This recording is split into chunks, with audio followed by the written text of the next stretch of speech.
ಇದ್ದಾರೆ professor Purushottama Bilimale, professor S G. Siddaramaiah,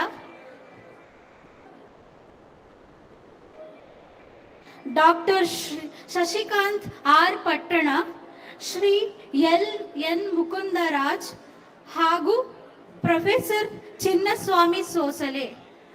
ದಯವಿಟ್ಟು ವಾಗ್ಮಿಗಳಲ್ಲಿ ವಿನಂತಿ, ವೇದಿಕೆಯನ್ನು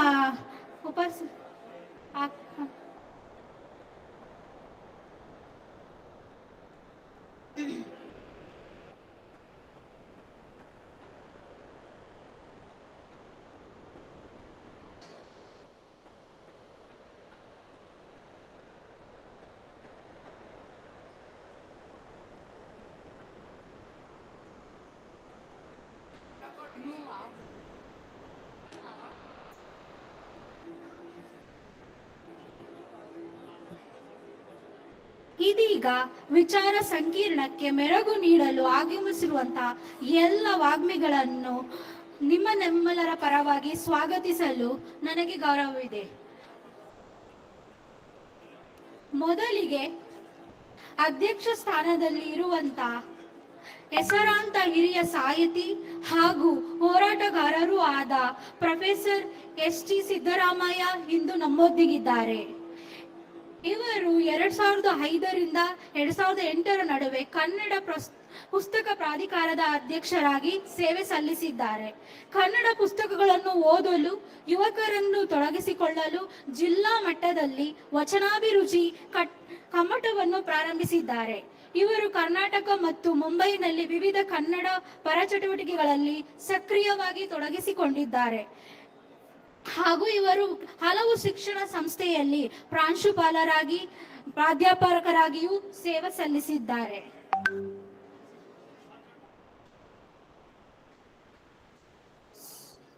ಇವರಿಗೆ ನಿಮ್ಮೆಲ್ಲರ ಪರವಾಗಿ ಆದರದ ಸ್ವಾಗತ.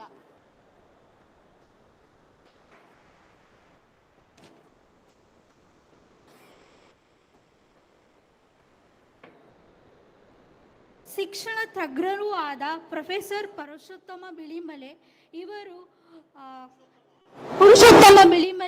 ನಮ್ಮೊಂದಿಗಿದ್ದಾರೆ. ಪ್ರಸ್ತುತ ಇವರು ಕನ್ನಡ ವಿಶ್ವವಿದ್ಯಾಲಯ ಹಂಪಿಯಲ್ಲಿ ಪ್ರಾಧ್ಯಾಪಕರಾಗಿ ಹಾಗೂ American institute of Indian studies ನವದೆಹಲಿಯ ನಿರ್ದೇಶಕರಾಗಿಯೂ ಸೇವೆ ಸಲ್ಲಿಸಿದ್ದಾರೆ. ಇವರಿಗೆ ನಿಮ್ಮೆಲ್ಲ ಪರವಾಗಿ ಸ್ವಾಗತ.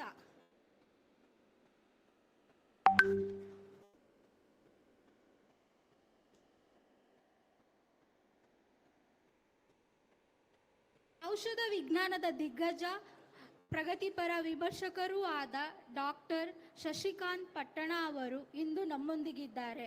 ಪ್ರಸ್ತುತ ಇವರು ಬಸವ ತಿಳುವಳಿಕೆ ಮತ್ತು ಸಂಶೋಧನಾ ಕೇಂದ್ರ ಪುಣೆಯ ಅಧ್ಯಕ್ಷರಾಗಿ ಕಾರ್ಯನಿರ್ವಹಿಸುತ್ತಿದ್ದಾರೆ. ಇವರು ವೈಜ್ಞಾನಿಕ ಪ್ರಯತ್ನಗಳ ಜೊತೆಗೆ ಸಮೃದ್ಧ ಬರಹಗಾರರಾಗಿದ್ದಾರೆ. ಹಲವಾರು ಕವನ ಸಂಕಲನಗಳು, ಲೇಖನಗಳು ಹಾಗೂ ಸಂಪಾದಿತ ಸಂಪುಟಗಳನ್ನು ಪ್ರಕಟಿಸಿದ್ದಾರೆ. ಇವರಿಗೆ ನಿಮ್ಮೆಲ್ಲರ ಪರವಾಗಿ ಆತ್ಮೀಯ ಸ್ವಾಗತ.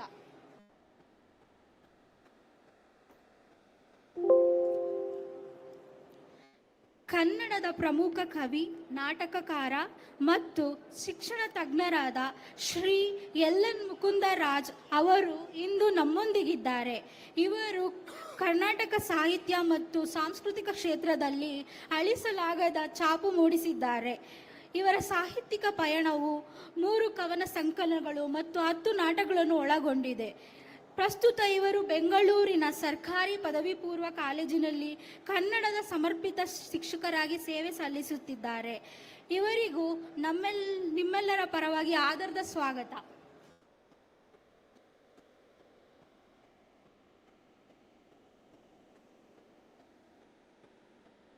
ವೈಚಾರಿಕ ಚಿಂತಕ, ವಿಮರ್ಶಕ ಮತ್ತು ಪ್ರಗತಿಪರ ಸಾಹಿತ್ಯದ ಪ್ರತಿಪಾದಕರೂ ಆದ ಪ್ರೊಫೆಸರ್ ಎನ್. ಚಿನ್ನಸ್ವಾಮಿ ಸೋಸಲೆ ಅವರು ಇಂದು ನಮ್ಮೊಂದಿಗಿದ್ದಾರೆ.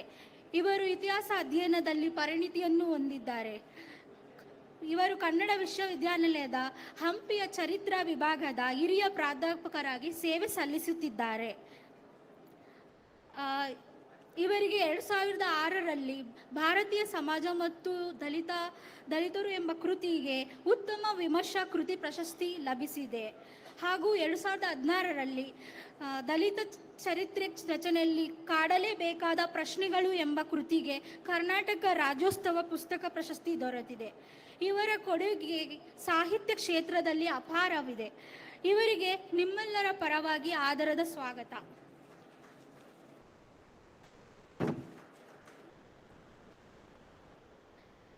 ಇಂದಿನ ವಿಚಾರ ಸಂಕಿರಣದ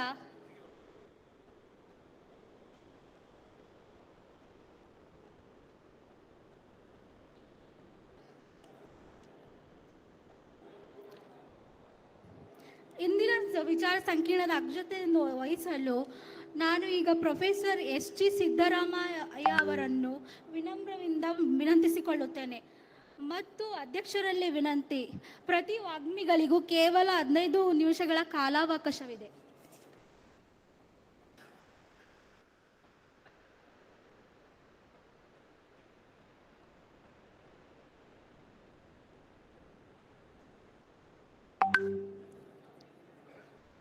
ಸ್ನೇಹಿತರೆ, ಎಲ್ರಿಗೂ ನಮಸ್ಕಾರಗಳು. ವಿಚಾರಗಳನ್ನು ಮಂಡಿಸುವುದಕ್ಕೆ ಆಗಮಿಸಿರ್ತಕ್ಕಂಥ ಎಲ್ಲ ಸ್ನೇಹಿತರನ್ನು ನಾನು ಮತ್ತೊಮ್ಮೆ ಸ್ವಾಗತಿಸ್ತಾ, ಸಂವಿಧಾನ 75ರ ಈ ಸಂದರ್ಭದೊಳಗೆ ಸರ್ಕಾರ ಹಮ್ಮಿಕೊಂಡಿರ್ತಕ್ಕಂಥ ಈ ರಾಷ್ಟ್ರೀಯ ಮಟ್ಟದ ವಿಚಾರ ಸಂಕಿರಣದೊಳಗೆ ಚರ್ಚಿತವಾಗುವ ವಿಷಯಗಳೆಲ್ಲವೂ ಕೂಡ ಜನತೆಗೆ ಮುಟ್ಟಬೇಕು. ಮುಟ್ಟಿದಾಗ ಮಾತ್ರ ಸಂವಿಧಾನದ ಚರ್ಚೆಗೆ ಅರ್ಥ ಬರುತ್ತೆ. ಸಂವಿಧಾನದ ವಿರುದ್ಧವಾಗಿ ಮಾತನಾಡ್ತಾ ಇರ್ತಕ್ಕಂಥವ್ರಿಗೆ ಉತ್ತರ ಕೊಟ್ಟ ಹಾಗಾಗುತ್ತೆ. ಇವು ಕೇವಲ ಕೆಲವರ ಗೋಷ್ಠಿಗಳಾದಾಗ ಎಲ್ಲವೂ ಕೂಡ ನಿರರ್ಥಕವಾಗುತ್ತೆ. ಆ ದೃಷ್ಟಿ ಇಟ್ಕೊಂಡೇನೆ ಈಗ ಹಿಂದಿನ ಗೋಷ್ಠಿಯೊಳಗೆ ನಡೆದ ಚರ್ಚೆಗಳೇನಿದ್ದಾವೆ ಅವೆಲ್ಲವೂ ಕೂಡ ಈಗ ಮುಂದುವರಿದಂತೆ ಕರ್ನಾಟಕದಲ್ಲಿ ಸಾಮಾಜಿಕ ನ್ಯಾಯದ ಹೆಜ್ಜೆ ಗುರುತುಗಳು. ನಾನು ಈ ಹೆಜ್ಜೆ ಗುರುತುಗಳು ಅನ್ನುವಾಗ ಅಲ್ಲಮಪ್ರಭುವಿನ ಎಲ್ಲ ಕಾಲಕ್ಕೂ ಅನ್ವಯಿಸುವಂಥ ಒಂದು ವಚನವನ್ನು ನೆನಪಿಸ್ಕೊಳ್ತಾ ಇದ್ದೀನಿ. ಅವಾಗ ಹೇಳ್ತಾರೆ, ಹಿಂದಣ ಹೆಜ್ಜೆಯ ನೋಡಿ ಕಂಡಲ್ಲದೆ ನಿಂದ ಹೆಜ್ಜೆಯ ನರಿಯಬಾರದು, ಮುಂದಣ ಹೆಜ್ಜೆ ಅಳಿದಲ್ಲದೆ ಒಂದು ಪಾದ ನೆಲೆಗೊಳ್ಳದು. ಈ ಮಾತಿದೆಯಲ್ಲ, ಒಂದು ಸಮಕಾಲೀನ ಸಂದರ್ಭದ ಹೊತ್ತಿನೊಳಗೆ ವ್ಯಕ್ತಿ ಸಮಷ್ಟಿ ಹೇಗಿರಬೇಕು ಎನ್ನುವುದನ್ನು ಕುರಿತಂಥ ಒಂದು ಮಾತು ಅಂತ ನನಗನ್ನಿಸುತ್ತೆ. ಇಲ್ಲಿ 2 ಶಬ್ದ ಬಳಸ್ತಾನೆ ಬಸವಣ್ಣ, ಅಲ್ಲಮಪ್ರಭು. ಹಿಂದಣ ಹೆಜ್ಜೆಯ ನೋಡಿ ಕಂಡಲ್ಲದೆ. ನಾವೆಲ್ಲರೂ ಕೇವಲ ನೋಡಿದ್ದೇವೆ, ಕಂಡವರಾಗಿಲ್ಲ. ನೋಡಿರೋದು ಹೊರಗಣ್ಣಿನ ನೋಟ, ಕಾಣಬೇಕಾಗಿರೋದು ಒಳಗಣ್ಣಿನ ಸತ್ಯ, ವಾಸ್ತವ. ನಮ್ಮ ಕಣ್ಣಿಗೆ ನಮ್ಮ ದೇಶದ ಸಾಮಾಜಿಕ ಸಂರಚನೆಯ ಈ ಸಾಮಾಜಿಕ ನ್ಯಾಯದ ಅನಾಹುತಗಳು ಕಂಡಿಲ್ಲ. ಕಂಡಿದ್ರೂ ಕೂಡ ಜಾಣ ಕುರುಡಿನ ಕಾಣಿಕೆಯೇ ಹೊರತು ನಿಜವಾದ ಅರಿವಿನ ಎಚ್ಚರದ ಕ್ರಿಯೆಯಲ್ಲ. ಆ ದೃಷ್ಟಿಯಿಂದಲೇ ಇವತ್ತೂ ಕೂಡ ನಮಗೆ ಹೇಗಿದ್ದೇವೆ ಅಂತಂತಂದ್ರೆ, 3500 ವರ್ಷಗಳ ಹಿಂದಿನ ಸಾಮಾಜಿಕ ನೀತಿ ನ್ಯಾಯ ಏನಿದೆಯೋ ಅದೇ ಮುಂದುವರಿತಾ ಇದೆ, ಬದಲಾಗಿಲ್ಲ. ಆ ಬದಲಾಗುವುದಕ್ಕೆ ಬೇಕಾಗುವ ಕಣ್ಣು ಇದೆಯಲ್ಲ, ಆ ಕಣ್ಣು, ಅದನ್ನು ಕುರಿತೇ ಹಿಂದಿನ ಚರ್ಚಾಗೋಷ್ಠಿಯೊಳಗೂ ಕೂಡ ಸಾಕಷ್ಟು ಮಾತನಾಡಿದರು. ಆ ಕಣ್ಣೇ ಅರಿವು.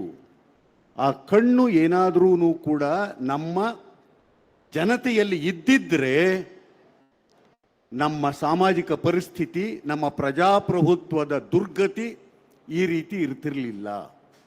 ನಮ್ಮ ಸಂವಿಧಾನಕ್ಕೆ ಒದಗಿರ್ತಕ್ಕಂಥ ಆತಂಕಗಳು ಬರ್ತಿರ್ಲಿಲ್ಲ. ಆ ದೃಷ್ಟಿಯಿಂದಲೇನೆ ಹೆಜ್ಜೆ ಗುರುತುಗಳನ್ನು ಕಾಣುವ ಒಂದು ಅರಿವನ್ನು ಉಂಟು ಮಾಡುವ ರೀತಿಯೊಳಗೆ ಈ 75ರ ಸಮಾವೇಶ ನಡೀತಾ ಇದೆ. ಯಾಕೆಂದರೆ ಇದೇ ನೆಲದೊಳಗೆ ನಾವು ಸಂವಿಧಾನವನ್ನು ಬದಲಾಯಿಸುವುದಕ್ಕೆ ಬಂದಿದ್ದೇವೆ ಎಂದು ಘೋಷಿಸುವ ಜನ ಇದ್ದಾರೆ. ಆ ಜನಕ್ಕೆ ನಮ್ಮ ಚರ್ಚೆಯ ಸಂದರ್ಭದಲ್ಲೂ ಕೂಡ ವಿಧಾನಸೌಧದೊಳಗೆ ಯಾರೂ ಕೂಡ ಉತ್ತರ ಕೊಡ್ತಕ್ಕಂಥ, ಪ್ರಶ್ನಿಸುವಂಥ ನೈತಿಕ ಧೈರ್ಯವನ್ನು ಕೂಡ ತೋರಿಸದ ರೀತಿಯಲ್ಲಿ ನಡ್ಕೊಂಡು ಹೋಗ್ತಾ ಇದೆ ವಾತಾವರಣದೊಳಗೆ. ಈ ಎಲ್ಲ ಹಿನ್ನೆಲೆಗಳಲ್ಲೇನೆ ನಮಗೆ ಬೇಕಾಗಿರ್ತಕ್ಕಂಥ ಸ್ವಾತಂತ್ರ್ಯ ಯಾವುದು, ಆ ಸಾಮಾಜಿಕ ನ್ಯಾಯ ನಮಗೆ ಸಿಗಬೇಕಾದಂಥ ಸಂದರ್ಭದೊಳಗೆ ಈ ಸ್ವಾತಂತ್ರ್ಯಕ್ಕಾಗಿ ನಾವು ಹೇಗೆ ಹೋರಾಡಬೇಕು ಅದನ್ನೆಲ್ಲ ಕುರಿತೇನೇನೆ ನಮ್ಮ ಸಂವಿಧಾನವನ್ನು ತಿಳುವಳಿಕೆಯೊಳಗೆ ತಂದುಕೊಳ್ತಕ್ಕಂಥ ಅಗತ್ಯವಿದೆ. ಅದನ್ನು ಕುರಿತು ನಮ್ಮ ಗೆಳೆಯರೆಲ್ಲರೂ ಕೂಡ ಅವರವರ ಈಗಾಗಲೇ ವಿಷಯ ಕೊಟ್ಟಿದ್ದಾರೆ. ಇನ್ವಿಟೇಷನ್ನಲ್ಲಿ ಆ ವಿಷಯ ಇದೆಯೋ ಹೇಗೋ ಗೊತ್ತಿಲ್ಲ, ಆದರೆ ಅವರಿಗೆ ತಿಳಿಸಿದ್ದಾರೆ ವಿಷಯಗಳನ್ನು. ನಮ್ಮ ಕರ್ನಾಟಕದ ಸಂದರ್ಭದೊಳಗೆ ಈ ನ್ಯಾಯದ ಹೆಜ್ಜೆ ಗುರುತುಗಳು ಹೇಗೆ ಊರಲ್ಪಟ್ಟಿವೆ, ಪ್ರಭುತ್ವದ ಕಾಲದಲ್ಲಿ ಹೇಗೆ ಊರಲ್ಪಟ್ಟಿವೆ, ವರ್ತಮಾನದ ಸಂದರ್ಭದೊಳಗೆ ಹೇಗೆ ಊರಲ್ಪಟ್ಟಿವೆ, ಅವುಗಳಿಗೆ ಪರಿಹಾರ ಆಗಿದೆಯೇ ಹೇಗೆ, ಇವುಗಳನ್ನು ಕುರಿತು ಅವರು ವಿಷಯ ಮಂಡಿಸ್ತಾರೆ. ಆಮೇಲೆ ಚರ್ಚೆ ಇರುತ್ತೆ. ಈಗ ನಾನು ಮೊದಲಿಗೆ ಡಾಕ್ಟರ್ ಪುರುಷೋತ್ತಮ್ ಬಿಳಿಮಲೆ ಅವರನ್ನು ಅವರ ವಿಷಯವನ್ನು ಕುರಿತು ಮಾತನಾಡೋದಕ್ಕಾಗಿ ಆಹ್ವಾನಿಸ್ತಾ ಇದ್ದೇನೆ. ನಮಸ್ಕಾರ.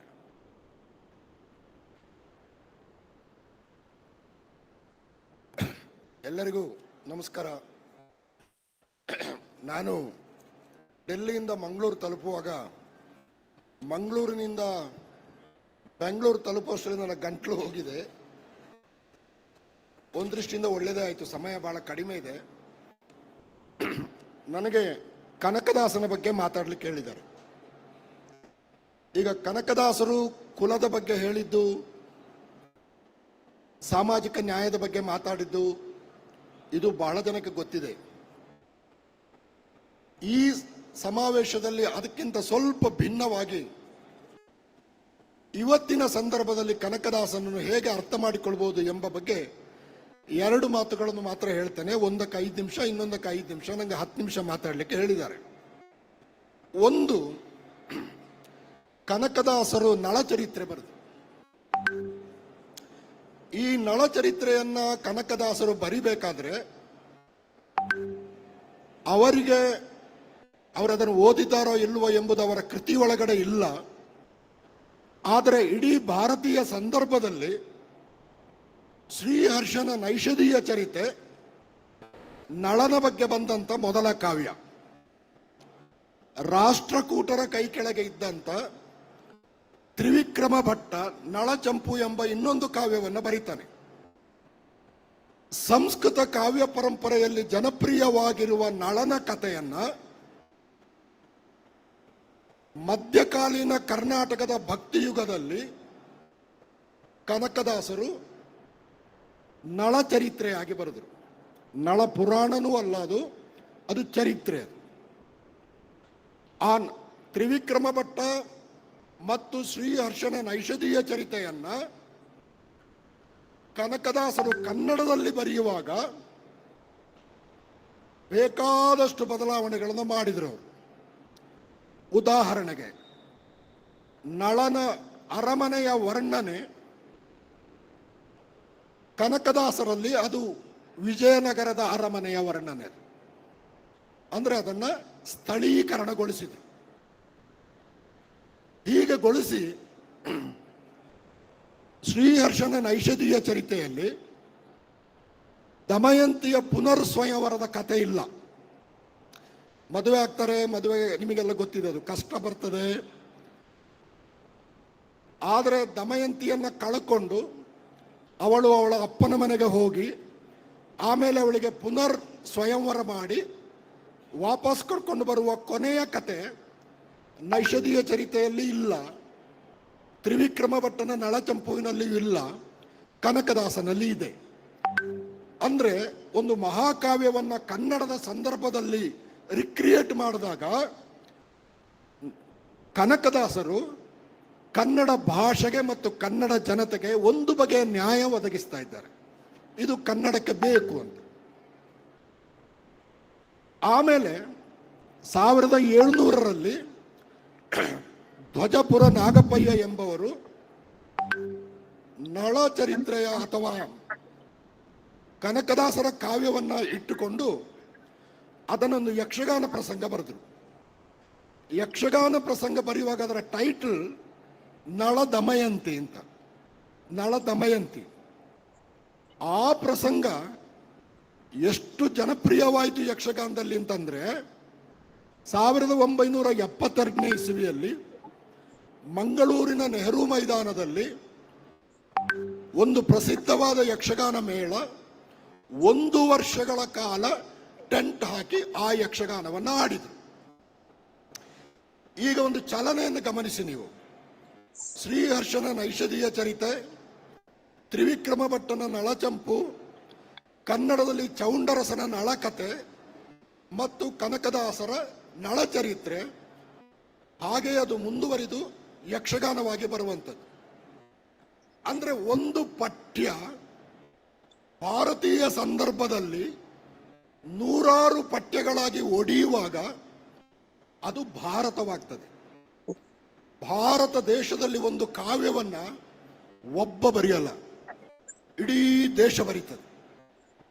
ಪ್ರತಿ ಸಮುದಾಯಗಳು ಬರೀತವೆ, ಪ್ರತಿ ಕಾಲಘಟ್ಟ ಬರೀತದೆ, ಪ್ರತಿ ಕವಿ ಕೂಡ ಬರೀತಾನೆ. ಇದು ಒಂದು ಸಾಮಾಜಿಕ ನ್ಯಾಯ. ಇದನ್ನ ಕನ್ನಡಕ್ಕೆ ಮೊದಲು ಸಶಕ್ತವಾಗಿ ತಂದುಕೊಟ್ಟವನು ಕನಕದಾಸ. ಈಗ ಏನಾಗಿದೆ ಅಂತಂದ್ರೆ ಈ ಬಗೆಯ ಮರುಕಟ್ಟುವಿಕೆಯನ್ನ ಇವತ್ತಿನ ಪ್ರಭುತ್ವ ಅಥವಾ ಇವತ್ತಿನ ರಾಜಕೀಯ ಒಪ್ಪಿಕೊಳ್ತಾ ಇಲ್ಲ. ಇದು ಸಮಸ್ಯೆ. ಇದು ಸಾಂವಿಧಾನಿಕ ಬಿಕ್ಕಟ್ಟು ಹೌದು, ಭಾರತೀಯ ಸಂಸ್ಕೃತಿಯ ಬಿಕ್ಕಟ್ಟು ಹೌದು, ಅಥವಾ ನಮ್ಮ ಕವಿಗಳು ಪಂಪ, ವಚನಕಾರರು ಮೊದಲಾದವರೆಲ್ಲ ನಮಗೆ ಕೊಟ್ಟಂತ ಒಂದು ಸಾಮಾಜಿಕ ನ್ಯಾಯದ ಪರಿಕಲ್ಪನೆಯ ಬಿಕ್ಕಟ್ಟು ಕೂಡ ಹೌದು. 7 ವರ್ಷದ ಹಿಂದೆ ದೆಹಲಿ ವಿಶ್ವವಿದ್ಯಾಲಯದಲ್ಲಿ ರಾಮಾನುಜನ್ ಬರೆದ 300 ರಾಮಾಯಣಗಳು ಪಠ್ಯವನ್ನು ತೆಗಿಬೇಕು ಅಂತ ಅಖಿಲ ಭಾರತೀಯ ವಿದ್ಯಾರ್ಥಿ ಪರಿಷತ್ತಿನ ವಿದ್ಯಾರ್ಥಿಗಳು ಗಲಾಟೆ ಮಾಡಿದ್ರು, ಅಧ್ಯಾಪಕರ ಮೇಲೆ ಹಲ್ಲೆ ಮಾಡಿದ್ರು. ನಾವೆಲ್ಲ ಹೋಗಿ ಇದು ಆಗಬಾರದು, ರಾಮಾನುಜನ್ ಲೇಖನ ಬಹಳ ಚೆನ್ನಾಗಿದೆ, ಇದು ಭಾರತೀಯ ಸಂಸ್ಕೃತಿಗೆ ಅನುಗುಣವಾಗಿದೆ ಅಂತ ಹೇಳಿದ್ರು ಕೂಡ ಆ ಯೂನಿವರ್ಸಿಟಿಗೆ ಆ ಪಠ್ಯವನ್ನು ಇಟ್ಟುಕೊಳ್ಳಿಕ್ಕೆ ಆಗಲಿಲ್ಲ. ಆದ್ದರಿಂದ ಏಕಪಠ್ಯದ ಕಡೆಗೆ ಚಲಿಸುತ್ತಿರುವಂತ ಒಂದು ಭಾಷೆ, ಒಂದು ಚುನಾವಣೆ, ಇದೆಲ್ಲ ನಿಮಗೆ ಗೊತ್ತಿದೆ. ಈ ಸಂದರ್ಭದಲ್ಲಿ ನಮ್ಮ ಪ್ರಾಚೀನ ಪರಂಪರೆ ಒಂದು ಪಠ್ಯವನ್ನು ಹಲವು ಪಠ್ಯಗಳಾಗಿ ಒಡೆದದ್ದು. ಶ್ರೀಹರ್ಷನ ನೈಷಧೀಯ ಚರಿತ್ರೆ ನಳಚರಿತ್ರೆಯಾಗುವುದು, ನಳಚರಿತ್ರೆ ನಳ ದಮಯಂತಿಯಾಗುವುದು, ನಳ ದಮಯಂತಿಯಾಗಿ ಜನಗಳ ನಡುವೆ ಯಕ್ಷಗಾನ ಪ್ರಸಂಗವಾಗಿ ಓಡಾಡುವಂತ ಒಂದು ಪ್ರಕ್ರಿಯೆ ಇದೆಯಲ್ಲ, ಇದಕ್ಕೆ ವಿರೋಧವಾದ ಪ್ರಕ್ರಿಯೆ ಈಗ ನಡೀತಾ ಇದೆ. ಆದ್ದರಿಂದ ನಾವು ಸಂವಿಧಾನದ ಬಗ್ಗೆ ಮಾತಾಡುವವರು, ಸಾಮಾಜಿಕ ನ್ಯಾಯದ ಬಗ್ಗೆ ಮಾತನಾಡುವವರು ಭಾರತ ಸೃಷ್ಟಿಸಿದ ಬಹುಪಠ್ಯಗಳ ಕಲ್ಪನೆಯನ್ನು ಕೂಡ ಒಪ್ಪಿಕೊಳ್ಳಬೇಕಾಗ್ತದೆ. ಮಾತ್ರವಲ್ಲ, ಇದು ಸಂವಿಧಾನ ಹೇಳಿದ ಒಕ್ಕೂಟ ವ್ಯವಸ್ಥೆಗೆ ಪೂರಕವಾಗಿದೆ. ಈಗ 2024 ನೋಡಿ ಜನಗಣತಿ ಆಗಲಿಲ್ಲ. 2011 ಜನಗಣತಿಯಲ್ಲಿ ಭಾರತ ದೇಶದಲ್ಲಿರುವ ಒಟ್ಟು ಮಾತೃಭಾಷೆಗಳ ಸಂಖ್ಯೆ 19,569 ತಾಯ್ನುಡಿಗಳು, ಸ್ವತಂತ್ರ ಭಾಷೆಗಳಲ್ಲ. ಅಷ್ಟು ತಾಯ್ನುಡಿಗಳು ಕೂಡ ನೀವು ಒಂದು ಕತೆ ಹೇಳಿದ್ರೆ ಅದು ತನಗೆ ಬೇಕಾದಾಗ ಮರು ಕಟ್ಟಿಕೊಳ್ತದೆ. ಇದು ಪ್ರಜಾಪ್ರಭುತ್ವದ ಅತ್ಯುತ್ತಮವಾದ ರೀತಿ. ಇವತ್ತು ನಮ್ಮ ದೇಶದಲ್ಲಿ ಪ್ರಜಾಪ್ರಭುತ್ವ ಇವತ್ತಿನವರೆಗೆ ಏನಾರು ಉಳಿದಿದೆ ಅಂತಂದ್ರೆ ಅದಕ್ಕಿರುವಂತ ಸುದೀರ್ಘವಾದ ಪರಂಪರೆ ಕೂಡ ಹೌದು. ಅದು ಈ ಕಾವ್ಯಗಳಲ್ಲಿ ಕಾಣ್ತದೆ. ಅವನ ಇನ್ನೊಂದು ಸಾಮಾಜಿಕ ನ್ಯಾಯದ ನೇರ ಪ್ರತಿಪಾದನೆ ಇರುವ ಕೃತಿ ರಾಮಧಾನ್ಯ ಚರಿತೆ, ನಿಮಗೆ ಗೊತ್ತಿದೆ. ನೋಡಿ, ರಾಮಾಯಣ ಪರಂಪರೆಗೆ ಕನಕದಾಸ ತನ್ನದೇ ಒಂದು ಕೊಡುಗೆಯನ್ನು ಕೊಟ್ಟ.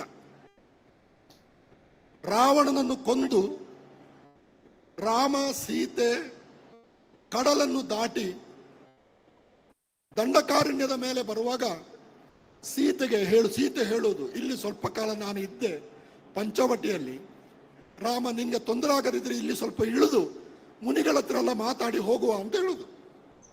ಬಹಳ ಸಹಜವಾದ ಭಾವ.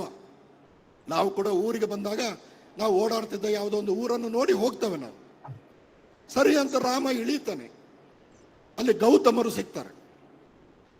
ಗೌತಮರು ಹೇಗೂ ಬಂದಿದ್ದೀ ರಾಮ, ಊಟ ಮಾಡಿ ಹೋಗುವಂತ ಒಂದು ಊಟ ವ್ಯವಸ್ಥೆ ಮಾಡ್ತಾರೆ. ಆ ಊಟ ತುಂಬಾ ಚೆನ್ನಾಗಿರ್ತದೆ. ಆಗ ರಾಮ ಹನುಮಂತನ ಹತ್ರ ಕೇಳ್ತಾನೆ. ಕನಕದಾಸರ ಕಾವ್ಯ ಎಷ್ಟು ಅದ್ಭುತವಾಗಿದೆ ನೋಡಿ. ಹನುಮ, ಇಷ್ಟೆಲ್ಲ ಊಟ ಮಾಡಿದ್ದಿ ನೀನು, ಇದರಲ್ಲಿ ಯಾವ ಊಟ ಒಳ್ಳೇದು ನಿನಗೆ ಕಂಡಿತು ಅಂತ. ನನಗೆ ಹೇಳಲಿಕ್ಕಾಗಲ್ಲ ಅಂದ. ರಾಮ ಗೌತಮನನ್ನು ಕೇಳ್ತಾನೆ. ಗೌತಮರು ಯಾವ ಊಟ ರುಚಿಯಾಗಿದೆ ಅಂತ ಹೇಳುದು ಕಷ್ಟ, ಆದ್ರೆ ಊಟಕ್ಕೆ ಬಳಸಲಾದ ಎಲ್ಲ ವಸ್ತುಗಳನ್ನು ಕೂಡ ತಂದಿರಿಸುವಾಗ ಅಲ್ಲಿ ಇಬ್ಬರು, ಒಬ್ಬ ನರೆದಲಗ ಅಂತ, ನರೆ ಅಂದ್ರೆ ಬಿಳಿ, ತಲೆಗ ಅಂದ್ರೆ ತಲೆ, ಬಿಳಿ ತಲೆ ಇರುವವನಂದ್ರೆ ರಾಗಿಯ ತಲೆಯ ತುದಿಯಲ್ಲಿ ಒಂದು ಬಿಳಿ ಇದೆ. ಅವನು ಒಂದು ಕಡೆ ಕೂತಿದ್ದಾನೆ, ಇನ್ನೊಂದು ಕಡೆ ವ್ರೀಹಿಗ, ಭತ್ತ ಒಂದು ಕಡೆ, ಅಕ್ಕಿ ಒಂದು ಕಡೆ ಕೂತಿದೆ. ಗೌತಮರು ಹೇಳ್ತಾರೆ, ಏನೇ ಇರಲಿ ಇಷ್ಟರಲ್ಲಿ ಕೂಡ ತುಂಬಾ ರುಚಿಯಾಗಿರುವವನು ಮತ್ತು ಬಹಳ ಕಾಲ ಬಡವರಿಗೆ ಒದಗುವವನು ಈ ನರೆದಲಗ ಅಂತ ಹೇಳ್ತಾನೆ. ಆಗ ಭತ್ತಕ್ಕೆ ಸಿಟ್ಟು ಬರ್ತದೆ. ಏನು ದೇವತೆಗಳಿಗೆ ಪಿಂಡ ಪ್ರದಾನ ಮಾಡಲಿಕ್ಕೆ ನಾನು ಬೇಕು, ಆಮೇಲೆ ನೆಂಟರು ಬಂದ್ರೆ ಊಟ ಮಾಡ್ಲಿಕ್ಕೆ ನಾನು ಬೇಕು, ಈ ರಾಗಿ ಯಾರಿಗಾಗ್ತದೆ ಅಂತ ರಾಗಿ ಮತ್ತು ಭತ್ತದ ನಡುವೆ, ಅಕ್ಕಿಯ ನಡುವೆ ದೊಡ್ಡ ಜಗಳ ನಡೀತದೆ. ಎಷ್ಟು ಜಗಳ ನಡೀತದೆ ಅಂತಂದ್ರೆ ಅದನ್ನ ಅಲ್ಲಿ ತೀರ್ಮಾನ ಮಾಡ್ಲಿಕ್ಕೆ ಆಗುದಿಲ್ಲ. ರಾಮ ಹೇಳ್ತಾನೆ, ಇವರನ್ನು ಇಬ್ಬರನ್ನು ಕೂಡ 6 ತಿಂಗಳು ಸೆರೆಮನೆಯಲ್ಲಿ ಹಾಕಿ 6 ತಿಂಗಳಾದ ಮೇಲೆ ಅಯೋಧ್ಯೆಗೆ ಕರ್ಕೊಂಡು ಬನ್ನಿ ಅಂತ. ಅಯೋಧ್ಯೆಯಲ್ಲಿ ಅವರನ್ನು ಸೆರೆಮನೆಗೆ ಹಾಕಿ 6 ತಿಂಗಳು ಆದ ಮೇಲೆ ರಾಮ ಕರೆಸ್ತಾನೆ. ಹಾಗೆ ಕರೆಸುವಾಗ ಗೌತಮರನ್ನ, ಇತರ ಮುನಿಗಳನ್ನೆಲ್ಲ ಕರೆಸಿ, ನೋಡಿ ಇವರಿಬ್ಬರಲ್ಲಿ ಯಾರು ಶ್ರೇಷ್ಠ ಅಂತ ಕೇಳಿದಾಗ, ಈ 6 ತಿಂಗಳ ಹಿಂದೆ ಜೈಲಿಗೆ ಸೆರೆಮನೆಗೆ ಹೋದಾಗ ನರೆದಲಗ ಹೇಗೆ ಇದ್ದನೋ ಅವ 6 ತಿಂಗಳಾದ ಮೇಲೆ ಕೂಡ ಹಾಗೆ ಇದ್ದಾನೆ. ಆದ್ರೆ ಅಕ್ಕಿ ಸಣಕಲಾಗ್ಬಿಟ್ಟಿದೆ, ಬೂಸರು ಬಂದಿದೆ, ಸಣಕಲಾಗಿದೆ. ಆಗ ಎಲ್ಲರೂ ಹೇಳ್ತಾರೆ, ನೋಡಿ ಕಾಲದ ಪರೀಕ್ಷೆಯನ್ನು ಗೆದ್ದವನು ರಾಗಿ, ಭತ್ತ ಅಲ್ಲ ಅಂತ ಹೇಳಿ ಭತ್ತ ಮತ್ತು ರಾಗಿಯ ಜಗಳದಲ್ಲಿ ರಾಗಿಗೆ ನ್ಯಾಯ ತಂದು ಕೊಟ್ಟ ರಾಮ ತನ್ನ ಹೆಸರಾದ ರಾಘವನನ್ನು ತೆಗೆದು ರಾಗಿ ಅಂತ ಕೊಡ್ತಾನ. ನನ್ನ ಹೆಸರು ಇಲ್ಲದಿದ್ರೆ ಅವನ ಹೆಸರು ನರೆದಲಗ ಅಂತ ಇರುವುದು. ಹಾಗಾಗಿ ರಾಗಿ ಎಂಬ ಹೆಸರು ರಾಘವನಿಂದ ಬಂತು ಅಂತ ಹೇಳಿದಾಗ 2 ಕೆಲಸ. ಒಂದು, ಸಾಮಾಜಿಕವಾಗಿ ಅತ್ಯಂತ ಕೆಳಗಡೆ ಬಡವರಿಗೆ ಸಲ್ಲುವ, ಹೊಟ್ಟೆ ತುಂಬ ಊಟ, ರಾಗಿ ತಿಂದು ಕೆಲಸಕ್ಕೆ ಹೋದರೆ ಕೆಲಸ ಮಾಡ್ಲಿಕ್ಕೆ ಆಗ್ತದೆ ಇತ್ಯಾದಿ ಪದ್ಯಗಳೆಲ್ಲ ಬರ್ತವೆ ಅಲ್ಲಿ. ಅವರಿಗೆ ನ್ಯಾಯ ಒದಗಿಸ್ತಾನೆ. ಅದರ ಜೊತೆಗೆ ವಾಲ್ಮೀಕಿ ಬರೆದಂತ ಮಹಾರಾಮಾಯಣ ಪರಂಪರೆ ಇದೆಯಲ್ಲ, ಅದಕ್ಕೆ ರಾಗಿಯನ್ನು ಕೂಡ ಜೋಡಿಸ್ತಾನೆ. ನೋಡಿ, ರಾಷ್ಟ್ರೀಯತೆ ಮತ್ತು ಪ್ರಾದೇಶಿಕತೆಯ ನಡುವಿನ ಸಂಬಂಧ ಹೆಂಗಿರಬೇಕು, ಒಕ್ಕೂಟ ವ್ಯವಸ್ಥೆ ಹೆಂಗಿರಬೇಕು ಎಂಬುದಕ್ಕೆ ನಮಗೆ ಬಹಳ ಒಳ್ಳೆ ಸೂಚನೆಗಳನ್ನ ಕನಕದಾಸ ಕೊಡ್ತಾನೆ. ಈಗ 2027ರಲ್ಲಿ ಡಿಲಿಮಿಟೇಷನ್ ಆದಾಗ ಕನಕದಾಸನ ಕಾವ್ಯವನ್ನು ನಾವು ಮತ್ತೆ ಎಲ್ಲರೂ ಓದಬೇಕು. 2027-28ರಲ್ಲಿ ಡಿಲಿಮಿಟೇಷನ್ ಆದ್ರೆ, ಅಂದ್ರೆ ಜನಗಣತಿ ಆದ್ರೆ, ಕರ್ನಾಟಕದ 28 MP ಸೀಟು 36 ಆಗ್ತದೆ. 36.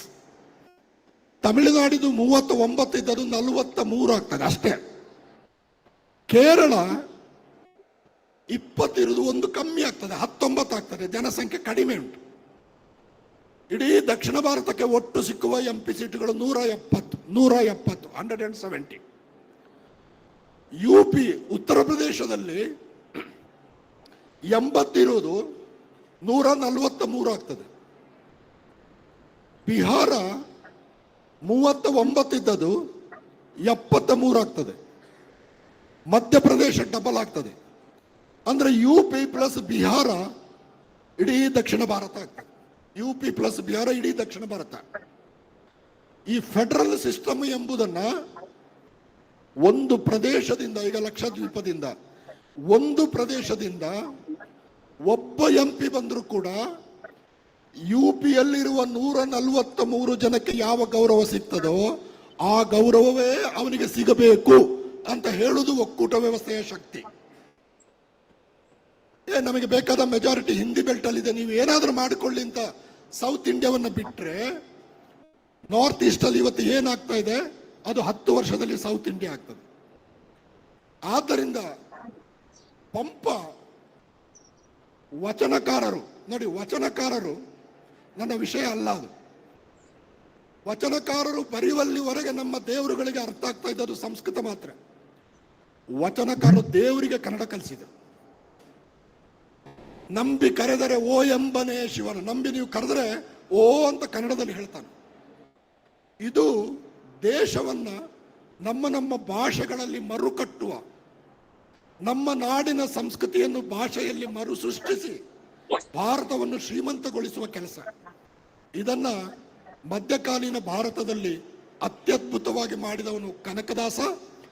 ಅವನಿಗೆ ಭಾರತ 400 ವರ್ಷದ ಮೇಲೆ ಒಂದು ಸಂವಿಧಾನ ಬರುತ್ತೆ ಅಂತ ಗೊತ್ತಿರಲಿಲ್ಲ. ಆದರೆ ಬಾಬಾ ಸಾಹೇಬರ ಹಿನ್ನೋಟ ಮತ್ತು ಮುನ್ನೋಟ ಎಷ್ಟು ಬಲಿಷ್ಠವಾಗಿತ್ತು ಅಂತಂದ್ರೆ ಈ ತರದ ಮರುಕಟ್ಟುವಿಕೆಯ ಕ್ರಮಗಳಿಗೆ ಅವು ಗೌರವ ತಂದುಕೊಟ್ರು. ಆದ್ದರಿಂದ ನಾನು ಆರಂಭದಲ್ಲಿ ಹೇಳಿದ 19,569 ಮಾತೃಭಾಷೆಗಳಿಗೂ ಕೂಡ ಒಂದು ವ್ಯಾಕರಣ ಬರೆದಿದ್ದಿದ್ರೆ ಒಂದೇ ಒಂದು ವ್ಯಾಕರಣ ಅಂಬೇಡ್ಕರ್ ಬರೆದ ಸಂವಿಧಾನ. ಇದಕ್ಕೆ ಬೇಕಾದ ಸತ್ವಗಳನ್ನ ನಮ್ಮ ಕನಕದಾಸರು ಅದ್ಭುತವಾಗಿ ಕೊಟ್ಟಿದ್ದಾರೆ. ಹಾಗಾಗಿ ನಾವು ಕನ್ನಡ ಕಾವ್ಯಗಳ ಸಾಮಾಜಿಕ ನ್ಯಾಯವನ್ನ ಈಗ ಅಭ್ಯಾಸ ಮಾಡುವಾಗ ರಾಷ್ಟ್ರ ಮಟ್ಟದಲ್ಲಿ, ಪ್ರಾದೇಶಿಕ ಮಟ್ಟದಲ್ಲಿ, ರಾಜ್ಯ ಮಟ್ಟದಲ್ಲಿ ಇಟ್ಟುಕೊಂಡು ಅರ್ಥ ಮಾಡುವುದರಿಂದ ತುಂಬಾ ಪ್ರಯೋಜನ ಇದೆ ಎಂಬ ಮಾತನ್ನು ಹೇಳಿ ನನ್ನ ಮಾತನ್ನು ನಿಲ್ಲಿಸ್ತೇನೆ. ನಮಸ್ಕಾರ.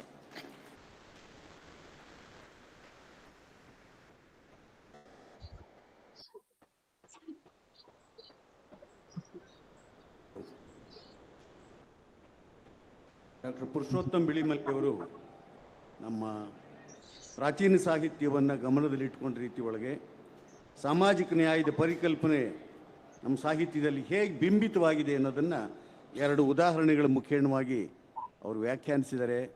ಅವರಿಗೆ ಧನ್ಯವಾದಗಳನ್ನು ಹೇಳ್ತಾ ಈಗ ಡಾಕ್ಟರ್ ಶಶಿಕಾಂತ್ ಆರ್ ಪಟ್ಟಣ ಅವರು ಬಹುಪಾಲು ವಚನ ಸಾಹಿತ್ಯವನ್ನು ಕುರಿತಂತೆ ಅವರು ಮಾತನಾಡ್ತಾರೆ.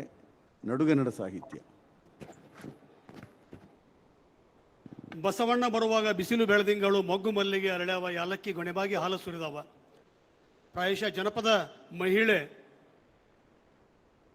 ತನ್ನ ಬದುಕಿಗೆ ಹತ್ತಿರವಾಗ್ತಕ್ಕಂಥ ಬಸವಣ್ಣನನ್ನ, ಶರಣರನ್ನ ಸ್ವೀಕಾರ ಮಾಡ್ತಕ್ಕಂಥ ರೀತಿಯ ನೋಡಿದಾಗ ಅವ್ರು ಯಾರು ಆಚಾರ್ಯರನ್ನಾಗಲಿ ರಾಜ ಮಹಾರಾಜರನ್ನ ಕರೀಲಿಲ್ಲ. ಬಸವಣ್ಣ ಬರುವಾಗ ಬಿಸಿಲು ಬೆಳೆದಿಂಗಳು. ಇವತ್ತಿನ ಅರಾಜಕತೆ ಬಹುಶಃ ಅವತ್ತು ಇತ್ತು. ಅವತ್ತಿನ ವೈದಿಕರ ಅಟ್ಟಹಾಸ, ಶೋಷಣೆ, ಸುಲಿಗೆ ಇತ್ತು. ಇದಕ್ಕೆ ವಿರುದ್ಧವಾಗಿ ಒಬ್ಬ ಜನಪದ ಮಹಿಳೆ ಧ್ವನಿ ಎತ್ತಾಳ. ಅದಕ್ಕೆ ಬಸವಣ್ಣ ಬಂದ. ಬಿಸಿಲು ಬೆಳೆದಿಂಗಳಾಯಿತು. ಮಲ್ಲಿಗೆ ಹೂ ವೈದಿಕರ ಹೆದರಿಕೆಗೆ ಅರಳಲಾರದೆ ಮಗ್ಗಿಯಾಗಿ ಉಳಿದಿತ್ತಂತ.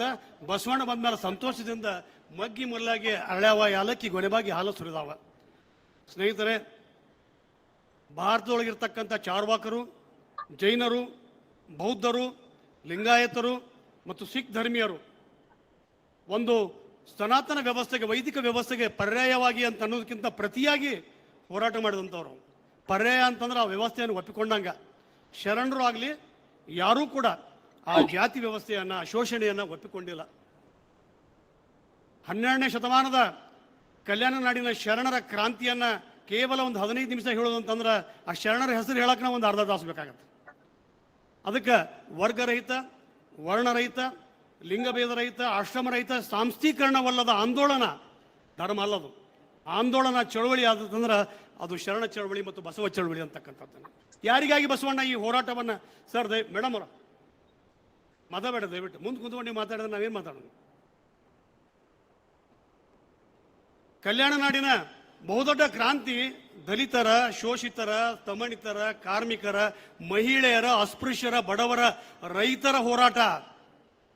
ಅದರ ನೋವಿನ ಸಂಗತಿ ಅಂತ ವೈರುಧ್ಯವಾಗಿ ಇವತ್ತ ಸಾಂಸ್ಥೀಕರಣವಲ್ಲದ ಸಂಸ್ಥೆಯಾಗಿ ಆಂದೋಲನ ಮಾಡತಕ್ಕಂಥ ಬಸವಣ್ಣ ಮಠಗಳನ್ನು ಕಟ್ಟಿದ್ವಿ, ಪೀಠಗಳನ್ನು ಕಟ್ಟಿದ್ವಿ, ಅದಕ್ಕೆ ಅಧಿಕಾರಿಗಳನ್ನು ಹಾಕೊಂಡಿವಿ. ಅಮುಗಿ ರಾಯಮ್ ಹೇಳ್ತಾಳ, ಕಾವಿ ಹೊದ್ದು ತಿರುಗುವ ಕಾವಿಲಾರ ಗುಂಪಿಗೆ ವಿರಕ್ತರೆಂದೊಡೆ ಅಘೋರ ನರಕ ತಪ್ಪದು ಅಂತಾಳ. ಕಾವಿ ಹೊದ್ದು ತಿರುಗುವ ಜೀವಗಳ್ಳರು ಅಂತಾಳ. ಇವತ್ತು ನಮ್ಮ ಲಿಂಗಾಯತ ಅಥವಾ ಬಸವ ಪರಂಪರೆಯ ಚಳುವಳಿ ಈ ಕಾವಿ ಕೇಸರೀಕರಣ ಆಗಲಿಕ್ಕೆ ಕಾರಣ ಅಂತಂದ್ರೆ ಶೈವೀಕರಣಗೊಂಡು ಬಸವೋತ್ತರ ಕಾಲದೊಳಗೆ ಮತ್ತೆ ಇದೇ ವೈದಿಕ ಆಚರಣೆಗಳು ಒಳ ನುಗ್ಗಿದು ಅಂತಕ್ಕಂಥದ್ದನ್ನು. ಆದರೆ ಶರಣರು ಎಲ್ಲಿಯೂ ಕೂಡ ಈ ಕಾವಿಗಳನ್ನು ಆಚರಣೆಗಳನ್ನು ಒಪ್ಪಿಲ್ಲ. ಕಾಯದೊಳು ಗುರುಲಿಂಗ ಜಂಗಮದ ಆಯತವಾರಿ ಎಲ್ಕೆ ಅಂತಾರೆ. ಇದೆಲ್ಲ ಶರೀರ ಗುಣಗಳು. ಬಸವಣ್ಣ ಒಂದು ವಚನ ಹೇಳ್ತಾನ, ಪಂಚಾಕ್ಷರ ಮಂತ್ರವು ಪಾವನವೆಂಬುವ ಮಹಾಪಾತಕನ ಮುಖವನ್ನು ನೋಡಲಾಗೋದು ಅಂತಾರ. ನಿಮ್ಮ ಬಾಯೊಳು ಮೆಟ್ಟ ಹುಡಿ. ಬಸವಣ್ಣ ಬಂಡುಕೋರ. ಕನ್ನಡ ಸಾಹಿತ್ಯದ ಮೊಟ್ಟ ಮೊದಲ ಬಂಡಾಯ ಸಾಹಿತ್ಯ, ಭಾರತದ ಮೊಟ್ಟ ಮೊದಲ ಬಂಡಾಯ ಸಾಹಿತ್ಯ ಅಂದ್ರೆ ಅದು ವಚನ ಸಾಹಿತ್ಯ. ಇದನ್ನ ಅರ್ಥರ್ ಮೇಲೆ ಹೇಳ್ತಾರ, whatever the legend may say about Basava, it is particular that is the first free thinker of India ಅಂತಾನ. ನಾವು ಬಸವಣ್ಣನ ಕೇವಲ ಒಬ್ಬ ಘೋಷಣೆಯಾಗಿಯೋ ಒಬ್ಬ ಉತ್ಸವ ಮೂರ್ತಿಯನ್ನಾಗಿಯೋ ಉನ್ಮಾದ ಉತ್ಸಾಹದೊಳಗೆ ವಚನ ಚಳುವಳಿಯನ್ನು ನೋಡ್ತಕ್ಕಂಥದ್ದಲ್ಲ. ವಚನ ಚಳುವಳಿ ಮೂಲ ಬೇರು ಜಂಗಮ ವ್ಯವಸ್ಥೆ. ಮರಕ್ಕೆ ಬಾಯಿ ಬೇರೆಂದು ಬುಡಕ್ಕೆ ಮೀರೆಡಿದರೆ ಮೇಲೆ ಬಲ್ಲವಿಸಿತ್ತು. ಜೈವಿಕ ವಿಕಸನದ ಬಗ್ಗೆ ಬಸವಣ್ಣ ಹೇಳ್ತಾನ. ಎರೆದರೆ ನೆನೆದರು ಮರೆದರೆ ಬಾಡುದು, ಹುರುಳಿಲ್ಲ ಲಿಂಗಾರ್ಚನೆ. ಅವೇನು ಹಿಡ್ಕೊಂಡು 3 ತಾಸು ಲಿಂಗ ಪೂಜೆ ಮಾಡಂತ ಹೇಳಿಲ್ಲ. ಲಿಂಗವ ಪೂಜಿಸಿ ಫಲವೇನು, ಸಮರತಿ ಸಮಕಳೆ ಸಮ ಸುಖವಂದರಿಯದನ್ನಕ್ಕ. ಡಾರ್ವಿನ್ ಹೇಳಿಲ್ಲ ಈ ಸಿದ್ಧಾಂತವನ್ನ. ಬಯಾಲಜಿಕಲ್ ಸಮಕಳೆ ಸಮ ಸುಖ ಸಮ ಕಳೆಯನ್ನು ಅರಿಯದನ್ನಕ್ಕ. ಲಿಂಗವ ಪೂಜಿಸಿ ನದಿಯೊಳಗೆ ನದಿ ಬೆರೆಸಂತ ಆಯ್ತನ್ನ ಕೂಡಲ ಸಂಗಮ ದೇವ ಅಂತಾನ. ಅಂದ್ರೆ ಬಸವಣ್ಣನ ವೈಚಾರಿಕ ಪುರುಷಣ್ಣ. Basavanna was rational. Unfortunately followers are rituals. ನಾವು ಬಸವಣ್ಣನ ಮೂರ್ತಿ ಮಾಡ್ತೀವಿ. ಬಸವಣ್ಣ ಹೇಳ್ತಾನ, ಎನ್ನ ಕಾಯವ ಸೋರೆಯ ಮಾಡಯ್ಯ, ಎನ್ನ ಬೆರಲ ಕಡ್ಡಿಯ ಮಾಡಯ್ಯ, ನಿಮ್ಮ ಶರಣರು ಜೋಗೈಸುವ ಚಮ್ಮೋಗೆ ಮಾಡಯ್ಯ ಅಂತಾನ. ನಾನು ಸತ್ತ ಮೇಲೆ ನನ್ನ ಚರ್ಮ ತಗೋದು 10 ಮಂದಿ ಅಡ್ಡಾಡಕ್ಕೆ ಚಪ್ಪಲ್ ಮಾಡಯ್ಯ ಅಂತಾನ.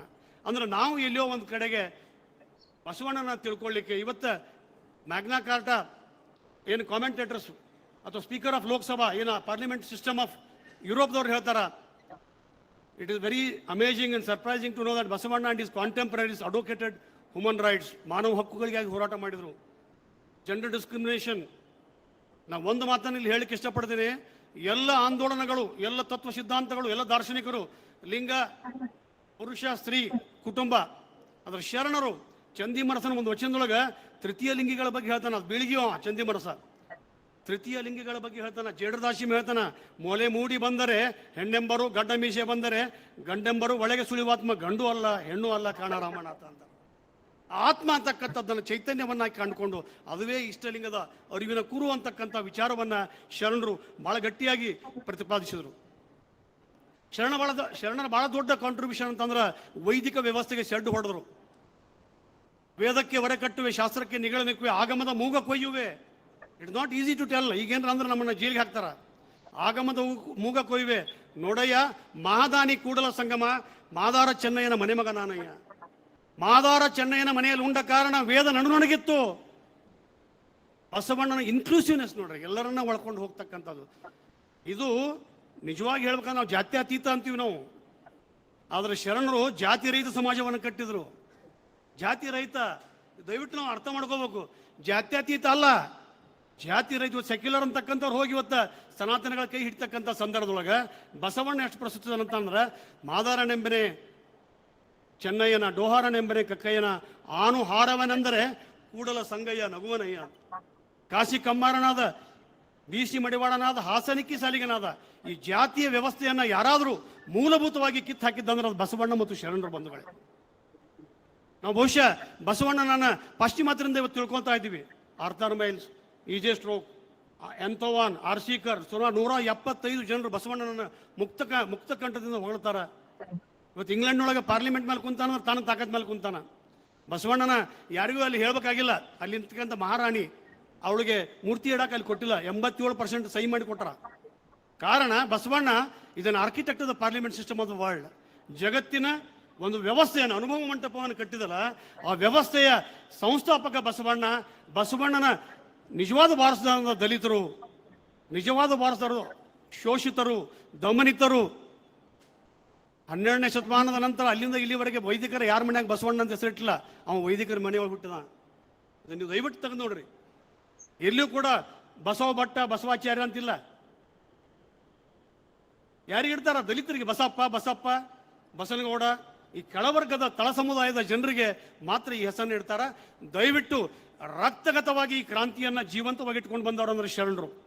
ಕಲ್ಯಾಣ ನಾಡಿನ ಶರಣರು ಒಂದು ಒಂದು ಹಂತಕ್ಕೆ ನಾವು ನೋಡ್ಬೇಕು. ಐದಕ್ಕಿ ಲಕ್ಕಮ್ಮ ಮತ್ತು ಮಾರಯ್ಯ ಹೆಚ್ಚಿನ ಅಕ್ಕಿ ಅಂತಂದಾಗ ಈಸಕ್ಕಿ ಯಾಸಿ ಎನಗೆತಕ್ಕೆ ಮಾರಯ್ಯ ಏನೊಪ್ಪ ಅಮರೇಶ್ವರ ಲಿಂಗಕ್ಕೆ ದೂರು. ಐ ವಿಲ್ ಲಾಸ್ಟ್ a complaint against in the supreme divine. ಗಂಡಗೆ ಬುದ್ಧಿ ಹೇಳ್ತಾಳ, ಮಾಡಿ ನೀಡಿ ಹೋದಿ ಏನಂದಾಗ ಕಾಯಕವೇನು ಕೈಲಾಸವೇನು ಕೈಕೂಲಿ ಅಂತ ಕೇಳ್ತಾಳಕ್ಕೆ. ಅದನ್ನ ಡೈಲಿ ಯೂಜಸ್ ಮೇಲೆ ಕೊಟ್ಟು ಕೈಲಾಸ ಪರ್ಚೇಸ್ ಮಾಡೋಕ್ಕಾಗತ್ತನ? ಈ ತಳ ಸಮುದಾಯದ ಜನರನ್ನ ಮೇಲೆ ಒಯ್ತಕ್ಕಂಥ ಕೆಲಸವನ್ನ ಶರಣರು, ವಿಶೇಷವಾಗಿ ಬಸವಣ್ಣ, ಅಲ್ಲಮ್ಮ ಯಾರು ದಲಿತ ತಳ ಸಮುದಾಯದವರು. ರಿಸರ್ವೇಷನ್ ಬಗ್ಗೆ ನಾವು ಇವತ್ತೆಲ್ಲ ಮಾತಾಡ್ತೀವಿ. ಹೆಣ್ಣು ಹೆಣ್ಣಲ್ಲ, ಹೆಣ್ಣು ರಕ್ಕಸಿ ಅಲ್ಲ, ಹೆಣ್ಣು ಸ್ವತಃ ಕಪಿಲ ಸಿದ್ಧ ಮಲ್ಲಿಕಾರ್ಜುನ, ಹೆಣ್ಣು ಸ್ವತಃ ಕಪಿಲ ಸಿದ್ಧ ಮಲ್ಲಿಕಾರ್ಜುನ ಅಂತ ಹೇಳ್ತಾರೆ. ಅಂದ್ರೆ ಸ್ತ್ರೀ ಸಮಾನತೆಗೆ ಇವತ್ತು 33%. ನನಗಂಚಿ ಮಟ್ಟಿಗೆ ಇನ್ನೂ 10-20 ವರ್ಷ ಬರೋದಿಲ್ಲ ಅದು. ಇದು ಕೇವಲ ಪತ್ರಿಕೆ. ಇವತ್ತು ಪಾಪ ದೂ ಸರಸ್ವತಿ ಭಾಳ ಚೆನ್ನಾಗಿ ಹೇಳಿದ್ರು ಅವ್ರು. ಪಾಪ ಆ ನೋವಿನ ನಾವೆಲ್ಲ ಮಾತಾಡ್ತೀವಿ, ಮಹಿಳೆಯರ ಬಗ್ಗೆ ಮಾತಾಡಿದಾಗ ಮಹಿಳೆಯರು ಇರಂಗಿಲ್ಲ. ಆದ್ರೆ 12ನೇ ಶತಮಾನದ ಸೂಳೆ ಸಂಕವೇ ನೋಡ್ರಿ. ನನಗೆ ನೋವಿನ ಸಂಗತಿ ಅಂದ್ರೆ ಆ ಸೂಳೆ ವೃತ್ತಿಯನ್ನು ಬಿಟ್ಟರು ಕೂಡ ಅವಳಿಗೆ ಸೂಳೆ ಅಂತ ಇಡ್ತೀವಿ. ಹೆಂಡದ ಕಾಯಕವನ್ನು ಬಿಟ್ಟನವ, ಹೆಂಡ ಕುಡಿಬೇಡ್ರಿ ಅಂತ ಬುದ್ಧಿ ಹೇಳ್ತಾನ, ಅವ್ನಿಗೆ ಹೆಂಡದ ಕಾಯಕದ ಮಾರಾಯ ಅಂತೀವಿ. ಯಾಕಂದ್ರೆ ಸಿದ್ದರಾಮಯ್ಯ ಅವರು ಪುಸ್ತಕ ಪ್ರಾಧಿಕಾರ ಅಧ್ಯಕ್ಷರಾದವರು, ವಚನಗಳಲ್ಲಿ ಇರ್ತಕ್ಕಂಥ ಸಾಕಷ್ಟು ವೈದಿಕೀಕರಣ ಅವ್ನು ತೆಗಿಬೇಕಾಗಿತ್ತು. ಇನ್ನು ಅಲ್ಲಿಯೂ ಅರ್ಥಂಚಮೆ, ಕಾಮಂಚಮೆ, ಚಮಂಚಮೆ ಸಂಸ್ಕೃತ 12ನೇ ಶತಮಾನದ ಪ್ರೌಢ ದೇವರಾಯಣ ಕಾಲದೊಳಗೆ ಅವನು ಬೆರೆಸಿಬಿಟ್ರು. ಕಾರಣ ಈ ಚಳುವಳಿ ಸಂಪೂರ್ಣವಾಗಿ ವಿರೂಪಗೊಳ್ಬೇಕಾಗಿತ್ತು. ಕಾರಣ ಯಾವ ಪೌರೋಹಿತ್ಯರನ್ನ ಬಸವಣ್ಣ ಮುಂಬಾಗಿಲನ್ನ ಒದ್ದು ಓಡಿಸಿದ್ದ, ಅವ್ರು ಹಿಂಬಾಗಿಲನ್ನ ಬಂದರು.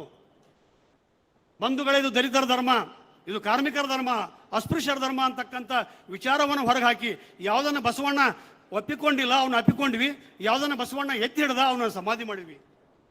ಇದು ಬಹಳ ನೋವಿನ ಸಂಗತಿ. ಇವತ್ತ ವಚನ ಸಾಹಿತ್ಯ ಅಥವಾ ನಾವು ಲಿಂಗಾಯತರು ಅಥವಾ ಬಸವಾಯತರು ಅಂತ ಹೇಳ್ಕೊಳ್ಳಿಕ್ಕೆ ಕೂಡ ನಂಗೆ ಒಂದು ರೀತಿಯ ನೋವು ಉಂಟಾಗತ್ತ.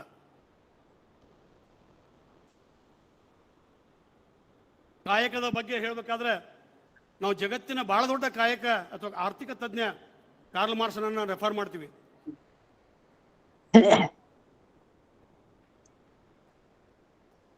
ಕಾರ್ಲ್ ಮಾರ್ಕ್ಸ್ ಒಬ್ಬ ಪದಾರ್ಥವಾದಿ, ಅದರ ಶರಣರು ಮತ್ತು ಬಸವಣ್ಣ ಪ್ರಸಾದವಾದಿ.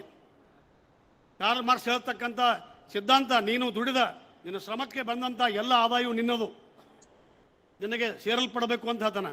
ಬಸವಣ್ಣ ಅನ್ನಂಗಿಲ್ಲ, ಅನ್ನದೊಳಗೊಂದು ಅಗಳ, ವಸ್ತ್ರದೊಳಗೊಂದು ಎಳೆಯ, ಹೊನ್ನಿನೊಳಗೊಂದು ಒರೆಯ, ಇಂದಿಂಗೆ ಬೇಕು ನಾಳಿಂಗೆ ಬೇಕೆಂದ್ರೆ ನಾಡಿ ಮಾಡಿ ನಿಮ್ಮ ಪ್ರಮಥರಾಣಿ ಅಂತಾನೆ.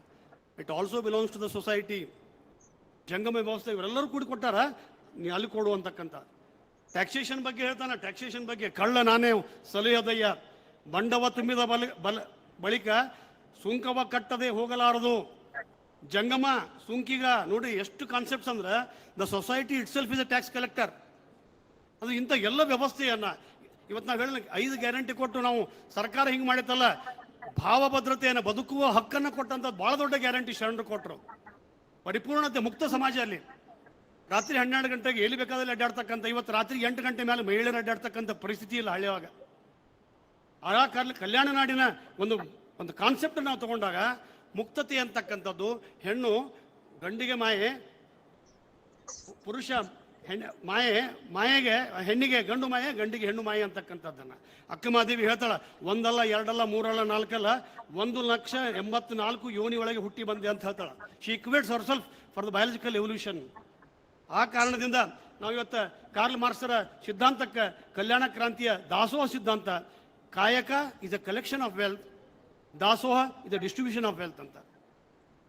ನಾವು ಮಲಯ ಮಾದೇಶ್ವರನಾಗಲಿ, ಶರಣ ಪರಂಪರೆ ಬಂದಂಥ ಯಡಿಯೂರು ಸಿದ್ಧಲಿಂಗರಾಗಲಿ, ಇವರೆಲ್ಲರೂ ಕೂಡ ಅವೈದಿಕ ವ್ಯವಸ್ಥೆಯನ್ನು, ಆಂದೋಲನವನ್ನು ಹುಟ್ಟಾಕಿದವರು. ನೋವಿನ ಸಂಗತಿ ಅಂದ್ರೆ ಅವರ ಕಾಲಘಟ್ಟದ ನಂತರ ವ್ಯವಸ್ಥೆಯೊಳಗೆ ಏನು ಪ್ರಕ್ಷಿಪ್ತಗೊಂಡಂಥ ಸಾಹಿತ್ಯದ ಮೂಲಕ ಈ ವ್ಯವಸ್ಥೆಯನ್ನು ಹುಟ್ಟಾಕಿದ್ರು. ಮಠಗಳನ್ನು ಎಲ್ಲಿಯೂ ಕೂಡ ಶರಣರು ಪ್ರತಿಪಾದನೆ ಮಾಡಿಲ್ಲ. ಮಠದೊಳಗಿನ ಬೆಕ್ಕು ಅಂತ ಜೇಡದಾಶಿಮಯ್ಯ ಮಠದೊಳಗಿರ್ತಕ್ಕಂಥ ಕಳ್ಳ ಜೀವ ಅಂತಕ್ಕಂಥ ವಿಚಾರವನ್ನ ಅವರು ಹೇಳ್ತಾರ. ಅದಕ್ಕೆ ಬಸವಣ್ಣ ಅಂತಕ್ಕಂಥ ಒಬ್ಬ ಬಹಳ ದೊಡ್ಡ ಕ್ರಾಂತಿ ಪುರುಷ. ಆತನನ್ನ ಕೇವಲ ಉನ್ಮಾದ, ಉತ್ಸಾಹ ಅಥವಾ ನೆಮ್ಮದಿಗೆ ಅಥವಾ ನಮ್ಮ ಸಂತೋಷಕ್ಕೆ ನಾವು ಒಂದು ಸೀಮಿತ ವರ್ಗದವರು ಇಟ್ಕೊಳ್ಳೋದಕ್ಕಿಂತ ಇಡೀ ಜಗತ್ತಿಗೆ ಒಂದು ಮಾದರಿ ಆಗ್ತಕ್ಕಂಥ ಬಸವಣ್ಣ ಪ್ರಜಾಪ್ರಭುತ್ವದ ವ್ಯವಸ್ಥೆಯೊಳಗೆ, ವಿಶೇಷವಾಗಿ ಪ್ರಜಾಪ್ರಭುತ್ವ ವ್ಯವಸ್ಥೆಯೊಳಗೆ ಆತನ ಒಂದು ಕೂಡಲ ಸಂಗಮ ಹೋದಾಗ ಹೆಂಡತಿಯನ್ನು ಕರೆ ಕಳಿಸ್ತಾನ ನೀಲಾಂಬಿಕೆಗೆ. ಆಕೆ ಹೇಳ್ತಾಳೆ, ನೋಡು ನೋಡು ನೋಡು ನೋಡು ನೋಡು ಲಿಂಗವೇ, ನೋಡು ಬಸವಯ್ಯನ ಮಾಡುವ ಆಟವ, ಅಲ್ಲಿಲ್ಪ ಸಂಗಯ್ಯ ಇಲ್ಲಿಲ್ಲವೇ. ಎಲ್ಲ ಕಡೆ ಸಂಗಯ್ಯ ಅಂತ ಹೇಳ್ದಿ, ಕುಡಲ ಸಂಗಮದಾಗ ಅದಾನಂತ ಇಲ್ಲಿಲ್ಲನು. ಅಂದ್ರೆ ಗಂಡನ ಒಂದು ಸಂಶಯನೂ ಕೂಡ ಒಂದು ಪ್ರಶ್ನೆ ಮಾಡ್ತಕ್ಕಂಥ ವಿಚಾರ ಭಾವವನ್ನು ಶರಣರಿಗೆ ಕೊಟ್ಟಂಥವ್ರು ಬಸವಣ್ಣ ಅಂತಕ್ಕಂಥದ್ದು. ಈಗ ನಮ್ಮ ಮುಂದಿರ್ತಕ್ಕಂಥ ಸವಾಲುಗಳೇನು? ಯಾಕಂದ್ರೆ ಬಹಳ ಶ್ರೇಷ್ಠ ಸಾಹಿತಿಗಳು, ಪತ್ರಕರ್ತರು ಎಲ್ಲರೂ ಇದರ. ನಮ್ಮ ಬಹಳ ದೊಡ್ಡ ಜವಾಬ್ದಾರಿ ಅಂತಂದ್ರೆ ವಚನ ಸಂಪುಟದೊಳಗೆ ಸಾಕಷ್ಟು ವಚನಗಳು ಪ್ರಕ್ಷಿಪ್ತಗೊಂಡವ, ಕಲಬೆರಕೆ ಆಗ್ಯಾವ. ಸಂಸ್ಕೃತದ ಉಕ್ತಿಗಳನ್ನು ಸೇರಿಸಿ ಜಾತಸ್ಯ ಮರಣಂ ದ್ರೋಮ್ ಎಂಬುದಾಗಿ ಬರೆದ, ಅದಕ್ಕೆ ಅಗತ್ಯ ಇರಲಾರ್ದಂಥ, ಇಟ್ ಇಸ್ ನಾಟ್ ನೀಡೆಡ್. ಆ ಎಲ್ಲ ಸಂಸ್ಕೃತ ಭೂಯಿಷ್ಠವಾದಂಥ ವಿಚಾರಗಳನ್ನು ತೆಗಿತಕ್ಕಂಥ, ಇಲ್ಲದಿದ್ದರೆ ಎಲ್ಲಿಯವರೆಗೆ ನಾವು ಇಂಥ ಒಂದು ಕಲುಷಿತ ಅಥವಾ ವೈದಿಕ ಪ್ರೇರಿತವಾದಂಥ ವಿಚಾರಗಳನ್ನು ಇಟ್ಕೊಂತ ಹೊಂಟ್ರೆ ಖಂಡಿತವಾದು ಇದು ಅವೈದಿಕ ಹಿಂದೂಯೇತರ ಧರ್ಮ ಅಂತ ಅನ್ನಕ್ಕೆ ನನಗೆ ಅಂಕರಿ ಅಧಿಕಾರಿಕ್ಕಿಲ್ಲ. ಬಸವಣ್ಣ ಒಬ್ಬ ಬಹಳ ದೊಡ್ಡ ನಾಸ್ತಿಕ, ಕಮ್ಯುನಿಸ್ಟು, ಸಮಾಜವಾದಿ. ಇವತ್ತು ನಾವು ಸೆಂಟ್ರಿಸ್ಟ್ ನೋಡ್ತೀವಿ, ರೈಟಿಸ್ಟ್ ನೋಡ್ತೀವಿ. ರಾಧಾಕೃಷ್ಣ ಅಂತವರು ಬಲಪಂಥೀಯರು ಕೂಡ ಬಸವಣ್ಣನ ಒಪ್ಕೊಂತಾರ, ಎಡಪಂಥೀಯರು ಕಮ್ಯುನಿಸ್ಟರು ಒಪ್ಕೊಂತಾರ, ಮಧ್ಯವರ್ತಿ ಗಾಂಧಿ ಒಪ್ಕೊಂತಾನ. ಇಡೀ ಜಗತ್ತು ಬಸವಣ್ಣನ ಒಪ್ಕೊಳ್ಳೋದಾಗ ನಮ್ಮೊಳಗಿರ್ತಕ್ಕಂಥ ಆತನ ವಿಚಾರಧಾರಿಗಳು ಈ ವಚನಗಳ ಪರಿಷ್ಕರಣೆ ಬಹಳ ಮುಖ್ಯ, ಬಹಳ ಮುಖ್ಯ. ಒಂದು ವಿಚಾರ ಅಂತಂದ್ರೆ, ಒಂದು ಮಾದಾರ ಚೆನ್ನಯ್ಯ ಆಗಿನ ಕಾಲದಾಗ ಅಂಬ್ಲಿ ಮಾಡ್ತಿರ್ತಾನವ. ಚೋಳ ಅರಸರಿಗೆ ಹುಲ್ಲು ತಡಿಯನ್ನು ಹಾಕ್ತಕ್ಕಂಥ ಕೆಲಸ ಮಾಡವ ಬಸವಣ್ಣನ ಬಂದು ನಾನು ಇಲ್ಲಿ ಕೆಲಸ ಮಾಡ್ತೀನಿ ಅಂದ್ರೆ ಅಂಬ್ಲಿ ಮಾಡಕ್ ಹಚ್ತಾನ. ದಲಿತ ವರ್ಗದವ್ ನೋಡ್ರಿ, ಬಂದಂತ ಎಲ್ಲರಿಗೆ ಅಂಬ್ಲಿ ಗಂಜಿ. ಇಲ್ಲಿ ಬೆಂಗಳೂರಾಗ ಏನಂತಾರ ಗೊತ್ತಿಲ್ಲ ನನಗೆ, ಅಂಬ್ಲಿ ಅಂತ ನಮ್ಮ ಕಡೆ ಉತ್ತರ ಕರ್ನಾಟಕ ಅಂತಾರ. ಆ ಕೊಟ್ಟಾಗ ನೋವಿನ ಸಂಗತಿ ಅಂದ್ರೆ ನಾವೆಷ್ಟು ಗಟ್ಟಿತನ ಅಂತಂದ್ರೆ, ಕನ್ನಡವ ಕಲಿಸಿದು ವ್ಯರ್ಥವಾಗಲಿಲ್ಲ ಮಾದಾರ ಚೆನ್ನಯ್ಯನಿಗೆ. ಮಾದಾರ ಚೆನ್ನಯ್ಯ ವಾದ ಮಾಸ್ಟರ್. ಏನು ಚಂಪು ಕಾವ್ಯ ಅಂತಕ್ಕಂಥ ಮಹಾಪ್ರವಾಹಕ್ಕೆ ಅಡ್ಡಗೋಡಿಯನ್ನು ಕಟ್ಟಿ ಅದರ ಮಾಲಕನನ್ನು ಮಾಡಿದವರು ಮಾದಾರ ಚೆನ್ನಯ್ಯನ ಮಾಡಿದವರು ಶರಣರು ಅವ್ರನ್ನ ಮಾಡಿದ್ರು, ತಾವು ಕಟ್ಕೊಳ್ಳಿಲ್ಲ. He'd not take the credit for himself. ಆ ಕಾರಣದಿಂದ ಈ ವಚನ ಸಾಹಿತ್ಯದೊಳಗಿರ್ತಕ್ಕಂಥ ಬಹಳಷ್ಟು ಕಲಬೆರಕೆಗಳದಾವು. ಪಾಪ ಡಾಕ್ಟರ್ ಕಲಬುರ್ಗಿ ಅವರು ಇದು 3 ಆವೃತ್ತಿ ಬಂದರೂ ಕೂಡ ಆಗೈತಿ, ಸಾಕಷ್ಟು ಆಗ್ಯಾವ. ಆದ್ರೆ ಇನ್ನೂ ಕೂಡ ಸಾಕಷ್ಟು ವಚನಗಳು ಅದಾವ. ಅದ್ರಾಗ ಒಂದು ವಚನ ಅಂದ್ರೆ ಅಂಬ್ಲಿ ಮಾಡವ, ಅದ್ರಾಗ ಬರ್ದಾರ ಹಸುವ ಕೊಂದಾತ ಮಾದಾರ ಚೆನ್ನಯ್ಯ ಬಸವಣ್ಣನ. ಶಿಶು ವೈದ್ಯ ಡೋಹಾರ ಕಕ್ಕಯ್ಯ, ಹಸುವನ್ನು ಆಕಳ ಕೊಲ್ತಕ್ಕಂಥವ. ಮಾದ್ರು ಎಂದೂ ಆಕಳ ಕೊಲ್ಲಂಗಿಲ್ಲ, ಸತ್ತ ಆಕಳವನ್ನು ಒಯ್ದು ಅದಾಗ ಅದರ ಉಪಯೋಗಗಳನ್ನು ಮಾಡ್ತಾರ. ಆದ್ರೆ ಇವರು ವಚನದಾಗ ಹೆಂಗೆ ಬರ್ದಾರ ನನಗೆ ಭಾಳ ವಿಚಿತ್ರ ಅನ್ಸತಿ. ತೆಗೆದು ಕೂಡ ಎಲ್ಲ ಚಾಂದಾಲಗಿತ್ತಿ, ಹಾದ್ರಿಗಿತ್ತಿ, ಬೋಸ್ರಿ, ಈ ಪದಗಳು ಬಸವಣ್ಣ ಬರಂಗಿಲ್ಲ. ಬಂಡಾಯಕಾರ ಬಸವಣ್ಣ. ನಾನು ಹೇಳ್ತೀನಿ, ಯಾಕೆ ದಯವಿಟ್ಟು ಅರ್ಥ ಮಾಡ್ಕೊಡ್ರಿ. ಇಂಥ ಪದಗಳನ್ನು ಉದ್ದೇಶಪೂರ್ವಕವಾಗಿ ಪೌರೋಹಿತ್ಯ ಪೀಡಿತವಾದಂಥ ಜನ 16ನೇ ಶತಮಾನದ ಆರಾಧ್ಯರು ಇವುಗಳನ್ನು ಸೇರಿಸಿದ್ರು. ಸಂಕಲನ ಯುಗದ ಹೆಸರಿನೊಳಗೆ ಸೇರಿಸಿದ್ರು. ನಮಗೆ ಗೊತ್ತಾಗ್ಲಿಲ್ಲ. ನಾವು ಕಾಮಿ ಬಿದ್ದು ಕೂಡ ಕಾಲು ಬೀಳ್ದ ಅಂತ ಕಲ್ತೀವಿ. ಪಾದೋದಕ್ಕಂದ್ರೆ ಅವ್ರು ಕಾಲು ತೊಳ್ದಾಗ ಕೂಡಿದ್ರು. ಅವ್ರು ಇನ್ನೂ ಪುಣ್ಯ ಕಾಲು ತೊಳಿ ಅಂತ ಹೇಳ್ಯಾರ. ನಮ್ಗೆ ಇನ್ನೂ ಏನು ತೊಳಿ ಅಂದ್ರೆ ಅದನ್ನು ತೊಳ್ಯಾಕೆ ತಯಾರಿದ್ವಿ ನಾವು ಭಾಳ ನೋವಿನ ಸಂಗತಿ ಇದು. ಅದನ್ನು ತೊಗೊಂಡು ಮಣಿ ತುಂಬ ಹೋಗೋದು. ಈ ಅನಾಚಾರಗಳನ್ನು ಬಸವಣ್ಣ ಹೇಳಿಲ್ಲ ಬಸವಣ್ಣ. ಇವತ್ತು ಗಟ್ಟಿಯಾಗಿ ಬಸವ ಧರ್ಮಿ ಅಂತಂದ್ರೆ ಈಸ್ ಎ ರ್ಯಾಷನಲಿಸ್ಟ್, ಒಬ್ಬ ಅತ್ಯಂತ ಕಾರಣಿ ಪುರುಷ, ವೈಚಾರಿಕ. ಅದಕ್ಕೆ ಇಂಥ ಸಾಕಷ್ಟು ವಚನದೊಳಗೆ ನಾ ಹೇಳ್ತೀನಿ, 1 ಅಲ್ಲ 2 ಅಲ್ಲ 3 ಅಲ್ಲ, ಸುಮಾರು 100 ವಚನಗಳನ್ನ ಕೋಟ್ ಮಾಡ್ತೀನಿ. ಅರಮನೆಯ ಹಂಗಿನ ಕೂಳಾದರೂ ಹೋಗ್ಬಿಟ್ಟು ಅರಮನೆಯ ಹಂಗಿನ ಕೂಳಾದರೂ ಮಾಡ್ರ, ಅರಮನೆಯ ಹಂಗಿನ ಕೂಳಾದರೂ ತಂದು ಪ್ರಸಾದವ ಮಾಡಬಾರ್ದು ಅಂತ ನನಗೆ ಅನಿಸುತ್ತಿದ್ದು. ಯಾಕೆ ಹಿಂಗೆ ಬಂತು? ಅರಮನೆಯೊಳಗೆ ಮೃಷ್ಟಾನ್ನ ಭೋಜನ ಅಂತಾರ, ಕೂಳು ಅನ್ನಂಗಿಲ್ಲ. ಕೂಳು ಅಂದ್ರೆ ನಮ್ಮ ಕಡೆ ರೈತರು ಮುಂಜಾನೆ ಹರಗಕ್ಕೆ ಬಿತ್ತಕ್ಕೆ ಹೋಗೋರು ಕೂಳು ಅಂತಾರೆ. ನಮ್ಗೆ ಊಟ ಅನ್ನೋರು ಮಧ್ಯಮ ವರ್ಗ, ಮೃಷ್ಟಾನ್ನ ಭೋಜನ ಶ್ರೀಮಂತರು. ಅರಮನೆ ಅಲ್ಲದು, ಆರಮನೆಯ ಹಂಗಿನ ಕೂಳಾದರೂ ತಂದು ಪ್ರಸಾದವ ಮಾಡೋದು. ದಿನೇಶ್ ಅಮೀನ್ ಮಠರ ಮನೆಯಾಗ ಅಡಿಗೆ ಮಾಡ್ಯಾರ, ಅದನ್ನ ತಂದು ನಾನು ಜಂಗಮ ಸೇವೆ ಮಾಡೋದಲ್ಲ. ನೀನು ದುಡಿ, ನಿನ್ನ ಶ್ರಮಕ್ಕೆ ಬಂದಂಥ ಆದಾಯವನ್ನು ಸಮಾಜಕ್ಕೂ ಅರ್ಪಿಸು. ಇದು ಶರಣರ ಕಲ್ಪನೆ. ಅಂದ್ರೆ ಪಾಠಾಂತರದಾಗ ಭಾಳ ಜನ ಭಾಳ ಖುಷಿಯಾಗಿ ಹೇಳ್ತಾರ. ಇನ್ನೊಂದು ಆಯ್ತು, ಇವನಾರವ ಬಸವಣ್ಣನವರ ಬಹುತೇಕ ವಚನಗಳು ಆತ್ಮವಿಶ್ಲೇಷಣೆ ವಚನಗಳು. ಇವ ಹಾರವ ಎಂದೆನಿಸದರಯ್ಯ, ಇವ ನಮ್ಮವ ಎಂದೆನಿಸಯ್ಯ, ನಿಮ್ಮ ಮನೆಯ ಮಗನೆನಿಸಯ್ಯ. ಇಂಥ ಹಲವಾರು ವಚನಗಳದಾವು. ಕಾರಣ ಆ ವಚನಗಳ ಪರಿಷ್ಕರಣೆಗೆ ತಜ್ಞರ ಸಮಿತಿ ಎಲ್ಲರ ಸಾಕಷ್ಟು ಕುಂತ್ಕೊಂಡು ಮಾಡಿದಾಗ ಆಗಬೇಕು. ಎರಡನೇದು ವಚನ ವಿಶ್ವವಿದ್ಯಾಲಯ ಆಗಬೇಕು, ಪಾಠಾಂತರಗಳಾಗಬೇಕು, ಅವುಗಳ ಭಾಷಾಂತರಗಳು ಹೋಗಬೇಕು.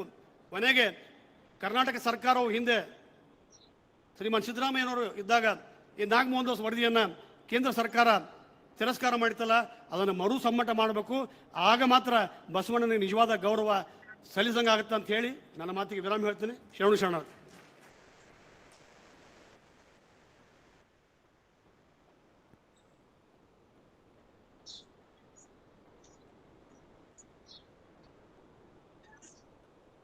ಶರಣ ಸಾಹಿತ್ಯವನ್ನು ಕುರಿತು ಶಶಿಕಾಂತ್ ಪಾಟೀಲ್ ಅವರು ಮಾತನಾಡಿದ್ದಾರೆ. ಈಗ ಎಲ್.ಎನ್. ಮುಕುಂದರಾಜು ಅವರು ತಮ್ಮ ವಿಚಾರ ಮಂಡಿಸಬೇಕು ಅಂತ ಹೇಳಿ ಇಲ್ಲೇ ಕೂತ್ಕೊಳ್ಳಿ.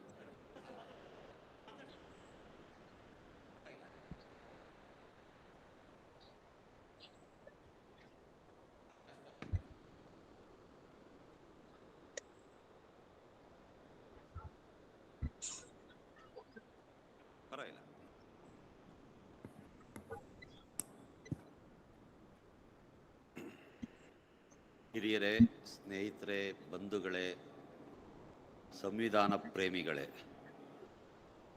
ಸಂವಿಧಾನ ಪ್ರೇಮಿಗಳು ಅಲ್ಲ, ಸಂವಿಧಾನದ ಫಲಾನುಭವಿಗಳು. ನಮ್ಮ ದೇಶದ 150 ಕೋಟಿ ಪ್ರಜೆಗಳು ಕೂಡ ಬಾಬಾ ಸಾಹೇಬರು ಕೊಟ್ಟ ಸಂವಿಧಾನದ ಬಲದಿಂದಲೇ ಬಿಳಿ ಬಟ್ಟೆ ಹಾಕೊಂಡು ಓಡಾಡಕ್ಕೆ ಸಾಧ್ಯ ಆಗಿರೋದು. 150 ಕೋಟಿ ಹಾಕೊಂಡಿದ್ದಾರೆ ಇಲ್ವೋ ಗೊತ್ತಾ? ನಾನಂತೂ ಹಾಕೊಂಡಿದ್ದೀನಿ. ಇದು ಬಹಳ ಮುಖ್ಯವಾದ್ದು. ನಮ್ಮ ಅಪ್ಪನಿಗಿಲ್ಲದ್ದು, ನಮ್ಮ ತಾತನಿಗಿಲ್ಲದ್ದು, ನಮ್ಮ ಅಜ್ಜಿ ಮುತ್ತಜ್ಜಿಯರಿಗಿಲ್ದಲೇ ಇದ್ದಂಥ ಒಂದು ಅವಕಾಶ, ವಿದ್ಯೆ, ಉದ್ಯೋಗ, ಈ ಅಲಂಕಾರ, ಈ ಸ್ವಾತಂತ್ರ್ಯ, ಸಮಾನತೆ, ಇವೆಲ್ಲವನ್ನು ಸಂವಿಧಾನ ನಮಗೆ ಒದಗಿಸಿಕೊಟ್ಟಿದೆ. ಈಗ ಸಂವಿಧಾನದ ಬಗ್ಗೆ ಮತ್ತೆ ಮತ್ತೆ ಇಂಥ ಕಾಲಘಟ್ಟದಲ್ಲಿ ಯೋಚನೆ ಮಾಡೋದಿದೆಯಲ್ಲ, ಇದು ಯಾತಕ್ಕೆ ಅಂತ ನಾನು ಯೋಚನೆ ಮಾಡಿದೆ. ಸಂವಿಧಾನಕ್ಕೆ ಎಲ್ಲೋ ಆತಂಕ ಬಂದಿದೆ. ಸಂವಿಧಾನ ಅದರ ಆಯಸ್ಸು ಇನ್ನು ಕೆಲವೇ 1-2 ವರ್ಷಗಳಲ್ಲಿ ತೀರಿ ಹೋಗಬಹುದಾದಂಥ ಸಾಧ್ಯತೆ ಇದೆ. ಈಗಲಾದರೂ ಈ ದೇಶದ ಪ್ರಜೆಗಳನ್ನು ನಾವು ಎಚ್ಚರಿಸಬೇಕಾಗಿದೆ. ಕಳೆದ 70 ವರ್ಷಗಳಿಂದಲೂ ನಾವು ಸಂವಿಧಾನದ ಫಲಾನುಭವಿಗಳಾಗಿ ನಾನಾ ಹಂತಗಳಲ್ಲಿ ಕೆಲಸ ಮಾಡ್ಕೊಂಡು ಬಂದಿದ್ದೀವಿ. ಆದರೆ ಸಂವಿಧಾನದ ಒಂದು ಪ್ರಜ್ಞೆ ಇದೆಯಲ್ಲ, ಆ ಪ್ರಜ್ಞೆಯನ್ನು ನಾವು ನಮ್ಮ ಬದುಕಿನಲ್ಲಾಗಲಿ, ಮಾತಿನಲ್ಲಾಗಲಿ, ನಡವಳಿಕೆಯಲ್ಲಾಗಲಿ, ಕೃತಿಯಲ್ಲಾಗಲಿ ಅಳವಡಿಸ್ಕೊಳ್ಳೇ ಇಲ್ಲ. ಇದಕ್ಕೆ ಕಾರಣ ನಮ್ಮ ದೇಶದ ಅದೆಷ್ಟೋ ಜನಕ್ಕೆ ಸಂವಿಧಾನ ಅಂತಂದ್ರೆ ಏನು ಅನ್ನೋದೇ ಗೊತ್ತಿಲ್ಲ. ಒಂದು ಬದುಕಿತ್ತು, ಆ ಬದುಕಿನ ಬಗೆಗೆ ಅವರಿಗೆ ತಿಳುವಳಿಕೆ ಇತ್ತು. ಪ್ರತಿಯೊಬ್ಬರು ಹೊಂದ್ಕೊಂಡು ಬದುಕಬೇಕು, ಮನುಷ್ಯರೆಲ್ಲ ಒಂದು, ಈ ಥರದ ಒಂದು ಅರಿವು, ಒಂದು ಪ್ರಜ್ಞೆ ನಮ್ಮ ಕನ್ನಡಿಗರಲ್ಲಿ ಬಹಳ ಮುಖ್ಯವಾಗಿ ಇತ್ತು. ಅದನ್ನು ನಮ್ಮ ಕನ್ನಡ ಸಾಹಿತ್ಯ ಹೇಗೆ ನಮಗೆ ಆ ಪಾಠವನ್ನು ಹೇಳ್ಕೊಟ್ಟಿದೆ ಅನ್ನುವಂಥದ್ದನ್ನು ನಾವು ಇಲ್ಲಿವರೆಗೂ ಸಾಕಷ್ಟು ಓದಿರುವ ಎಲ್ಲ ಕೃತಿಗಳಲ್ಲೂ ತಿಳಿಯೋಕ್ಕೆ ಸಾಧ್ಯ ಇದೆ.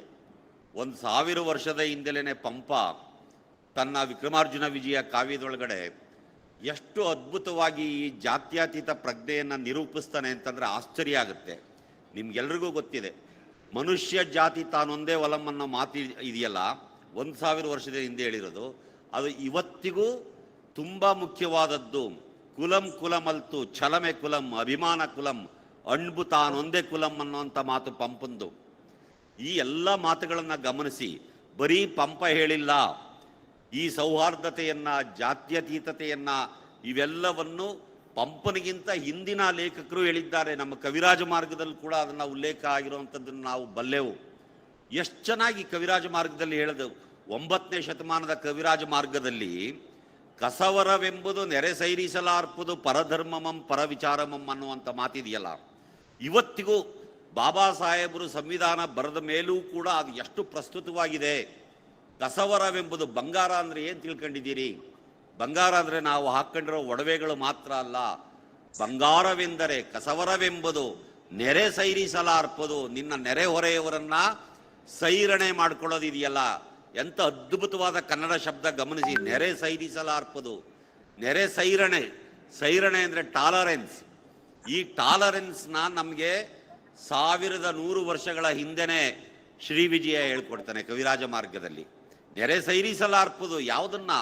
ಪರಧರ್ಮಮಂ, ಬೇರೆಯವರ ಧರ್ಮವನ್ನ ಗೌರವಿಸಬೇಕು, ಮತ್ತು ಪರವಿಚಾರಮಂ, ಬೇರೆಯವರ ಅಭಿಪ್ರಾಯಗಳನ್ನು ನಾವು ಗೌರವಿಸಬೇಕು. ಅದ್ರ ಬಗ್ಗೆ ನಮಗೆ ಸೈರಣೆ ಇರಬೇಕು. ಸೈರಣೆ ಕಳ್ಕೊಂಡ ಒಬ್ಬ ಮನುಷ್ಯ ಅಂತಂದ್ರೆ, ಅಥವಾ ಒಂದು ದೇಶ, ಒಂದು ಸಮಾಜ ಅಂದರೆ ಆ ದೇಶ, ಆ ಸಮಾಜ ಮತ್ತು ಆ ಮನುಷ್ಯನ ಅಸ್ತಿತ್ವವೇ ಇಲ್ಲದ ಹಾಗೆ ಆಗಿ ಹೋಗೋ ಸಾಧ್ಯತೆ ಇರುತ್ತೆ. ಸೈರಣೆ ಕಳ್ಕೊಂಡಿರುವ ಜಗತ್ತಿನ ಅನೇಕ ದೇಶದ ಪ್ರಜೆಗಳು ಇವತ್ತು ಹೇಗೆ ಬದುಕ್ತಾ ಇದ್ದಾರೆ ಅನ್ನುವಂಥದ್ದನ್ನು ನಾವು ಗಮನಿಸಬೇಕಾಗ್ತದೆ. ನಮ್ಮ ಮೇಲೆ ಸಾವಿರಾರು ವರ್ಷಗಳಿಂದ ಈ ತಳ ಸಮುದಾಯಗಳ ಮೇಲೆ ದಲಿತರು, ಶೂದ್ರರು, ಮುಖ್ಯವಾಗಿ ನಮ್ಮ ಹೆಣ್ಣು ಮಕ್ಕಳು, ಮಹಿಳೆಯರು, ಇವರ ಮೇಲೆ ನಡೆದಿರುವ ಆ ದಾಳಿಗಳಿದಾವಲ್ಲ, ನಮ್ಮ ತಾಯಂದಿರು, ಈ ಪೂರ್ವ ಪಿತಾಮಹರೆಲ್ಲ ಎಷ್ಟು ಸೈರಣೆ ಇದ್ದವರು ಅಂದ್ರೆ ಅದ್ರ ವಿರುದ್ಧ ಒಂದು ಮಾತನ್ನೂ ಕೇಳಲೇ ಇಲ್ಲ. ಅಕಸ್ಮಾತ್ ಯಾರಾದ್ರೂ ಇದ್ರ ವಿರುದ್ಧ ಮಾತಾಡಿದ್ರೆ ಅವರನ್ನ ಇಲ್ಲಿ ಉಳಿಸಿಲ್ಲ. ಈ ದೇಶದಲ್ಲಿ ಗಮನಿಸಿ, ನಿಮ್ಗೆ ಯಾರ್ಯಾರು ದಲಿತರ ಪರವಾಗಿ ಮಾತಾಡಿದ್ರೋ, ಯಾರ್ಯಾರು ಶೂದ್ರರ ಪರವಾಗಿ ಮಾತಾಡಿದ್ರೋ, ಯಾರ್ಯಾರು ಮಹಿಳೆಯರ ಪರವಾಗಿ ಮಾತಾಡಿದ್ರೋ ಅವರನ್ನ ಒಂದು ದೇಶ ಬಿಟ್ಟು ಓಡಿಸಲಾಗಿದೆ, ಇಲ್ಲ ನಿರ್ನಾಮ ಮಾಡಲಾಗಿದೆ. ಮೊದಲಿಗೆ ಮಾತಾಡಿದ್ದು ಬುದ್ಧನ ಅಸ್ತಿತ್ವ ಎಲ್ಲಿದೆ? ಬಾಬಾ ಸಾಹೇಬರು ಬರ್ದೇ ಇದ್ರೆ ಬಹುಶಃ ಇವತ್ತಿಗೂ ನಮಗೆ ಬುದ್ಧನ ಬಗ್ಗೆ ಅಷ್ಟು ಅರಿವು ಬರ್ತಾ ಇರ್ಲಿಲ್ವೋ ಏನೋ ಗೊತ್ತಿಲ್ಲ. ಬಾಬಾ ಸಾಹೇಬರು ಮತ್ತೆ ಬುದ್ಧನನ್ನ ಈ ದೇಶಕ್ಕೆ ತಗೊಂಬಂದು ಕೊಟ್ಟಿದ್ದಾರೆ. ಬುದ್ಧನನ್ನ ಓಡಿಸಿದ್ರು. ಅಷ್ಟೇ ಅಲ್ಲ, ಬುದ್ಧನ ವಿಚಾರಗಳನ್ನು ಅನುಸರಿಸ್ತಾ ಇದ್ದಂಥ ಲಕ್ಷಾಂತರ ಜನರ ತಲೆಯನ್ನ ಈಳ್ಗಾಯಿ ಒಡೆದು ಕೊಂದು ಹಾಕಿದ್ರು. ಅದಾದ್ಮೇಲೆ ನಮ್ಮ ಬಸವಣ್ಣ 12ನೇ ಶತಮಾನದಲ್ಲಿ ಕನ್ನಡದ ನೆಲದಲ್ಲಿ ಬಹಳ ದೊಡ್ಡ ಕೆಲಸವನ್ನ ಮಾಡಿದ್ದು ಬಸವಣ್ಣ ಮಾಡಿದ ಕೆಲಸವೂ ಕೂಡ ಯಾವುದು? ಈ ದಲಿತರು, ಈ ಶೂದ್ರರು, ಈ ಮಹಿಳೆಯರು, ಇವರ ಪರವಾಗಿಯೇ ಬಸವಣ್ಣನವರು ಮಾತಾಡಿದ್ದು. ಬಸವಣ್ಣನವರ ಕಥೆ ಏನಾಗುತ್ತೆ? ಅವ್ರ ಜೊತೆಲಿದ್ದ 1,96,000 ಜನ ಶಿವಶರಣರ ಕತೆ ಏನಾಯಿತು ಅನ್ನೋಂಥದ್ದನ್ನ ನಮಗೆ ಚರಿತ್ರೆ ಬಹಳ ಚೆನ್ನಾಗಿ ಹೇಳ್ಕೊಡುತ್ತೆ. ನನಗೆ ಯಾವಾಗಲೂ ಒಂದು ಸಂಕಟದ ರೀತಿಯಲ್ಲಿ ಕಾಡ್ತಾ ಇರುತ್ತೆ. 850 ವರ್ಷಗಳ ಹಿಂದೆ 1,96,000 ಜನನ ಕಲ್ಯಾಣದ ಬೀದಿಗಳಲ್ಲಿ ಕೊಂದು ಹಾಕಿದ್ರಲ್ಲ, ಅದ್ರ ಬಗ್ಗೆ ನಾವು ಒಂದು ಮೌನವಾದ ಪ್ರತಿಭಟನೆಯನ್ನು ಕನ್ನಡಿಗರು ಇಲ್ಲಿಯವರೆಗೆ ಮಾಡಿಲ್ಲ. ಇಲ್ಲಿವರೆಗೆ ಒಂದು ಸಣ್ಣ ಪ್ರತಿಭಟನೆ, ಒಂದು ಕಪ್ಪು ಬ್ಯಾಡ್ಜ್ ಹಾಕೊಂಡು ಎಲ್ಲ ಒಂದ್ ಕಡೆ ಕೂತ್ಕೊಂಡು ನಾವು ಶರಣರ ಹತ್ಯೆಯನ್ನು ವಿರೋಧ ಮಾಡ್ತಾ ಇದ್ದೀವಿ, ಇದು ನಮಗೆ ನೋವಾಗಿದೆ, ಸಂಕಟ ಆಗಿದೆ. ಇದೆಲ್ಲ ಯಾಕೆ ಮಾಡಬೇಕಾಗಿತ್ತು ಅಂದ್ರೆ ಮುಂದೆ ಬರಬಹುದಾದ ಶರಣರನ್ನ ಬದುಕಿಸೋದಕ್ಕಾಗಿ ಮಾಡಬೇಕಾಗಿತ್ತು. ನೀವು ಹಿಂದಿನವರ ಬಗೆಗೆ ಆಗಿರುವ ಅನ್ಯಾಯಗಳನ್ನ ಅಥವಾ ಅವ್ರ ಮೇಲೆ ನಡೆದಿರುವ ದೌರ್ಜನ್ಯ ದಬ್ಬಾಳಿಕೆಗಳನ್ನು ಅರ್ಥ ಮಾಡ್ಕೊಳ್ಳದೆ ಇದ್ರೆ, ಪ್ರಾರಂಭದಲ್ಲಿ ಸಿದ್ದರಾಮಯ್ಯನವರು ಹೇಳಿದ ಅಲ್ಲಮ ಪ್ರಭುಗಳ ವಚನ ಇದೆಯಲ್ಲ, ಅದು ಇದನ್ನೇ ಹೇಳ್ತಾ ಇದೆ. ಹಿಂದಿನದನ್ನ ಸರಿಯಾಗಿ ನಾವು ಅರ್ಥ ಮಾಡ್ಕೊಳ್ಳದೆ ಇದ್ರೆ ವರ್ತಮಾನದಲ್ಲೂ ನಮಗೆ ಬದುಕೋಕ್ ಸಾಧ್ಯ ಇಲ್ಲ ಮತ್ತು ಭವಿಷ್ಯವನ್ನು ಕಲ್ಪಿಸೋದಕ್ಕೆ ಸಾಧ್ಯ ಇಲ್ಲ.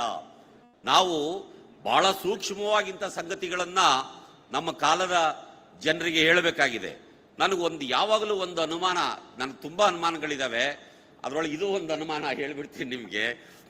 ನಮಗೆ 1947ರಲ್ಲಿ ಆಗಸ್ಟ್ 15ನೇ ತಾರೀಕು ಸ್ವಾತಂತ್ರ್ಯ ಬಂತು. ಏನ್ ಸ್ವಾತಂತ್ರ್ಯ ಬಂತು ಅಂತ ಪ್ರತಿ ವರ್ಷವೂ ಬಾವುಟ ಹಾರಿಸೋದು, ಲಡ್ಡು ತಿನ್ನೋದು, ಸಂತೋಷ ಪಡೋದು ಎಲ್ಲ ಮಾಡ್ತೀವಿ. 47ರಲ್ಲೇನೋ ಸ್ವಾತಂತ್ರ್ಯ ಬಂತಪ್ಪ. ಆದ್ರೆ ಸ್ವಾತಂತ್ರ್ಯ ಕಳ್ಕೊಂಡಿದ್ದು ಯಾವಾಗ ಅಂದ್ರೆ ನಮ್ಗೆ ಯಾರಿಗೂ ಗೊತ್ತೇ ಆಗಲ್ಲ. ಯಾವಾಗ ಸ್ವಾತಂತ್ರ್ಯ ಕಳ್ಕೊಂಡು? ಈ ದೇಶದ ಮೇಲೆ ಗ್ರೀಕರು ದಾಳಿ ಮಾಡಿದಾಗ ಸ್ವಾತಂತ್ರ್ಯ ಕಳ್ಕೊಂಡ್ವಾ? ಅಥವಾ ಶಕರು, ಹೂಣರು ಅವರೆಲ್ಲ ದಾಳಿ ಮಾಡಿದ್ರಲ್ಲ ಅವಾಗ ಸ್ವಾತಂತ್ರ್ಯ ಕಳ್ಕೊಂಡ್ವಾ? ಆರ್ಯರು ದಾಳಿ ಮಾಡಿದಾಗ ಸ್ವಾತಂತ್ರ್ಯ ಕಳ್ಕೊಂಡ್ವಾ? ಮುಸಲ್ಮಾನರು, ಈ ಮೊಘಲರು ಎಲ್ಲ ಬಂದ್ರಲ್ಲ ಅವಾಗ ಕಳ್ಕೊಂಡ್ವಾ? ಬ್ರಿಟಿಷರು, ಡಚ್ಚರು, ಫ್ರೆಂಚರು, ಪೋರ್ಚುಗೀಸರು ಇವರೆಲ್ಲ ಬಂದ್ರಲ್ಲ, ಇವ್ರು ಬಂದ ಮೇಲೆ ನಾವು ಸ್ವಾತಂತ್ರ್ಯ ಕಳ್ಕೊಂಡ್ವಾ? ನಮಗೆ ಗೊತ್ತೇ ಇಲ್ಲ ಸ್ವಾತಂತ್ರ್ಯವನ್ನ ಯಾವಾಗ ಕಳ್ಕೊಂಡಿದ್ದೀವಿ ಅನ್ನುವಂಥದ್ರ ಬಗ್ಗೆ ಅರಿವೇ ಇಲ್ಲ. ಆ ತರದ ಒಂದು ಪರಿಸ್ಥಿತಿ ಒಳಗಡೆ ನಾವಿದ್ದೀವಿ. ಬಹುಶಃ ನಾನು ತುಂಬಾ ಯೋಚನೆ ಮಾಡಿದಾಗ ನನ್ಗೆ ಅನ್ಸಿದ್ದೇನು ಅಂತಂದ್ರೆ, ಕ್ರಿಸ್ತಪೂರ್ವ 185ರಲ್ಲಿ ಬೃಹದ್ರಥ ಮೌರ್ಯನನ್ನ ಆ ಪುಷ್ಯಮಿತ್ರ ಶುಂಗ ಕೊಲೆ ಮಾಡ್ತಾನಲ್ಲ, ಅವತ್ತಿಂದ ನಾವು ಸ್ವಾತಂತ್ರ್ಯ ಕಳ್ಕೊಂಡಿದ್ದೀವಿ. ಇವತ್ತಿಗೂ ಕೂಡ ನಾವು ಅದ್ರ ಬಗ್ಗೆ ನಮ್ಗೆ ಸ್ವಾತಂತ್ರ್ಯದ ಪ್ರಜ್ಞೆಯೇ ಇಲ್ವಲ್ಲ. ಯಾಕೆ ಹಿಂಗಾಗಿದೆ? ಹೋಗ್ಲಿ, ಈ ಸ್ವಾತಂತ್ರ್ಯದ ಆಯುಷ್ಯ ಇನ್ನೆಷ್ಟು ದಿವಸ ಇದೆ? ಈಗ ನಮಗೆ ಸ್ವಾತಂತ್ರ್ಯ ಇದೆಯಾ? ಸಾಧ್ಯವೇ ಇಲ್ದಲೇ ಇರುವಂತ ಒಂದು ಅಸಹಾಯಕ ಪರಿಸ್ಥಿತಿ ಒಳಗಿದ್ದೀವಿ. ಸರಿಯಾಗಿ ಜೋರಾಗಿ ಬಾಯಿ ಬಿಟ್ಟು ಮಾತಾಡಕ್ಕಾಗ್ದಲೇ ಇರೋಂಥ ಪರಿಸ್ಥಿತಿಯಲ್ಲಿ ಈ ದೇಶದ ವಿದ್ಯಾವಂತರು, ಬುದ್ಧಿವಂತರು, ಬುದ್ಧಿಜೀವಿಗಳು ಅಂತ ಯಾರ್ಯಾರು ಇದ್ದಾರೋ ಅವರು ಅನುಭವಿಸ್ತಾ ಇದ್ದಾರೆ. ನಾವೇನಾದ್ರೂ ಒಂದು ಮಾತಾಡಿದ್ರೆ ಇವನು ಯಾರೋ ಗಂಜಿಗಿರಾಕಿ ಇರಬೇಕು, ಅಥವಾ ಇವನೇನೋ ಸುದ್ದಿಜೀವಿ, ಲದ್ದಿಜೀವಿ, ಬುದ್ಧಿಜೀವಿ, ಹಾಗೆ ಹೀಗೆ ಅಂತ ಹೇಳಿ ನಮ್ಮನ್ನ ಅಟ್ಯಾಕ್ ಮಾಡ್ತಾ ಇದ್ದಾರೆ. ಇದೆಲ್ಲದ್ರ ಮೂಲಕ ಮರ್ಯಾದೆ ಗಂಜೋ ಅಥವಾ ಪ್ರಾಣಕ್ಕಂಜಿಯೋ ನಾವೆಲ್ಲ ಮೌನವಾಗಿರುವಂತದ್ರ ಕಡೆ ಹೋಗ್ತಾ ಇರೋದಿದೆಯಲ್ಲ, ಇದು ನಮ್ಮ ದುರದೃಷ್ಟ, ದೇಶದ ದುರದೃಷ್ಟ. ಹೀಗೆ ಜೋರಾಗಿ ಮಾತನಾಡಿದವರು ನಮ್ಮ ಕಾಲದೊಳಗಡೆ ಕಲಬುರಗಿ ಅಂತವ್ರು ಇರ್ಬೋದು, ಗೌರಿ ಅಂತವ್ರು ಇರ್ಬೋದು, ಲಿಂಗಣ್ಣ ಸತ್ಯಂಪೇಟೆ ಇರ್ಬೋದು, ಈ ಥರದ ಅನೇಕ ಜನರ ಹತ್ಯೆಗಳಾದವಲ್ಲ. ಅವಾಗ ಏನಾಯ್ತು? ನಾವು ಯಾಕೆ ಅದರ ವಿರುದ್ಧ ಜೋರಾಗಿ ಇಡೀ ಕನ್ನಡಿಗರೇ ಎದ್ದು ನಿಂತು ಕಲಬುರಗಿಯವರ ಹತ್ಯೆ ಆದಾಗ ಇಡೀ ಕನ್ನಡಿಗರು ಪ್ರತಿಭಟನೆ ಮಾಡಬೇಕಾಗಿತ್ತು, ಮುಖ್ಯವಾಗಿ ಲಿಂಗಾಯತರಾದರೂ ಮಾಡಬೇಕಾಗಿತ್ತು. ಯಾಕಾಗ್ಲಿಲ್ಲ ಇದೆಲ್ಲ? ಯಾರೋ ನಮ್ಮ ಮನಸ್ಸಿನೊಳಗಡೆ ನೀವು ಯಾವುದಕ್ಕೆ ಯಾವ ಒಂದು ಸಂಕುಲಕ್ಕೆ ಸೇರಿದ್ದೀರೋ ಅದಲ್ಲ, ನೀವು ಇನ್ಯಾವುದು ಅಂತ ಹೇಳ್ಬಿಟ್ಟಿದ್ದಾರೆ. ಆ ಕಾರಣಕ್ಕಾಗಿ ನಾವು ಯಾವುದರ ವಿರುದ್ಧವೂ ಮಾತಾಡ್ತಾ ಇಲ್ಲ. ನಾನು ಒಕ್ಕಲಿಗ, ಲಿಂಗಾಯತ, ಕುರುಬ ಅಂತ ಹೇಳ್ಕೊಳ್ಳಕ್ಕೆ ನಾವು ಹಿಂಜರದ ನಿಜ. ಯಾಕೆಂದ್ರೆ ನಮಗೆ ಒಂದು ಸೆಕ್ಯುಲರ್ ಆದಂತ ಮೌಲ್ಯವನ್ನ ನಮ್ಮ ಕನ್ನಡ ಸಾಹಿತ್ಯ, ಸಂವಿಧಾನ, ಆಧುನಿಕ ಸಮಾಜ, ನಮ್ಮ ಗುರುಗಳು ಎಲ್ಲ ಹೇಳ್ಕೊಟ್ರು. ಆದರೆ ಅವರು ಬಂದೇನ್ ಮಾಡಿದ್ರು? ನೀನು ಒಕ್ಕಲಿಗ ಅಲ್ಲ, ಲಿಂಗಾಯತ ಅಲ್ಲ, ನೀನು ಹಿಂದೂ ಅಂತ ಹೇಳಿದ್ರು. ಹಿಂದೂ ಅಂತ ಹೇಳ್ತಿದ್ದಂಗೆ ಏನಾಯ್ತು? ನಾವು ಯಾರಿಗೋ ಗುಲಾಮರಾಗಿ ಆಗಬೇಕಾಗಿ ಬಂತು. ಯಾರು ಇಲ್ಲಿವರೆಗೂ ನಮ್ಮನ್ನ ಹುರಿದು ಮುಕ್ಕಿದ್ರೋ ಅವರಿಗೆ ಗುಲಾಮರಾಗುವಂತ ಒಂದು ಪರಿಸ್ಥಿತಿಗೆ ನಾವು ಸಿಗಾಕೋಬೇಕಾಗಿತ್ತು. ಕುವೆಂಪು ಅವರು 50 ವರ್ಷಗಳ ಹಿಂದೆ ವಿಚಾರ ಕ್ರಾಂತಿಗೆ ಆಹ್ವಾನ ಅನ್ನುವಂಥ ಒಂದು ಭಾಷಣವನ್ನ ಮಾಡ್ತಾರೆ. ಅದ್ರ ಬಗ್ಗೆ ಎಲ್ಲ ಕಡೆ ಈಗ ಚರ್ಚೆಗಳು ನಡೀತಾ ಇದ್ದಾವೆ. ಅದರೊಳಗೆ ಎಷ್ಟು ಚೆನ್ನಾಗಿ ಒಂದು ಮಾತನ್ನು ಹೇಳ್ತಾರೆ ಅಂತಂದ್ರೆ, ಮುಂದೆ ಬರಬಹುದಾದ ಕಾಲವನ್ನ ಅವರ ಆ ದಾರ್ಶನಿಕ ಪ್ರಜ್ಞೆ ಯೋಚಿಸಿ ಹೇಳಿದೆ ಅಂತ ಅನ್ಸುತ್ತೆ. 50 ವರ್ಷದಿಂದ ಹೇಳಿದ್ದು ಇವತ್ತು ನಮ್ಮ ಕಣ್ಣೆದುರುಗಡೆ ಕಾಣ್ತಾ ಇದೆ. ಈ ಪ್ರಜಾಪ್ರಭುತ್ವವಾದಿಗಳಾಗಿರುವಂಥವರು, ಸಂವಿಧಾನ ಪ್ರಿಯರು, ಸ್ವಾತಂತ್ರ್ಯ ಪ್ರಿಯರಾಗಿರುವಂಥವರು ಏನಾದರೂ ಸರ್ವಾಧಿಕಾರಿಗಳ ವಿರುದ್ಧ ಪ್ರತಿಭಟನೆ ಮಾಡಿದ್ರೆ ಅಕಸ್ಮಾತ್ ನೋಡಿ ಬರೀತಾರೆ ಸ್ಪಷ್ಟವಾಗಿ, ಜನಶಕ್ತಿ ಎಚ್ಚೆತ್ತು ಪ್ರತಿಭಟಿಸಿದರೆ, ಜನಶಕ್ತಿ ಎಚ್ಚೆತ್ತು ಪ್ರತಿಭಟನೆ ಮಾಡಿದ್ರೆ ಅವ್ರೇನ್ ಮಾಡ್ತಾರೆ ಅಂತಂದ್ರೆ ನಿಷೇಧಾಜ್ಞೆಗಳನ್ನ ಜಾರಿಗೆ ತರ್ತಾರೆ, ಪೊಲೀಸರನ್ನ, ಸೈನ್ಯ ಬಲವನ್ನ ಬಳಸಿ ಬಗ್ಗು ಬಡಿತಾರೆ ಅಂತ ಕುವೆಂಪು 50 ವರ್ಷದಿಂದ ಹೇಳಿದ್ದಾರೆ. ಇವತ್ತು ದೆಹಲಿಯಲ್ಲಿ ರೈತರ ಚಳವಳಿ ಏನಾಗ್ತಾ ಇದೆ, ಹೆಂಗಾಗ್ತಾ ಇದೆ ಅನ್ನುವಂಥದ್ದನ್ನ ನಾವು ಯೋಚನೆ ನೋಡಿದ್ರೆ ಗೊತ್ತಾಗುತ್ತೆ ಕುವೆಂಪು ಅವರು ಎಷ್ಟು ವಾಸ್ತವ ಸಂಗತಿಗಳನ್ನು ಹೇಳಿದ್ರು. ಯಾಕೆ ಕವಿಗಳ ವಿರುದ್ಧವಾಗಿ ಈ ಕೋಮುವಾದಿ ರಾಜಕಾರಣ ಯಾವಾಗಲೂ ಬೀಳ್ತಾ ಇರ್ತದೆ ಅಂತಂದ್ರೆ, ಕವಿಗಳು ಸತ್ಯ ಹೇಳ್ತಾ ಇದ್ರು. ಯಾವ ತರದ ಸತ್ಯ ಅಂದ್ರೆ, ಅವರು ನಿನ್ನ ಕೈ ಕಮಲದಂತಿದೆ ಅಂತ ಪದ್ಯದಲ್ಲಿ ಹೇಳುವ ಅವಾಸ್ತವಿಕ ಸತ್ಯಗಳಲ್ಲ, ಆದ್ರೆ ಲೌಕಿಕ ಸತ್ಯಗಳಿದಾವಲ್ಲ, ಏನಾಗುತ್ತೆ ಮುಂದೆ ಅನ್ನುವಂಥದ್ದನ್ನ ಕವಿಗಳಾದವರು ಕನ್ನಡದಲ್ಲೂ ಹೇಳಿದ್ದಾರೆ. ಜಗತ್ತಿನ ಅನೇಕ ಕವಿಗಳು ಒಂದು ದರ್ಶನ ಪ್ರಜ್ಞೆಯನ್ನ ಬಳಸಿ ಒಂದು ಕಾಲಜ್ಞಾನದ ರೀತಿ ಒಳಗಡೆ ಹಿಂಗಾಗುತ್ತೆ ಅನ್ನುವಂತ ಒಂದು ಸೂಕ್ಷ್ಮವನ್ನು ಹೇಳ್ತಾರೆ.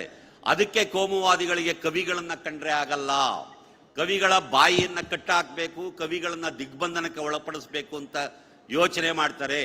ಕೋಮುವಾದಿ ಸರ್ಕಾರ ಅಧಿಕಾರಕ್ಕೆ ಬಂದ ಕಡೆಯೆಲ್ಲ ಗಮನಿಸಿ ಕವಿಗಳಿಗೆ ಅವ್ರದೊಂದು ಪುಸ್ತಕ ಪ್ರಿಂಟ್ ಮಾಡಕ್ ಬೇಕಾದಂತ ಕಾಗದದ ಬೆಲೆಯನ್ನು ಜಾಸ್ತಿ ಮಾಡ್ತಾರೆ. ಅವ್ರ ಪುಸ್ತಕ ಪ್ರಿಂಟ್ ಮಾಡಕ್ಕೆ ಆಗಬಾರ್ದು, ಮತ್ತು ಅವರೆಲ್ಲೂ ಮಾತಾಡಕ್ ಹೋಗ್ಬಾರ್ದು, ಅವ್ರನ್ನ ಯಾವುದೂ ವೇದಿಕೆಗೆ ಕರಿಬಾರ್ದು. ಕಳೆದ 4-5 ವರ್ಷಗಳ ಹಿಂದಿನಿಂದಲೂ ಕೂಡ ಕರ್ನಾಟಕದ ಬಹಳ ಮುಖ್ಯವಾದ ಲೇಖಕರೇ ಮನೆ ಒಳಗಡೆ ಇರಬೇಕಾದಂತ ಪರಿಸ್ಥಿತಿ ಬಂತು. ಲೇಖಕರಲ್ಲದವರು, ಕಲಾವಿದರಲ್ಲದವರು ಸಾಹಿತ್ಯ ಅಕಾಡೆಮಿ, ನಾಟಕ ಅಕಾಡೆಮಿ ಇಂಥ ಕಡೆ ಎಲ್ಲ ಪ್ರಾಧಿಕಾರ ಅಲ್ಲೆಲ್ಲ ಒಳ್ಳೆ TADAಗಳನ್ನ ತಗೊಂಡು ಚೆನ್ನಾಗಿಯೇ ಗಂಜಿಯನ್ನು ಅವರ ಕುಡಿದ್ರು, ಅಂಬ್ಲಿಯನ್ನು ಕುಡಿದ್ರು ಸರ್. ಸೊ ಹಾಗಾಗಿ ಇವತ್ತು ಕರ್ನಾಟಕದ ಜನತೆ ಏನಾದ್ರೂ ದಿಟ್ಟವಾಗಿ ಮಾತಾಡಕ್ ಹೋದ್ರೆ ಕುವೆಂಪು ಹೇಳಿದ ಹಾಗೆ ಸೈನ್ಯ ಬಲವನ್ನೋ, ನಿಷೇಧಾಜ್ಞೆಯನ್ನೋ, ಪೊಲೀಸು ಬಲವನ್ನೋ ಬಳಸಿ ಇದನ್ನ ನಿಯಂತ್ರಣಕ್ಕೆ ತಗೊಳ್ಳುವಂತ ಕೆಲಸವನ್ನ ಯಾವಾಗಲೂ ಸರ್ವಾಧಿಕಾರಿ ಮನಸ್ಥಿತಿಯ ಕೋಮುವಾದಿ ರಾಜಕಾರಣ ಮಾಡುತ್ತೆ. ಇವತ್ತು ನಮ್ಮ ದೇಶವನ್ನ ರಾಜಕಾರಣಿಗಳು ಆಳ್ತಾ ಇಲ್ಲ, ಅರ್ಥ ಮಾಡ್ಕೊಳ್ಳಿ. ಪಾರ್ಲಿಮೆಂಟ್ನಲ್ಲಿ ಕೂತ್ಕೊಂಡಿರುವಂತ ಪ್ರಧಾನಮಂತ್ರಿ ಆಗ್ಲಿ ಮತ್ತೊಬ್ಬರಾಗ್ಲಿ ಇವರೆಲ್ಲ ಆಡಳಿತ ನಡೆಸ್ತಾ ಇದ್ದಾರೆ ಅಂತಂದ್ರೆ ಅನುಮಾನ. ಪ್ರಧಾನಮಂತ್ರಿ ಆದವರು ಈ ದೇಶದ ಸಂವಿಧಾನ ಎಂಥ ಒಂದು ಶಕ್ತಿ ಕೊಟ್ಟಿದೆ ಅಂತಂದ್ರೆ, ಒಬ್ಬ ಸಾಮಾನ್ಯ ಮನುಷ್ಯನಿಗೆ ಕೊಟ್ಟಿರುವ ಶಕ್ತಿ ಪ್ರಧಾನಮಂತ್ರಿಗೂ ಇರುತ್ತೆ. ಮಾತನಾಡುವುದು ಈ ದೇಶದ ಸಂವಿಧಾನ ನಮ್ಮ ಪ್ರಜೆಗಳಿಗೆ ಕೊಟ್ಟಿರುವಂತ ಬಹುದೊಡ್ಡ ಶಕ್ತಿ.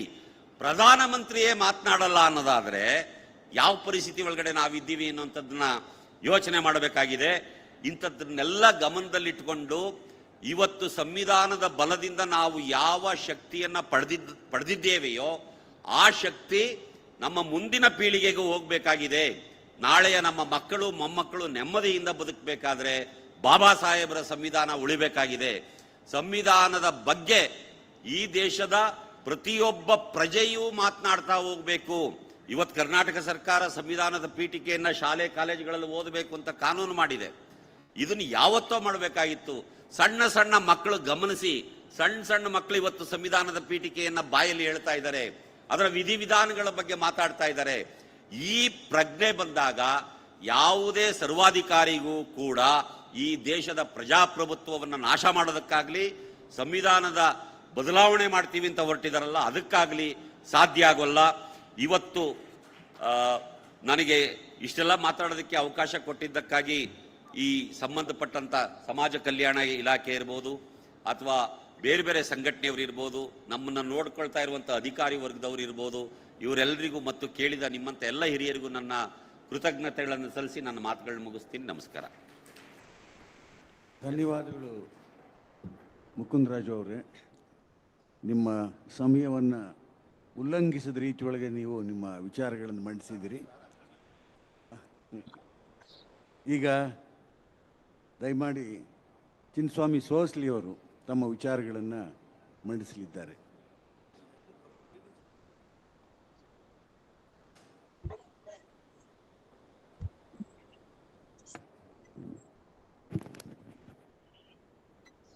ಎಲ್ಲರಿಗೂ ಜೈ ಭೀಮ್ ವಂದನೆಗಳು. ಹಿರಿಯರೇ ಮತ್ತು ಸ್ನೇಹಿತರೆ, ಅದ್ಭುತವಾದಂಥ ಮನಮುಟ್ಟುವಂಥ ಕಾರ್ಯಕ್ರಮದಲ್ಲಿ ನಾವೆಲ್ಲ ಭಾಗಿಯಾಗಿದ್ದೀವಿ. ಇಂಥ ಒಂದು ಕಾರ್ಯಕ್ರಮ ಬೇಕು ನಮ್ಮೆಲ್ಲರಿಗೂ. ಯಾಕಂದರೆ ನಾವೆಲ್ಲರೂ ಇವತ್ತು ಇಕ್ಕಟ್ಟು ಮತ್ತು ಬಿಕ್ಕಟ್ಟಿನ ಸಂದರ್ಭದಲ್ಲಿ ಜೀವಿಸ್ತಾ ಇದ್ದೀವಿ, ವಾಸಿಸ್ತಾ ಇದ್ದೀವಿ. ಈ ಸಂದರ್ಭದಲ್ಲಿ ಇಂಥ ವಿಚಾರ ಸಂಕಿರಣಗಳು ಬೇಕು. ಮನವನ್ನು ಮತ್ತೆ ಮತ್ತೆ ಪರಿವರ್ತನೆ ಮಾಡಿಕೊಳ್ಳಲು ಇಂಥ ಒಂದು ಕಾರ್ಯಕ್ರಮವನ್ನು ಆಗು ಮಾಡಿಕೊಟ್ಟಂಥ ಎಲ್ಲ ಸಮಸ್ತ ನನ್ನ ಬಂಧುಗಳಿಗೂ ಒಂದಗಳನ್ನ ಹೇಳಿ ಒಂದಷ್ಟು ಮಾತು, ಒಂದಷ್ಟು ಚರ್ಚೆ. ಅಧ್ಯಕ್ಷರೇ, ಬಹಳ ಮುಖ್ಯವಾಗಿ ಇವತ್ತು ನಾನು ಮಾತಾಡುವ ವಿಷಯ ಮೈಸೂರು ಸಂಸ್ಥಾನದ ನಾಲ್ವಡಿ ಕೃಷ್ಣರಾಜ ಒಡೆಯರ್ ಅವರ ಕಾಲದ ಸಾಮಾಜಿಕ ಪರಿವರ್ತನೆ ಕುರಿತು ಅಂತ. ಅದರ ಆಚೆ ಈಚೆ ಬೇಕಲ್ಲ, ನಾಲ್ವಡಿಗೆ ಬರೋಕೆ ಮುಂಚೆ ಬಹಳ ಮುಖ್ಯವಾಗಿ ಹಿರಿಯರು ನಮ್ಮ ಮಾರ್ಗದರ್ಶಕರಾದಂಥ ಪ್ರೊಫೆಸರ್ ಬಿಳಿಮಲೆ ಸರ್ ಮಾತಾಡಿದ ಮಾತಿಂದ ಆರಂಭ ಮಾಡ್ತೀನಿ ನಾನು. ಕನಕದಾಸರು 15ನೇ ಶತಮಾನದಲ್ಲಿ ಮಾಡಿದಂಥ ಆ ಬಹುದೊಡ್ಡ ಸಾಮಾಜಿಕ ಪರಿವರ್ತನೆಗೆ 2 ಕಾರಣವನ್ನು ಕೊಟ್ಟು ನನ್ನ ಮಾತು ಪೂರ್ವಕ ತಗೊಳ್ತೀನಿ. ಒಂದನೇದು ವ್ಯಾಸರಾಜರು ಕನಕದಾಸರಿಗೆ ಒಟ್ಟುವಂಥ ಒಂದು ಬಾಳೆಹಣ್ಣಿನ ಪರೀಕ್ಷೆ, ಇನ್ನೊಂದು ವ್ಯಾಸರಾಜರು ಸಮ್ಮುಖದಲ್ಲಿ ನಾನು ಎಂಬ ಪರೀಕ್ಷೆ. ಇವೆರಡು ಪರೀಕ್ಷೆಗಳೇ ಇವತ್ತಿನ ಮೀಸಲಾತಿನ ನಾವು ಮತ್ತೆ ಪರಿವರ್ತನೆ ಮಾಡಿಕೊಳ್ಳುವಂಥ, ಪುನರ್ವಿಮರ್ಶೆ ಮಾಡುವಂಥ ಅಂಶಗಳು ಬರ್ತವೆ. ಯಾರಿಗೆ ದೇವರು ಇಲ್ಲದ ಜಾಗದಲ್ಲಿ ಬಾಳೆಹಣ್ಣು ತಿನ್ಕೊಂಡು ಬಾ ಅಂತ ವ್ಯಾಸರಾಜರು ಹೇಳಿದ್ರು, ಯಾರು ತಿನ್ಕೊ ಬಂದ್ರು, ಯಾರು ತಿನ್ಕೊ ಬರಲಿಲ್ಲ. ಕನಕ ಯಾಕೆ ಕೈಲಿಡ್ಕೊಂಡು ಬಂದ? ಅವರಿಗೆ ಶ್ರಮದ ಮೂಲಕ ನಾಡು ಕಾಣ್ತಾ ಇತ್ತು, ಅವರಿಗೆ ತೀರ್ಥದ ಮೂಲಕ ನಾಡು ಕಾಣ್ತಾ ಇತ್ತು. ತೀರ್ಥದ ಮೂಲಕ ನಾಡು ಕಂಡವರು ಬಾಳೆಹಣ್ಣು ತಿನ್ಕೊಂಡ್ ಬಂದ್ರು, ಬೆವರಿನ ಮೂಲಕ ನಾಡು ಕಂಡವರು ಬಾಳೆಹಣ್ಣು ತಿನ್ನಿಲ್ಲ, ಅವ್ರಿಗೆ ಇನ್ನೂ ರಿಸರ್ವೇಶನ್ ಸಿಗ್ಲಿಲ್ಲ.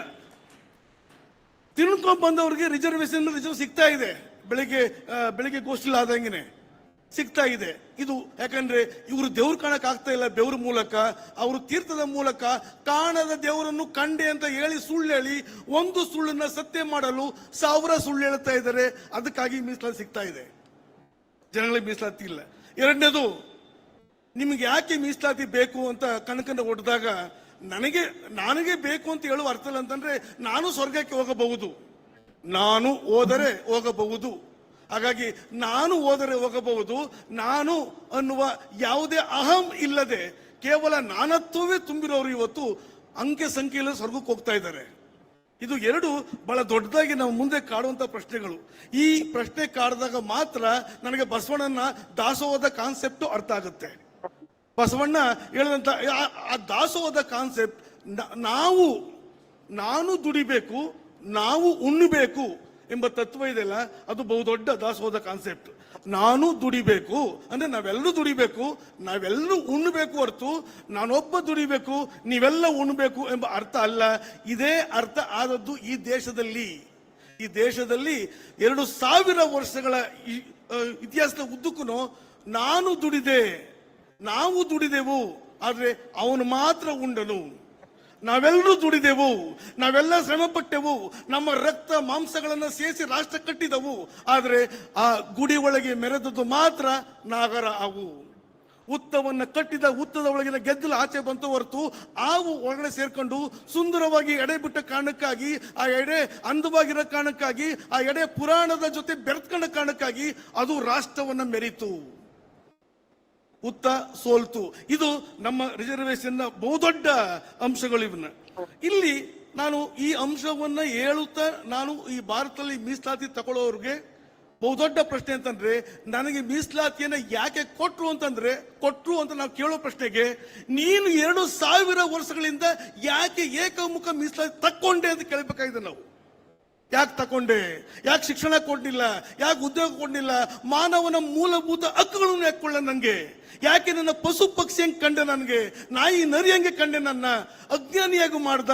ಈ ಮೀಸಲಾತಿಯನ್ನು ಕೇಳಬೇಕಾದ ಸಂದರ್ಭ ಇವತ್ತಿದೆ. ಮೀಸಲಾತಿಯನ್ನು ಪ್ರಶ್ನೆ ಮಾಡ್ತಾರಲ್ಲ, ಅವ್ರ ಮುಂದೆ ಈ ಪ್ರಶ್ನೆ ಕೇಳಿದಾಗ ಅವರ ಮೀಸಲಾತಿಯ ಅರಿವು ಮೂಡುತ್ತೆ. ಅದನ್ನೇ ಹೇಳೋದು ಸಂವಿಧಾನ ಅಂತ ಕರೆಯೋದು ನಾವು. ನಮ್ಗೆ ಸಂವಿಧಾನ ಏನ್ ಹೇಳುತ್ತೆ ಅಂತ ಗೊತ್ತಿಲ್ಲ, ಅವ್ರಿಗೆ ಏನ್ ಹೇಳುತ್ತೆ ಅಂತ ಚೆನ್ನಾಗಿ ಗೊತ್ತು, ಅವ್ರು ಹೇಗೆ ಬಳಸ್ಕೋಬೇಕು ಅಂತ ಗೊತ್ತು. ನನ್ಗೆ ಏನ್ ಸಂವಿಧಾನ ಹೇಳಿದೆ ಅಂತಾನೆ ಗೊತ್ತಿಲ್ಲ ಅಂದಾಗ ಈ ಇಕ್ಕಟ್ಟು. ಯಾಕಂದ್ರೆ 2000 ವರ್ಷಗಳ ಶಿಕ್ಷಣಕ್ಕೂ 25 ವರ್ಷದ ಶಿಕ್ಷಣಕ್ಕೂ ಬಹುದೊಡ್ಡ ವ್ಯತ್ಯಾಸ ಇದೆ. ಈ 70 ವರ್ಷದ ಸಂವಿಧಾನ ಈಗ ಇನ್ನು ಟಾನಿಕ್ ಕುಡಿಯೋ ಸಂದರ್ಭದಲ್ಲಿ ಅದು ಮುದುಕ ಆಗಬೇಕಾಗಿತ್ತು, ಅಜ್ಜ ಆಗಬೇಕಾಗಿತ್ತು. ಆ 2000 ಸಂವಿಧಾನ 2000 ವರ್ಷಗಳ ಸಂವಿಧಾನ ಯುವಕನಂಗೆ ಕುಣಿದಾಡ್ತಾ ಇದೆ. 70 ವರ್ಷದ ಸಂವಿಧಾನ ಮುದುಕನಂಗೆ ಆಗ್ಬಿಟ್ಟಿದೆ. ಇದಕ್ಕೆ ಯಾರು ಕಾರಣ? ಸಂವಿಧಾನ ರಚನೆ ಮಾಡಿದವರಲ್ಲ, ಸಂವಿಧಾನವನ್ನು ಹಕ್ಕೊಳ್ಳೋರು ಕಾರಣ, ಇದಕ್ಕೆ ಬಳಸ್ಕೊಳ್ಳೋರು ಕಾರಣ, ತಿಳಿದಿರುವಂತ ಜನಾಂಗ ಇರೋ ಕಾರಣಕ್ಕಾಗಿ. ಇದಕ್ಕಾಗಿ ಸಂವಿಧಾನವನ್ನು ಮೊದಲು ನಾವು ಅರ್ಥ ಮಾಡ್ಕೋಬೇಕಾಗಿದೆ. ಆ ಮೂಲಕ ಭದ್ರವಾದ ರಾಷ್ಟ್ರ ಕಟ್ಟಬೇಕಾಗಿದೆ. ನಾವು ರಾಷ್ಟ್ರವನ್ನ ಅಭದ್ರವಾಗಿ ಕಟ್ತಾ ಇದೀವಿ ಹೊರತು ಸಂವಿಧಾನ ಕಟ್ತಾ ಇಲ್ಲ. ಯಾಕಂದ್ರೆ ನಮ್ಮಲ್ಲಿ ಇರುವಂತ 2000 ವರ್ಷಗಳ ಅಳುಕು, ಈ 2000 ವರ್ಷಗಳ ಅಳುಕು ನಮ್ಮನ್ನ ಮುಂದೆ ಹೋಗ್ಬಿಡ್ತಾ ಇಲ್ಲ ಎಂಬ ಪ್ರಜ್ಞೆ ಇಟ್ಕೋಬೇಕಾಗುತ್ತೆ ನಾವು. ಬಹಳ ಮುಖ್ಯವಾಗಿ ಮೈಸೂರು ಸಾಮ್ರಾಜ್ಯದಲ್ಲಿ ಫಸ್ಟ್ ಸಾಮಾಜಿಕ ಪರಿವರ್ತನೆ ಆರಂಭವಾಗುವುದೇ ನನ್ನ ಪರ್ಸನಲ್ ಮನೆತನದ ವಿಷಯವನ್ನು ಹೇಳ್ತೀನಿ ನಿಮಗೆ. ಟಿಪ್ಪು ಸುಲ್ತಾನ್ನ ಕಾಲದಲ್ಲಿ ಟಿಪ್ಪು ಸುಲ್ತಾನ್ 1700 ನನ್ನ ಮನೆ ಸೋಸಲೆ, ಮೈಸೂರು ಜಿಲ್ಲೆ ಟಿ.ಸಿ. ತಾಲೂಕು ಸೋಸಲೆ. ಒಂದು ಪಾರಂಪರಿಕವಾದ ಭೂಮಿ ನಮ್ಮಲ್ಲಿದೆ, ಪಿತ್ರಾದಿತ ಆಸ್ತಿ ಅಂತ. ಆ ಪಿತ್ರಾದಿತ ಆಸ್ತಿಗೆ ವಾರಸುದಾರ ನಾನೊಬ್ಬನ ಆಗ್ಬೇಕಾಯ್ತು. ನನ್ನ ಅಪ್ಪನ ಬೈತು, ನನಗೆ ಬಂತ ಭೂಮಿ. ಸರಿ, ಸಹಜವಾಗಿ ಈ ಭೂಮಿ ಯಾವಾಗಿಂದ ನಮಗ್ ಬಂತು ಅನ್ನೋ ಹಿಸ್ಟ್ರಿ ಮೇಸ್ಟರ್ ಆಗಿ ನಾನು ಕೇಳಕ್ ಹೊರಟಾಗ ನಮ್ಮ ಮನೆತನಕ್ಕೆ 1793ರಲ್ಲಿ ಪಾಣಿ ಮತ್ತು ಪಟ್ಟ ಆಗಿರೋದು. ಟಿಪ್ಪು ಸುಲ್ತಾನ್ ಆಳ್ವಿಕೆ ಮಾಡುವಾಗ ಆ ಭೂಮಿಯನ್ನು ನಾವು ದೇವಸ್ಥಾನದ ಗದ್ದೆ ಅಂತ ಕರಿತೀವಿ. ನಾವು ದೇವಸ್ಥಾನದ ಗದ್ದೆ ನಮ್ಮ ಮನೆತನ ಕರೆಯೋದು ಅಂತಂದ್ರೆ, ಇದು ನಮ್ಮ ಊರಿನ ಹೊನ್ನದೇವಿ ದೇವರಿಗೆ ಮತ್ತು ತಿರುಮಕುಳ್ ನರಸೀಪುರದ ಗುಂಜು ನರಸಿಂಹಸ್ವಾಮಿ ದೇವಾಲಯಕ್ಕೆ ಕೊಟ್ಟಂತ ಬಳುವಳಿ ಕೊಟ್ಟ ಭೂಮಿಯನ್ನ ದಲಿತರಿಗೆ ಉಳುವವನಿಗೆ ಭೂಮಿ ಯೋಜನೆಯಡಿಯಲ್ಲಿ ಕೊಟ್ಟಂತ ಭೂಮಿ ಇದು. ಟಿಪ್ಪು ಸುಲ್ತಾನ್ ಅದು ಪಟ್ಟ ಎಲ್ಲ ಇದೆ, ದಾಖಲೆ ಇದೆ. ಮತ್ತು ಇದರ ಸಂಬಂಧಪಟ್ಟಾಗಿ ನನ್ನ ಊರು ಮತ್ತು ನರಿಪುರ, ಚಿಕ್ಕಬಾಗ್ಲು, ದೊಡ್ಡಬಾಗ್ಲು, ಪುರಿಗಾಲಿ, ಈ ಕಡೆ ಬಂದು ಕೊಳ್ತೂರು, ಈ ಕಡೆನೆ ಸಿಕ್ಕಿದ್ದು ಟಿಪ್ಪುವಿನ ಲಾವಣಿಗಳು. ಈ ಲಾವಣಿಗಳನ್ನ ಸಂಗ್ರಹ ಮಾಡಿದಂತ ಲಿಂಗದೇವ್ರ ಅಳಮನೆಯವರು ಬಹಳ ಉತ್ತಮ ಕೆಲಸ ಮಾಡಿದ್ರು. ಆ ಲಾವಣಿಗಳಲ್ಲೂ ಸಹ ಟಿಪ್ಪು ಲಾವಣಿಗಳಲ್ಲಿ ಈ ಭೂಮಿ ಕೊಟ್ಟ ಬಗ್ಗೆ, ಸಾಮಾಜಿಕ ಬದಲಾವಣೆ ಮಾಡೋದ್ರ ಬಗ್ಗೆ, ಅವ್ರಿಗೆ ಕೆರೆ ಕಟ್ಸ್ಕೊಟ್ಟ ಬಗ್ಗೆ ಲಾವಣಿಗಳಿದೆ. ಯಾವುದೇ ಸಾಮ್ರಾಟನ ಬಗ್ಗೆ ಒಂದು ಲಾವಣಿ ಇಲ್ಲ. ಟಿಪ್ಪು ಬಗ್ಗೆ ಲಾವಣಿ ಇದೆ ಅಂತಂದ್ರೆ ಅವನ ಜನಪರ ಕಾರ್ಯ ಅರ್ಥ ಮಾಡ್ಕೋಬೇಕು ನಾವು. ಜನರ ಬಳಿಗೆ ವಿದ್ಯೆ ಇರಲಿಲ್ಲ, ವಿದ್ಯೆ ಇದ್ದವರು ಶಾಸನ ರೂಪಿಸಿದ್ರು, ವಿದ್ಯೆ ಇದ್ದವರು ತಾಳಿಗೆ ಅಕ್ಷರ ಬರೆದ್ರು. ಬಟ್ ವಿದ್ಯೆ ಇಲ್ಲದ, ಬೌದ್ಧಿಕವಾಗಿ ಅಕ್ಷರದ ಜ್ಞಾನ ಇಲ್ದನೋ ಬೌದ್ಧಿಕವಾಗಿ ಬಹು ವಿದ್ಯಾವಂತರಾಗಿದ್ದಂತ ಜನಸಾಮಾನ್ಯರು ಲಾವಣಿಗಳನ್ನ ಕಟ್ಟಿದ್ರು, ಜನಪದ ಸಾಹಿತ್ಯವನ್ನು ಕಟ್ಟಿದ್ರು. ಆ ಜನಪದ ಲಾವಣಿಗಳ ಮೂಲಕ ಇವತ್ತು ನಾವು ಜನಸಾಮಾನ್ಯ ಚರಿತ್ರೆ ಬರೀಬೇಕಾಗಿದೆ. ಅದು ಟಿಪ್ಪು ಚರಿತ್ರೆಗೆ ಒಂದು ಮಾದರಿ, ಅರ್ಥ ಮಾಡ್ಕೋಬೇಕಾದ್ರೆ ನಾವು. ಟಿಪ್ಪು ಈ ಒಂದು ಕಾರ್ಯವನ್ನ ಮಾಡಿದ ಮೇಲೆ 1799ರಲ್ಲಿ ಟಿಪ್ಪುವನ್ನ ಕೊಲೆ ಮಾಡಲಾಯಿತು. 1730ರಿಂದ 99ರಿಂದ 831 ತಾತ್ಕಾಲಿಕವಾಗಿ ಮೈಸೂರು ಒಡೆಯರಿಗೆ ಸಂಸ್ಥಾನ ಕೊಟ್ಟಾಯಿತು. ಬಹುದೊಡ್ಡದಾಗಿ 1830ರಿಂದ 1881ರವರೆಗೆ ಬ್ರಿಟಿಷರು ನೇರವಾಗಿ ಮೈಸೂರನ್ನ ವಶಪಡಿಸಿಕೊಂಡ್ರು. ಇದು ಬಹಳ ಮುಖ್ಯವಾದ ಕಾಲಘಟ್ಟ, ಬಹಳ ಮುಖ್ಯವಾದ ಕಾಲಘಟ್ಟ. ಯಾಕಂತಂದ್ರೆ ಈ 2000 ವರ್ಷಗಳಿಂದ ಮಾತನಾಡಿರುವಂತಹ ಸಮಾಜ ಮಾತನಾಡೋದು ಆವಾಗ್ಲೇನೆ. 2000 ವರ್ಷಗಳಿಂದ ಮಾತನಾಡೋದು ಏಕಮುಖವಾಗಿದ್ದ ಧಾರ್ಮಿಕ ಚಿಂತನೆ ಮಾತನಾಡೋದು ಆವಾಗ್ಲೇನೆ. 2000 ವರ್ಷಗಳಿಂದ ಲೇಖನಿಯನ್ನು ಮುಟ್ಟಬಾರದಾಗಿ ಜನ ಮುಟ್ಟುದು ಆವಾಗ್ಲೇನೆ. ಇದು 1830ರಿಂದ 1881ರವರೆಗಿನ ನೇರ ಬ್ರಿಟಿಷ್ ಆಳ್ವಿಕೆ, ವಸಾಹತುಶಾಹಿ ಆಳ್ವಿಕೆ, ಚರ್ಚ್ಗಳ ಶಿಕ್ಷಣ, ಚರ್ಚ್ಗಳ ಆಗಮನ. ಯಾಕೆ ಈ ಮಾತು ಹೇಳ್ತಾ ಇದ್ದೀನಿ ಅಂತ ನಿಮ್ಗೆ, ಮುಂದೆ ನಾಲ್ವಡಿ ಕೃಷ್ಣರಾಜ ಒಡೆಯರು ದಲಿತರಿಗೆ ಶಿಕ್ಷಣ ಕೊಟ್ಟರು, ಪಂಚಮಶಾಲೆ ತೆಗೆದ್ರು, ತುಂಬಾ ಅಭಿವೃದ್ಧಿ ಮಾಡಿದ್ರು ಅಂತ ಹೇಳುವಾಗ ಯಾಕೆ ಮಾಡಿದ್ರು ಅಂತ ಪ್ರಶ್ನೆ ಹಾಕಬೇಕಲ್ಲ ನಾವು. ಯಾಕೆ ಮಾಡಿದ್ರು? 25 ಜನ ಅರಸರಲ್ಲಿ 24ನೇ ಅರಸನೇ ಏಕ್ ಮಾಡ್ದ ಅಂತಂದ್ರೆ ಆಗಿನ ಸಾಮಾಜಿಕ, ರಾಜಕೀಯ, ಧಾರ್ಮಿಕ, ಶೈಕ್ಷಣಿಕ ಸಂದರ್ಭ ಅರ್ಥ ಮಾಡ್ಕೋಬೇಕು ನಾವು. ಈ ಸಂದರ್ಭಗಳ ಅರ್ಥ ಮಾಡ್ಕೊಳ್ತೀನಿ ಕೇವಲ ಏಕಮುಖವಾಗಿ ಒಗಳು ಭಟ್ಟರಂಗೆ ಬರೆದ್ರೆ ಅದು ರಾಷ್ಟ್ರೀಯ ಚರಿತ್ರೆ ಅನ್ಕೊಳ್ತದೆ. ಆದ್ರೆ ವಸ್ತುನಿಷ್ಠ ಚರಿತ್ರೆ ಅಧ್ಯಯನ ಮಾಡಬೇಕು ಅಂತಂದ್ರೆ ಯಾಕೆ ಮಾಡಿದ್ರು ಅಂತ ಹೇಳುವುದಕ್ಕೆ ಇದು ಹೇಳ್ತಿರೋದು ನಿಮ್ಗೆ. ಈ 50 ವರ್ಷಗಳ ಬ್ರಿಟಿಷ್ ಆಳ್ವಿಕೆಯಲ್ಲಿ ಹೌದು ಕ್ರೈಸ್ತರು ಬಂದ್ರು, ಆಳ್ವಿಕೆ ಮಾಡಿದ್ರು. ಅವರ ಆಳ್ವಿಕೆ ಇನ್ನೊಂದು ಭಾಗ ಧರ್ಮ ಪ್ರಚಾರ, ಇಲ್ಲ ಅಂತ ಹೇಳ್ತಾ ಇಲ್ಲ. ಶತಶತಮಾನಗಳಿಂದ ಮನುಷ್ಯರಾಗಿದ್ರು ಧರ್ಮದ ಸಂಕೋಲೆಗೆ ಸಿಲುಕದೆ ಕೇವಲ ಜಾತಿಯ ವ್ಯಕ್ತಿಗಳಾಗಿ, ವೃತ್ತಿ ಆಧಾರದ ಮೇಲೆ, ಬದುಕುವ ಆಧಾರದ ಮೇಲೆ, ದೇವರ ಆಧಾರದ ಮೇಲೆ ಕೇವಲ ಜಾತಿಯ ವ್ಯಕ್ತಿಗಳಾಗಿರೋ ಜನವರ್ಗ ಬ್ರಿಟಿಷರ ಕಲ್ಚರ್ಗೆ ಅಥವಾ ಅವರ ಕೊಡುವಂತ ಬೇಸಿಕ್ ನೀಡ್ಸ್ಗೆ ಮನಸೋತು ಆ ಕಡೆ ಹೋದ್ರು. ಈ ಅರ್ಥದಲ್ಲಿ ನಂಗೆ ಕಾಣುವುದು, ನಂಗೆ ದಲಿತರು ಜಾತಿಯಾಗಿದ್ದಂತ ಈ ದಲಿತ ವರ್ಗದವರು ಅವತ್ತು ಕ್ರೈಸ್ತ ಧರ್ಮ ಸ್ವೀಕಾರ ಮಾಡಿದ್ರು ಅಥವಾ ಮತಾಂತರ ಹೊಂದಿದ್ರು. ನಾವ್ ಹೇಳ್ತೀವಿ ಈಗ ದಲಿತರ ಮತಾಂತರ ಅಂತ. ದಲಿತರು ಮತಾಂತರ ಆಗ್ಲೇ ಇಲ್ಲ. ಅವ್ರು ಒಂದು ಧರ್ಮದ ಇನ್ನೊಂದು ಧರ್ಮಕ್ಕೆ ಹೋದ್ರೆ ಮಾತ್ರ ಮತಾಂತರ, ಒಂದು ಪಕ್ಷದಿಂದ ಇನ್ನೊಂದು ಪಕ್ಷಕ್ಕೆ ಹೋದ್ರೆ ಮಾತ್ರ ಪಕ್ಷಾಂತರ. ನಮಗೂ ನಿಮಗೆ ಪಕ್ಷ ಇಲ್ಲ, ಒಂದು ಪಕ್ಷಕ್ಕೆ ಸೇರ್ಕೊಂಡ್ರೆ ಅದು ಪಕ್ಷ ಸೇರ್ಪಡೆ. ಹಾಗೆ ದಲಿತರಿಗೆ ಜಾತಿ ಇತ್ತು, ಧರ್ಮ ಇರಲಿಲ್ಲ. ಅದರಿಂದ ಒಂದು ಜಾತಿಯಿಂದ ಒಂದು ಧರ್ಮಕ್ಕೆ ಹೋದ್ರೆ ಅದು ಧರ್ಮ ಸ್ವೀಕಾರವೇ ಹೊರತು ಧರ್ಮಾಂತರ ಅಲ್ಲ, ಮತಾಂತರ ಅಲ್ಲ. ಭಾರತದಲ್ಲಿ ಹೌದು ಧರ್ಮ ಇತ್ತು, ಬೌದ್ಧ ಧರ್ಮ, ಜೈನ ಧರ್ಮ, ಈ ಎಲ್ಲ ಪ್ರಾಚೀನ ಧರ್ಮಗಳಿದ್ದು ನಾಶ ಮಾಡಲಾಗಿತ್ತು. ಆದ್ರೆ ಇನ್ನೊಂದು ಬೌದ್ಧ ಧರ್ಮಕ್ಕೆ ಹೋಗ್ತಿರೋದನ್ನ ಮತಾಂತರ ಅಂತ ಕರೆಯಲ್ಲ ನಾನು, ಮತ್ತೆ ಮರಳಿ ಮನೆಗೆ ಅಂತ ಕರಿತೀನಿ ನಾನು ಅದನ್ನ. ಮತ್ತೆ ಮರಳಿ ಮನೆಗೆ ಹೋಗೋ ಕೆಲಸವನ್ನು ಆಗ್ತಾ ಇದೆ. ಈ ಎರಡು ಪ್ರಕ್ರಿಯೆಗಳು ಆಯ್ತು, ಆರಂಭ ಆಗಿತ್ತು ಬಹುದೊಡ್ಡದಾಗಿ. 1881ರಲ್ಲಿ ಮತ್ತೆ ವಸಾಹತುಶಾಹಿಗಳೇ ಆಳ್ವಿಕೆ ಇಟ್ಕೊಂಡು ಕೂಸುಗಳಿಗೆ ರಾಜ್ಯ ಕೊಟ್ರು. ಕೂಸುಗಳಿಗೆ ಈ ಮಾತು ಅರ್ಥ ಮಾಡ್ಕೋಬೇಕು. ಕೂಸುಗಳು ಅಂತಂದ್ರೆ ಸಣ್ಣ 10ನೇ ಚಾಮರಾಜ ಒಡೆಯರ್ಗೆ ಅಧಿಕಾರ ಕೊಟ್ಟರು ಅವನಿಗೆ ಕೆಮ್ಮದಾಗ ಟಾನಿಕ್ ಕೊಡೋದು ಅವರೇ, ಸೀನ್ದಾಗ ಟ್ಯಾಬ್ಲೆಟ್ ಕೊಡೋದು ಬ್ರಿಟಿಷರೇ. ಯಾಕಂದ್ರೆ 10ನೇ ಚಾಮರಾಜ ಒಡೆಯರಿಗೆ 1881ರಲ್ಲಿ ದಿವಾನ್ ರಾಜನಾಗಿ ಮಾಡಿದ ಮೇಲೆ ಬ್ರಿಟಿಷರು ಹೇಳಿದ ವ್ಯಕ್ತಿಯೇನೆ ದಿವಾನ್ನ ಮಾಡಿ ಕಳಿಸ್ಕೊಡುವುದು. ಸಿ ರಂಗಾಚಾರ್ಲ ಅವರು ಬಂದ್ರು ಮತ್ತು ಬ್ರಿಟಿಷ್ ಪಾರ್ಲಿಮೆಂಟ್ ನಲ್ಲಿ ಪ್ರಜಾಪ್ರತಿನಿಧಿ ಅಥವಾ ಪ್ರಜಾಪ್ರಭುತ್ವ ವ್ಯವಸ್ಥೆ ಇದ್ದ ಕಾರಣಕ್ಕಾಗಿ ರಂಗಾಚಾರ್ಲವ್ರಿಗೂ ಅದೇ ಬ್ರಿಟಿಷ್ ಪ್ರೆಸಿಡೆನ್ಸಿ ಕೆಲಸ ಮಾಡಿದ ಕಾರಣಕ್ಕಾಗಿ ಅವರು ಮೈಸೂರಿಗೆ ಬಂದು ಪ್ರಜಾಪ್ರತಿನಿಧಿ ಸಭೆಯನ್ನ ಚೂಸ್ ಮಾಡ್ತಾರೆ ಹೊರತು ಇದು ಮೈಸೂರಿನವರ ಚೂಸ್ ಅಲ್ಲ, ಇದು ಬ್ರಿಟಿಷರ ಚೂಸ್. ಅರ್ಥ ಮಾಡ್ಕೋಬೇಕಿದ್ರೆ ನಾವು, ಇದು ಬ್ರಿಟಿಷರು ಪ್ರಜಾಪ್ರಭುತ್ವ ಮಾದರಿಯ ಸರ್ಕಾರ ಮತ್ತು ಆಗಾಗಲೇ ಮಡ್ರಾಸ್ ಪ್ರೆಸಿಡೆನ್ಸಿನಲ್ಲಿ ಉನ್ನತ ಅಧಿಕಾರಿಯಾಗಿ ಕೆಲಸ ಮಾಡಿದಂತ ಬ್ರಿಟಿಷರ ಅಧೀನರಾಗಿದ್ದಂತ ತಮಿಳು ಭಾಷೆಯ ರಂಗಾಚಾರ್ಲವರನ್ನ ದಿವಾನ ಮಾಡಿ ಕಳಿಸಿದಾಗ ಅವರು ಬಂದು ಇಲ್ಲಿ ಅದೇ ಮಾದರಿಯ ಬ್ರಿಟಿಷ್ ಮಾದರಿಯ ಪ್ರಜಾಪ್ರತಿನಿಧಿ ಸಭೆ ತಗೊಂಡ್ಬರ್ತಾರೆ. ನಾವೇನ್ ಮಾಡ್ತೀವಿ ಇವತ್ತು ಭಾರತದಲ್ಲಿ ಪ್ರಪ್ರಥಮವಾಗಿ ಪ್ರಜಾಪ್ರಭುತ್ವಕ್ಕೆ ಅಡಿಗಲ್ಲಾಗ್ತವರು ಮೈಸೂರು ಒಡೆಯರು, 10ನೇ ಚಾಮರಾಜ ಒಡೆಯರು ಹೇಳ್ಕೊಳ್ಳೋಣ. ಬಟ್ ಹೆಂಗ್ ಬಂತು ಅದು? ಅವರಾದ್ಮೇಲೆ ಶೇಷಾದ್ರಿ ಅಯ್ಯರ್ ಬರ್ತಾರೆ, 1902ರಲ್ಲಿ ಅವ್ರು ಇರ್ತಾರೆ, 2 ನಿಧನರಾಗ್ತಾರೆ. ಈ ಸಂದರ್ಭದಲ್ಲಿ ಮೈಸೂರು ಬ್ರಾಹ್ಮಣರಿಗೂ ಮಡ್ರಾಸ್ ಬ್ರಾಹ್ಮಣರಿಗೂ ಬಹುದೊಡ್ಡ ತಿಕ್ಕಾಟ ಉಂಟಾಗುತ್ತೆ. ಮಡ್ರಾಸ್ ಬ್ರಾಹ್ಮಣರು ಯಾಕೆ ದಿವಾನರಾಗಬೇಕು? ಇದು ನನಗೆ ಗೊತ್ತಿರಾಗಿನೇ ಆಧುನಿಕ ಮೈಸೂರು ಸಂಸ್ಥಾನದಲ್ಲಿ ಮೀಸಲಾತಿಗೆ ಮೊದಲ ಹೋರಾಟ ಅಥವಾ ನಮ್ಮ ಮೀಸಲಾತಿಗೆ ಬಹುದೊಡ್ಡ ಅಡಿಗಲ್ಲು ಹಾಕೋದು ಇದೇ ಹೋರಾಟ. ಯಾರು?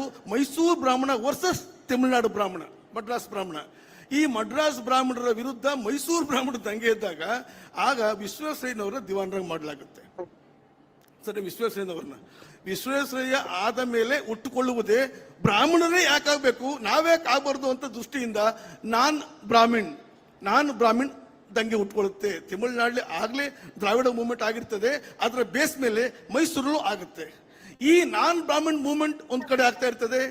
ಒಂದ್ ಕಡೆ ನಾನು ಮುಂಚೆ ಹೇಳಿದಂಗೆ ನಿಮಗೆ 830ರಿಂದ 81 ಮತ್ತು 81 ಅಧಿಕಾರ ಕೊಟ್ಟಿದ್ರು ಬ್ರಿಟಿಷರೇ ಆಳ್ವಿಕೆ ಮಾಡ್ತಿದ್ದಕ್ಕಾಗಿ ಧರ್ಮ ಪ್ರಚಾರ ಜಾಸ್ತಿ ಆಗ್ತಾ ಇರ್ತದೆ. ಮೈಸೂರು ಸಂಸ್ಥಾನದಲ್ಲಿ ಕ್ರೈಸ್ತ ಮಿಷನರಿಗಳು ಸ್ಥಾಪನೆ ಆಗಿರ್ತವೆ. ಕೊಳ್ಳೇಗಾಲ, ಚಾಮರಾಜನಗರ, ಯಳಂದೂರು, ಮಾಳ್ವಳ್ಳಿ, ಮಾಂಬಳ್ಳಿ ಈ ಕಡೆ ಎಲ್ಲ ಬಹುದೊಡ್ಡ ದಲಿತ ಸಮುದಾಯ ಕ್ರೈಸ್ತ ಮತ ಸ್ವೀಕಾರ ಮಾಡ್ತಾ ಇರ್ತಾರೆ. ಮತಾಂತರ ಅಲ್ಲ, ಮತ ಸ್ವೀಕಾರ ಮಾಡ್ತಾ ಇರ್ತಾರೆ. ಚರ್ಚ್ ಮೂಲಕ ಶಿಕ್ಷಣ ಕೊಡ್ತಾ ಇರ್ತಾರೆ. ಒಂದು ಮಾತು ಹೇಳ್ಬಿಡ್ತೀನಿ ನಿಮ್ಗೆ, ಸ್ವಾತಂತ್ರ್ಯ ಭಾರತದಲ್ಲಿ ದಲಿತರಿಗೆ ಅಥವಾ ಸ್ವಾತಂತ್ರ್ಯ ಪೂರ್ವ ಭಾರತದಲ್ಲಿ ದಲಿತರಿಗೆ, ಎಸ್ಪೆಷಲಿ ಅಸ್ಪೃಶ್ಯರಿಗೆ ಅಕ್ಷರ ಎಂಬ ಜ್ಞಾನ ಬಂದದ್ದು ಕನ್ನಡದಿಂದಲ್ಲ, ಇ ಎಂದಲ್ಲ, ಇಂಗ್ಲಿಷ್ನಿಂದ. ಯಾಕಂದ್ರೆ ಅದು ಕೊಟ್ಟದ್ದು ಬ್ರಿಟಿಷರು, ಚರ್ಚ್ಗಳು ಕೊಟ್ಟದ್ದು. ಈ ಕಲಿಸ್ಬೇಕಾದವರು ಅಸ್ಪೃಶ್ಯ ದೃಷ್ಟಿಯಿಂದ ಕಲಿಸ್ತಿಲ್ಲ, ಅವ್ರನ್ನ ಶಾಲೆಗೂ ಸೇರಿಸ್ತಿಲ್ಲ. ಒಳಗಡೆ ಬಿಟ್ಕೊಳ್ಳಿಲ್ಲ. ಬಟ್ ಬಂದಂತ ಬ್ರಿಟಿಷರಿಗೆ ಚರ್ಚ್ ಶಿಕ್ಷಣಕ್ಕೆ ಐ ಗೊತ್ತಿರಲಿಲ್ಲ, ಗೊತ್ತಿದ್ದು ABCD.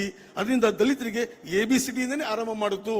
ಇದು ಅರ್ಥ ಮಾಡ್ಕೋಬೇಕು. ಇದು ಭಾರತದ ಸಾಂಸ್ಕೃತಿಕ ದುರಂತವೂ ಹೌದು, ಭಾರತದ ಸಾಂಸ್ಕೃತಿಕ ಬಹುದೊಡ್ಡ ದುರಂತವೂ ಹೌದು ಇದು. ಯಾಕಂದ್ರೆ ಅದಕ್ಕೆ ಸಾಕ್ಷಿ ಇದೆ, ಅದಕ್ಕೆಲ್ಲ 2000 ವರ್ಷಗಳ ಸಾಕ್ಷಿ ಇದೆ. ಈ ಸಾಕ್ಷಿ ಬಗ್ಗೆ ನಾವು ಮಾತಾಡಬೇಕಾಗುತ್ತೆ. ಈ ಎಲ್ಲ ಇಕ್ಕಟ್ಟು ಬಿಕ್ಕಟ್ಟುಗಳ ಸಂದರ್ಭದಲ್ಲಿ 1902ರಲ್ಲಿ ನಮ್ಮ ನಾಲ್ವಡಿ ಕೃಷ್ಣರಾಜ ಒಡೆಯವರು ರಾಜರಾಗ್ತಾರೆ. ರಾಜರಾದ ಮೇಲೆ ಇವೆಲ್ಲವನ್ನು ಮುನ್ನಡೆಸ್ಕೊಂಡು ಹೋಗುವಂತ ತಾಳ್ಮೆಯೂ ಬೇಕು, ಯುಕ್ತಿಯೂ ಬೇಕು, ಮತ್ತು ಬ್ರಿಟಿಷರನ್ನ ಓಲೈಸಿಕೊಂಡು ತನ್ನ ರಾಜ್ಯವನ್ನು ಗಟ್ಟಿ ಮಾಡ್ಕೊಳ್ಳುವಂತ ಶಕ್ತಿಯೂ ಬೇಕು. ಬಹಳ ಮುಖ್ಯವಾಗಿ ಭಾರತದಲ್ಲಿ ಉದ್ಭವವಾಗಿದ್ದಂತ ಸ್ವಾತಂತ್ರ್ಯ ಚಳವಳಿಯನ್ನು ತೂಲೈಸಿಕೊಂಡು ಹೋಗುವಂತ ಒಂದು ಜಾಣ್ಮೆಯೂ ಬೇಕಾಗಿತ್ತು ಅವರಿಗೆ. ಈ 3 ಅಂಶಗಳು ನಾಲ್ವಡಿ ಮೇಲಿತ್ತು. ಮತ್ತೆ ಬಹಳ ಮುಖ್ಯವಾಗಿ ಮೈಸೂರು ಸಂಸ್ಥಾನದಲ್ಲಿ ಬ್ರಾಹ್ಮಣ ಮತ್ತು ಬ್ರಾಹ್ಮಣೇತರನ್ನ ಸರಿದೂಗಿಸ್ಕೊಂಡು ಹೋಗುವಂತ ವ್ಯಕ್ತಿತ್ವವೂ ಬೇಕಾಗಿತ್ತು ಅವರಿಗೆ. ಈ ಎಲ್ಲ ಅಂಶಗಳ ಸಂಗಮವೇ ನಾಲ್ವಡಿ ಕೃಷ್ಣರಾಜ ಒಡೆಯರ್ ಆಳ್ವಿಕೆ. ನಾಲ್ವಡಿ ಕೃಷ್ಣರಾಜ ಒಡೆಯರ್ ಬಹುದೊಡ್ಡ ಸಾಮಾಜಿಕ ಸುಧಾರಣೆಯನ್ನು ಮಾಡಿದ್ರು. ಪಂಚಮರಿಗೆ ಶಾಲೆಗಳನ್ನು ತೆಗೆದ್ರು, ಬಡ್ಜೆಟ್ ಅಲ್ಲಿ ಮೀಸಲಾತಿ ಕೊಟ್ಟರು, ಮತ್ತೆ ಬಡ್ಜೆಟ್ ಅಲ್ಲಿ ಅನುದಾನವನ್ನು ಮಂಜೂರು ಮಾಡಿದ್ರು. ಎಲ್ಲವನ್ನೂ ಮಾಡಿಲ್ಲ ಅಂತ ಹೇಳ್ತೀನಿ ನಿಮ್ಗೆ. ಈ ಎಲ್ಲ ಅನುಕೂಲದಿಂದ 1925ರಲ್ಲಿ ಪ್ರಪ್ರಥಮವಾಗಿ ನಮ್ಮ ಊರಿನ ಬಿ ರಾಚಪ್ಪ ಅನ್ನುವರು BA ಪಾಸ್ ಮಾಡಿದ್ರು. ಮೈಸೂರು ಸಂಸ್ಥಾನದಲ್ಲೇ ಪ್ರಪ್ರಥಮವಾಗಿ ಒಬ್ಬ ಡಿಗ್ರಿ ಮಾಡಿದಂತ ವ್ಯಕ್ತಿ ನಮ್ಮೂರಿನ ಬಿ ರಾಚಪ್ಪನವರು. ಅದು ನಾಲ್ವಡಿಯವರ ಆಳ್ವಿಕೆ ಕಾಲದಲ್ಲಿ, ಮಿರ್ಜಾ ಇಸ್ಮಾಯಿಲ್ ಅವರ ದಿವಾನ್ಶಿಪ್ ಆಳ್ವಿಕೆ ಕಾಲದಲ್ಲಿ. ಇದಕ್ಕೆಲ್ಲ ಕಾರಣಕರ್ತರಾದವರು ಇವತ್ತು ಇದೇ ಊರಿನ ನಮ್ಮ ಒಳಿಯರ ಆರ್ ಗೋಪಾಲಸ್ವಾಮಿ ಅಂತ ಕರೆಯುವಂತ ಬಹುದೊಡ್ಡ ಬೌದ್ಧಿಕ ಶಕ್ತಿ, ಸಾಮಾಜಿಕ ಶಕ್ತಿ, ಧರ್ಮ ಮತ್ತು ಧಾರ್ಮಿಕ ಕಟ್ಟುಪಾಡುಗಳನ್ನ ಆಚೆ ಇಟ್ಟಿ ಅವರು ಕೇರಿಗಳಿಗೆ ಬಂದವರು. ಅಗ್ರಹಾರದಿಂದ ಕೇರಿಗೆ ಬಂದವರು, ಅಗ್ರಹಾರದಿಂದ ಕೇರಿಗೆ ಬಂದವರು, ಕೇರಿಯ ಜನರು ಇಂಪ್ರೂವ್ ಮಾಡಿದವರು. ಅದಕ್ಕಾಗಿ ದಲಿತ ಸಮುದಾಯ ಈ ಹೊತ್ತಿಗೆ ಹೈದರಾಬಾದ್ ಕರ್ನಾಟಕ, ಮುಂಬೈ ಕರ್ನಾಟಕ, ಕಲ್ಯಾಣ ಕರ್ನಾಟಕ ಹೋಲಿಸ್ಕೊಂಡ್ರೆ ಒಂದಷ್ಟು 50 ವರ್ಷದ ಹಿರಿತನವನ್ನು ಕಾಣ್ತು ಮೈಸೂರು ಸಂಸ್ಥಾನ ಅಂತಂದ್ರೆ ಇವರೇ ಕಾರಣ. ಅದಕ್ಕೆಲ್ಲ ಒಂದು ಬ್ರಿಟಿಷರು, ಗೋಪಾಲಸ್ವಾಮಿ ಅಯ್ಯರ್ ಅವರು ಮತ್ತು ನಾಲ್ವಡಿಯವರ ಈ ಸಾಮಾಜಿಕ ಕಾರ್ಯಗಳು, ಮಿರ್ಜಾ ಇಸ್ಮಾಯಿಲ್ ಮರಿಬಾರದು. ಇವರೆಲ್ಲ ಕಾರಣಗಳಿಂದ ಒಂದಷ್ಟು ಇಂಪ್ರೂವ್ಮೆಂಟ್ ಆಯ್ತು, ಇಲ್ಲ ಅಂತ ಹೇಳ್ತಿಲ್ಲ. ಆದರೆ ಯಾವ ರೀತಿ ಇಂಪ್ರೂವ್ಮೆಂಟ್ ಆಯ್ತು ಅಂತಂದ್ರೆ, ನಾಲ್ವಡಿ ಕೃಷ್ಣರಾಜ ಒಡೆಯವರಿಗೆ ಇದೇ ಒಂದು ರಾಷ್ಟ್ರೀಯ ಚಿಂತನೆ ಮಾಡುವಂತ ಈ ಮತಾಂತರವನ್ನು ತಡೆದು ಧಾರ್ಮಿಕ ಹಿನ್ನೆಲೆಯಿಂದ ರಕ್ಷಣೆ ಮಾಡಬೇಕಾದಂತ ಹಿಂದೂ ಧರ್ಮದ ಚೌಕಟ್ಟಿಗೆ ದಲಿತರ ಉಳಿಸ್ಕೋಬೇಕಾದ ಕಾರಣಕ್ಕಾಗಿ ಗಾಂಧಿ ಅವರ ಇನ್ಫ್ಲೂಯೆನ್ಸ್ ಇಂದ ನಾಲ್ವಡಿ ಕೃಷ್ಣರಾಜ ಒಡೆಯರ್ ಅವರಿಗೆ ರಾಜಶ್ರೀ ಅಂತ ಬಿರುದು ಕೊಡಿಸಿ, ಆ ಬಿರುದಿನ ಆಧಾರದ ಮೇಲೆ ಮತ್ತೆ ಎಲ್ಲ ಚರ್ಚ್ ಶಾಲೆಯ ಪಕ್ಕವೇ ಪಂಚಮ ಶಾಲೆನ ತೆಗಿಸ್ತೋರು ಯಾರು? ಪ್ರಶ್ನೆ ಹಾಕಬೇಕು ಇದನ್ನ. ಪಂಚಮ ಶಾಲೆಗಳನ್ನ ತೆಗಿಸ್ತೋರು ಯಾರು ಅಂತಂದ್ರೆ ಇದೇ ವೈದಿಕ ಪರಂಪರೆ ಧಾರ್ಮಿಕ ಅಂಧಕಾರರು. ಇವರು ಪಂಚಮ ಶಾಲೆ ತೆಗಿಸಿದ ಮೇಲೆ ಅಲ್ಲಿ ಮೈಸೂರು ಮಹಾರಾಜರು ತೆಗೆದಂತ ಪಂಚಮ ಶಾಲೆಗಳು ಎಲ್ಲವೂ ಸಹ ಚರ್ಚ್ ಶಾಲೆಯ ಪಕ್ಕದಲ್ಲೇ ಇವೆ. ಚರ್ಚ್ ಶಾಲೆಗೆ ಹೋಗುವಂತ ಮಕ್ಕಳನ್ನ ಅವಾಯ್ಡ್ ಮಾಡಿ. ಅಂದ್ರೆ ಇವರೆಲ್ಲರೂ ಸಹ ಆರ್ಯ ಸಮಾಜದ ಅನುಯಾಯಿಗಳು. ಆರ್ಯ ಸಮಾಜದ ಅನುಯಾಯಿಗಳು ಅಂತಂದ್ರೆ ಆರ್ಯ ಸಮಾಜದ ತತ್ವ ಸಿದ್ಧಾಂತಕ್ಕೆ ಬೆಲೆಯಾಗಿ ಮತ್ತು ಶುದ್ಧಿ ಮೂವ್ಮೆಂಟ್ ಅದರ ತತ್ವ ಸಿದ್ಧಾಂತ ಆದ್ರಿಂದ ಮತ್ತು go back to the Vedas ಎಂಬುದು ಅವ್ರ ತತ್ವ ಸಿದ್ಧಾಂತ ಆದ್ರಿಂದ ಅವರು ಮತ್ತೆ ಕ್ರೈಸ್ತರಾಗಿರುವಂತಹ ಈ ಅಸ್ಪೃಶ್ಯ ಜನಾಂಗವರು, ಗೊತ್ತಿಲ್ಲದಿರುವ ಜನಾಂಗವರು ಮತ್ತೆ ಹಿಂದೂ ಧರ್ಮ ಚೌಕಟ್ಟು ತರುವುದೇ ಇವರ ಉದ್ದೇಶವಾಗಿತ್ತು. ಇದಕ್ಕೂ ಸಹ ಗಾಂಧಿ ಅವರ ಇನ್ಫ್ಲುಯೆನ್ಸ್ ಆಧಾರದ ಮೇಲೆ ಮೈಸೂರಿನಲ್ಲಿ ದಲಿತರಿಗೆ ಶಿಕ್ಷಣ ಆರಂಭ ಆಗುತ್ತೆ ಹೊರತು ಯಾವುದೇ ಕಾರಣಕ್ಕೂ ಅಂಬೇಡ್ಕರ್ ಅವರ ಪ್ರವೇಶ ಮೈಸೂರಿಗೆ ಆಗದೇ ಇಲ್ಲ, ಮರಿಬಾರ್ದಿದೆ ನೀವು.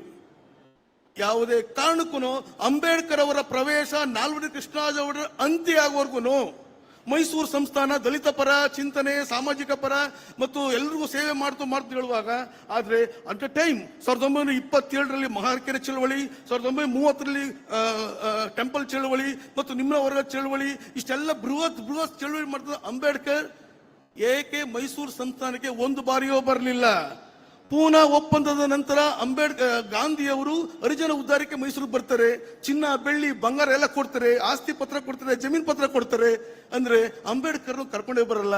ನನ್ನ ಪ್ರಕಾರ ಹೇಳುವುದು, ಮೈಸೂರು ಸಂಸ್ಥಾನದಲ್ಲಿ ಬ್ರಾಹ್ಮಣರು ದಲಿತರಿಗೆ ಶಿಕ್ಷಣವನ್ನು ಕೊಡಲು ಪ್ರೇರಣೆ ಆದ್ರೂ ಸಹ ಅಸ್ಪೃಶ್ಯತೆಯ ಹಿನ್ನೆಲೆಯಿಂದಲೇ ಅಂಬೇಡ್ಕರ್ ಅವರ ಮುಖಂಡತ್ವದಲ್ಲಿ ಅವರು ಶಿಕ್ಷಣ ಕೊಡಕ್ಕೆ ಪ್ರೇರಣೆ ಆಗ್ಲಿಲ್ಲ. ಗಾಂಧಿಯವರ ಮುಖಂಡತ್ವದಲ್ಲಿ ಹೋದ್ರು.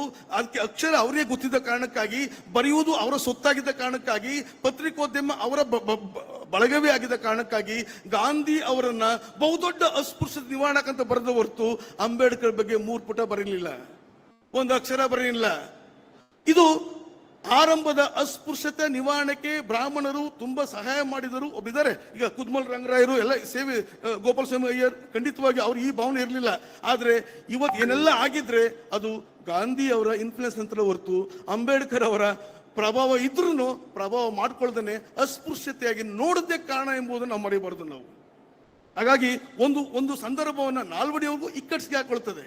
ನಾಲ್ವಡಿಯವರ ಮೈಸೂರು ಸಂಸ್ಥಾನದ ಸಂವಿಧಾನಕ್ಕೆ ಅಧ್ಯಕ್ಷರನ್ನಾಗಿ ಅಥವಾ ಒಬ್ಬ ಸದಸ್ಯರಾಗಿ ಅಂಬೇಡ್ಕರ್ ಅವರನ್ನ CR ರೆಡ್ಡಿ ಅವರು ರೆಫರೆನ್ಸ್ ಮಾಡ್ತಾರೆ. CR ರೆಡ್ಡಿ ಅವರು ಆ CR ರೆಡ್ಡಿ ಅವರ ರೆಫರೆನ್ಸ್ ಮಾಡಿ ಆಯ್ಕೆ ಆದ್ರೂ ಸಹ ಅಂಬೇಡ್ಕರ್ ಅವರ ಮೈಸೂರು ಸೇರ್ಸಲ್ಲ. ಯಾರು ಸೇರ್ಸಲ್ಲ ಅಂತಂದ್ರೆ ಇದೇ ಮನಸ್ಸುಗಳು. ಅದಕ್ಕಾಗಿ ಇಷ್ಟೆಲ್ಲ ಅಂಶಗಳಿವೆ, ಇವೆಲ್ಲ ಮಾತಾಡಬೇಕು ಅನ್ನೋ ಒಂದು ಆಸೆ ಅಧ್ಯಕ್ಷರು ಟೈಮ್ ತೋರಿಸ್ತಾ ಇದ್ದಾರೆ. ಯಾಕಂದ್ರೆ ಮಿಲ್ಲರ್ ಕಮಿಟಿ ಮೈಸೂರು ಬರೋದು, ಮಿಲ್ಲರ್ ಕಮಿಟಿ ಬಂದ ಮೇಲೆ ಯಾರು ರಿಸರ್ವೇಶನ್ ಸಿಕ್ತು, ಇವತ್ತು ಸಂವಿಧಾನ ಬಂದ ಮೇಲೆ ಯಾರು ರಿಸರ್ವೇಶನ್ ಬಳಸ್ಕೋತಾ ಇದ್ದಾರೋ ಅವರಿಗೆ ಮಿಲ್ಲರ್ ಕಮಿಟಿಯು ಸಿಕ್ಕಿದ್ದು. ಒಂದಷ್ಟು ಸಿಕ್ಕಿದ್ರೆ ನಾವು ದೊಡ್ಡ ಮಾತಾಡ್ತಾ ಇದ್ದೀವಿ. ಮಿಲ್ಲರ್ ಕಮಿಟಿ ಬಗ್ಗೆನೇ ದೊಡ್ಡ ಮಾತಾಡ್ಬೋದು. ಇರಲಿ, ಅಧ್ಯಕ್ಷರಿಗೆ ನಾನು ಬೆಲೆ ಕೊಡಬೇಕಾಗಿದೆ. ಅದಕ್ಕಾಗಿ ನಮ್ಮ ಮೈಸೂರು ಸಂಸ್ಥಾನದಲ್ಲಿ ತೀರ್ಥ ಮಾತಾಡಿದಷ್ಟು ಬೆವರು ಮಾತಾಡಲಿಲ್ಲ. ಬೆವರು ಮಾತನಾಡೋದಕ್ಕೆ ಬೆವರಿಗೆ ವಾಸನೆ ಇತ್ತು, ತೀರ್ಥಕ್ಕೆ ಗಮಲಿತ್ತು. ತೀರ್ಥವನ್ನು ಕುಡಿದು ತಲೆ ಸಾರ್ಕೊಂಡಾಗೆ ನಾವು ಇವತ್ತು ದೇವಾಲಯ ಮತ್ತು ದೇವರ ಒಳಗಿನ ಜನರನ್ನ ಅಪ್ಕೊಂಡಿದ್ದೀವಿ. ಆದರೆ ಆ ದೇವಾಲಯ ಕಟ್ಟಿದಂಥ ಬೆವರಿನ ಜನರನ್ನ ಆಚೆ ಇಟ್ಟಿದ್ದೀವಿ. ಇದಾಗಬಾರದು ಅನ್ನುವುದೇ ಸಂವಿಧಾನದ ಆಶಯ, ಸಂವಿಧಾನದ ಉದ್ದೇಶ. ಸಂವಿಧಾನ ಬರೆದಿರೋದು ಅದನ್ನೇ. ಯಾಕಂದ್ರೆ ಬಸವಣ್ಣ ಎಲ್ಲೂ ಹೋಗಿಲ್ಲ. ಬಸವಾದಿ ಶರಣರ ಆಶಯ ಭಾರತ ಎಲ್ಲೂ ಹೋಗಿಲ್ಲ. ಒಂದಷ್ಟು ತುಳಿದಿರ್ಬೋದು. ಕನಕ ಪುರಂದರರ ಅಥವಾ ಕೀರ್ತನಕಾರರು, ಸೂಫಿಗಳು, ಸಂತರು ಎಲ್ಲೂ ಹೋಗಿಲ್ಲ. ಅವರೆಲ್ಲರ ರೂಪವೇ ಸಂವಿಧಾನವೇ ಉಳ್ಕೊಂಡಿರೋದು, ಸಂವಿಧಾನವೇ ಉಳ್ಕೊಳ್ಳೋದು. ಯಾಕಂದ್ರೆ ಸಂವಿಧಾನಕ್ಕೆ ಬೆವರಿನ ವಾಸನೆ ಇದೆ, ಹೇಳೋರಿಗೆಲ್ಲರಿಗೂ ಸಹ ತೀರ್ಥದ ವಾಸನೆ ಇದೆ. ತೀರ್ಥಕ್ಕೆ ಬೆಲೆ ಇಲ್ಲ ಎಂಬುದೇ ನನ್ನ ಮಾತಿನ ಬೆಲೆ. ನಮಸ್ಕಾರ.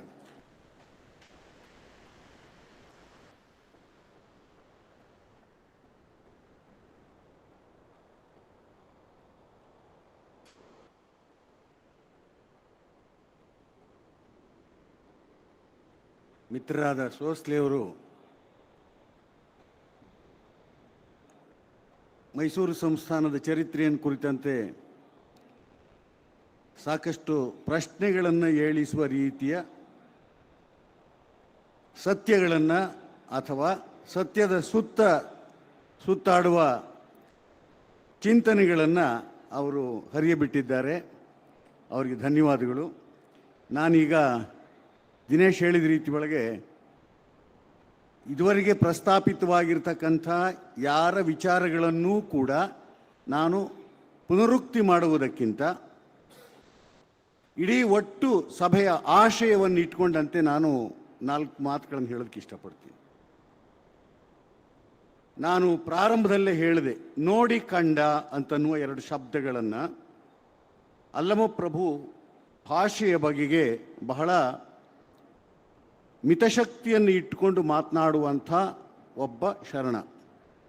ಅದಕ್ಕೇನೆ ಆ ನೋಡಿ ಕಂಡ ಎನ್ನುವ ಹೊತ್ತಿನೊಳಗೆ ಇಡೀ ಕಾಲದ ಚರಿತ್ರೆ, ವರ್ತಮಾನ, ಭವಿಷ್ಯ 3 ಕಾಲದ ಪ್ರಜ್ಞೆ ಏಕತ್ರಗೊಂಡಾಗ ಮಾತ್ರ ಬದುಕಿಗೆ ಒಂದು ಸಾರ್ಥಕತೆ ಬರುತ್ತೆ ಅನ್ನುವ ದೃಷ್ಟಿ ಇಟ್ಕೊಂಡು ಮಾತನಾಡೋದು ಅವರು. ಆ ದೃಷ್ಟಿಯಿಂದಲೇ ಈ ಹೊತ್ತು ನಾವು ಚರಿತ್ರೆಯನ್ನು ಮರೆತವರಾಗಿದ್ದೇವೆ. ವಿಸ್ಮೃತಿ ಎನ್ನುವ ಶಬ್ದವನ್ನು ನವ್ಯದ ಸಂದರ್ಭದೊಳಗೆ ಬಹಳಷ್ಟು ಜನ ಬಳಸಿದರು. ಮರೆವು, ನಾವು ಯಾವ ಹೊತ್ತು ಮರೆವಿನಲ್ಲಿರುವ ಜನವೇ. ಯಾಕೆಂದರೆ ಈ ಹೊತ್ತು ಕೂಡ 3500 ವರ್ಷಗಳ ಹಿಂದಿನ ಚರಿತ್ರೆಯನ್ನು ಬಾಳ್ತಾ ಇದ್ದೇವೆಯೇ ಹೊರತು ವರ್ತಮಾನವನ್ನು ಬಾಳ್ತಾ ಇಲ್ಲ. ಯಾಕೆ ಅಂದರೆ ಸೌತ್ ಆಫ್ರಿಕಾದ ಗೂಗಿವಾ ಥಿಯಾಂಗು ಒಂದು ಮಾತು ಹೇಳ್ತಾನೆ, ಒಬ್ಬ ವ್ಯಕ್ತಿಗೆ, ಒಂದು ಸಮುದಾಯಕ್ಕೆ, ಒಂದು ದೇಶಕ್ಕೆ ಕೇವಲ ರಾಜಕೀಯ ಸ್ವಾತಂತ್ರ್ಯ ಬಂದರೆ ಅದು ಪೂರ್ಣ ಸ್ವಾತಂತ್ರ್ಯವಲ್ಲ.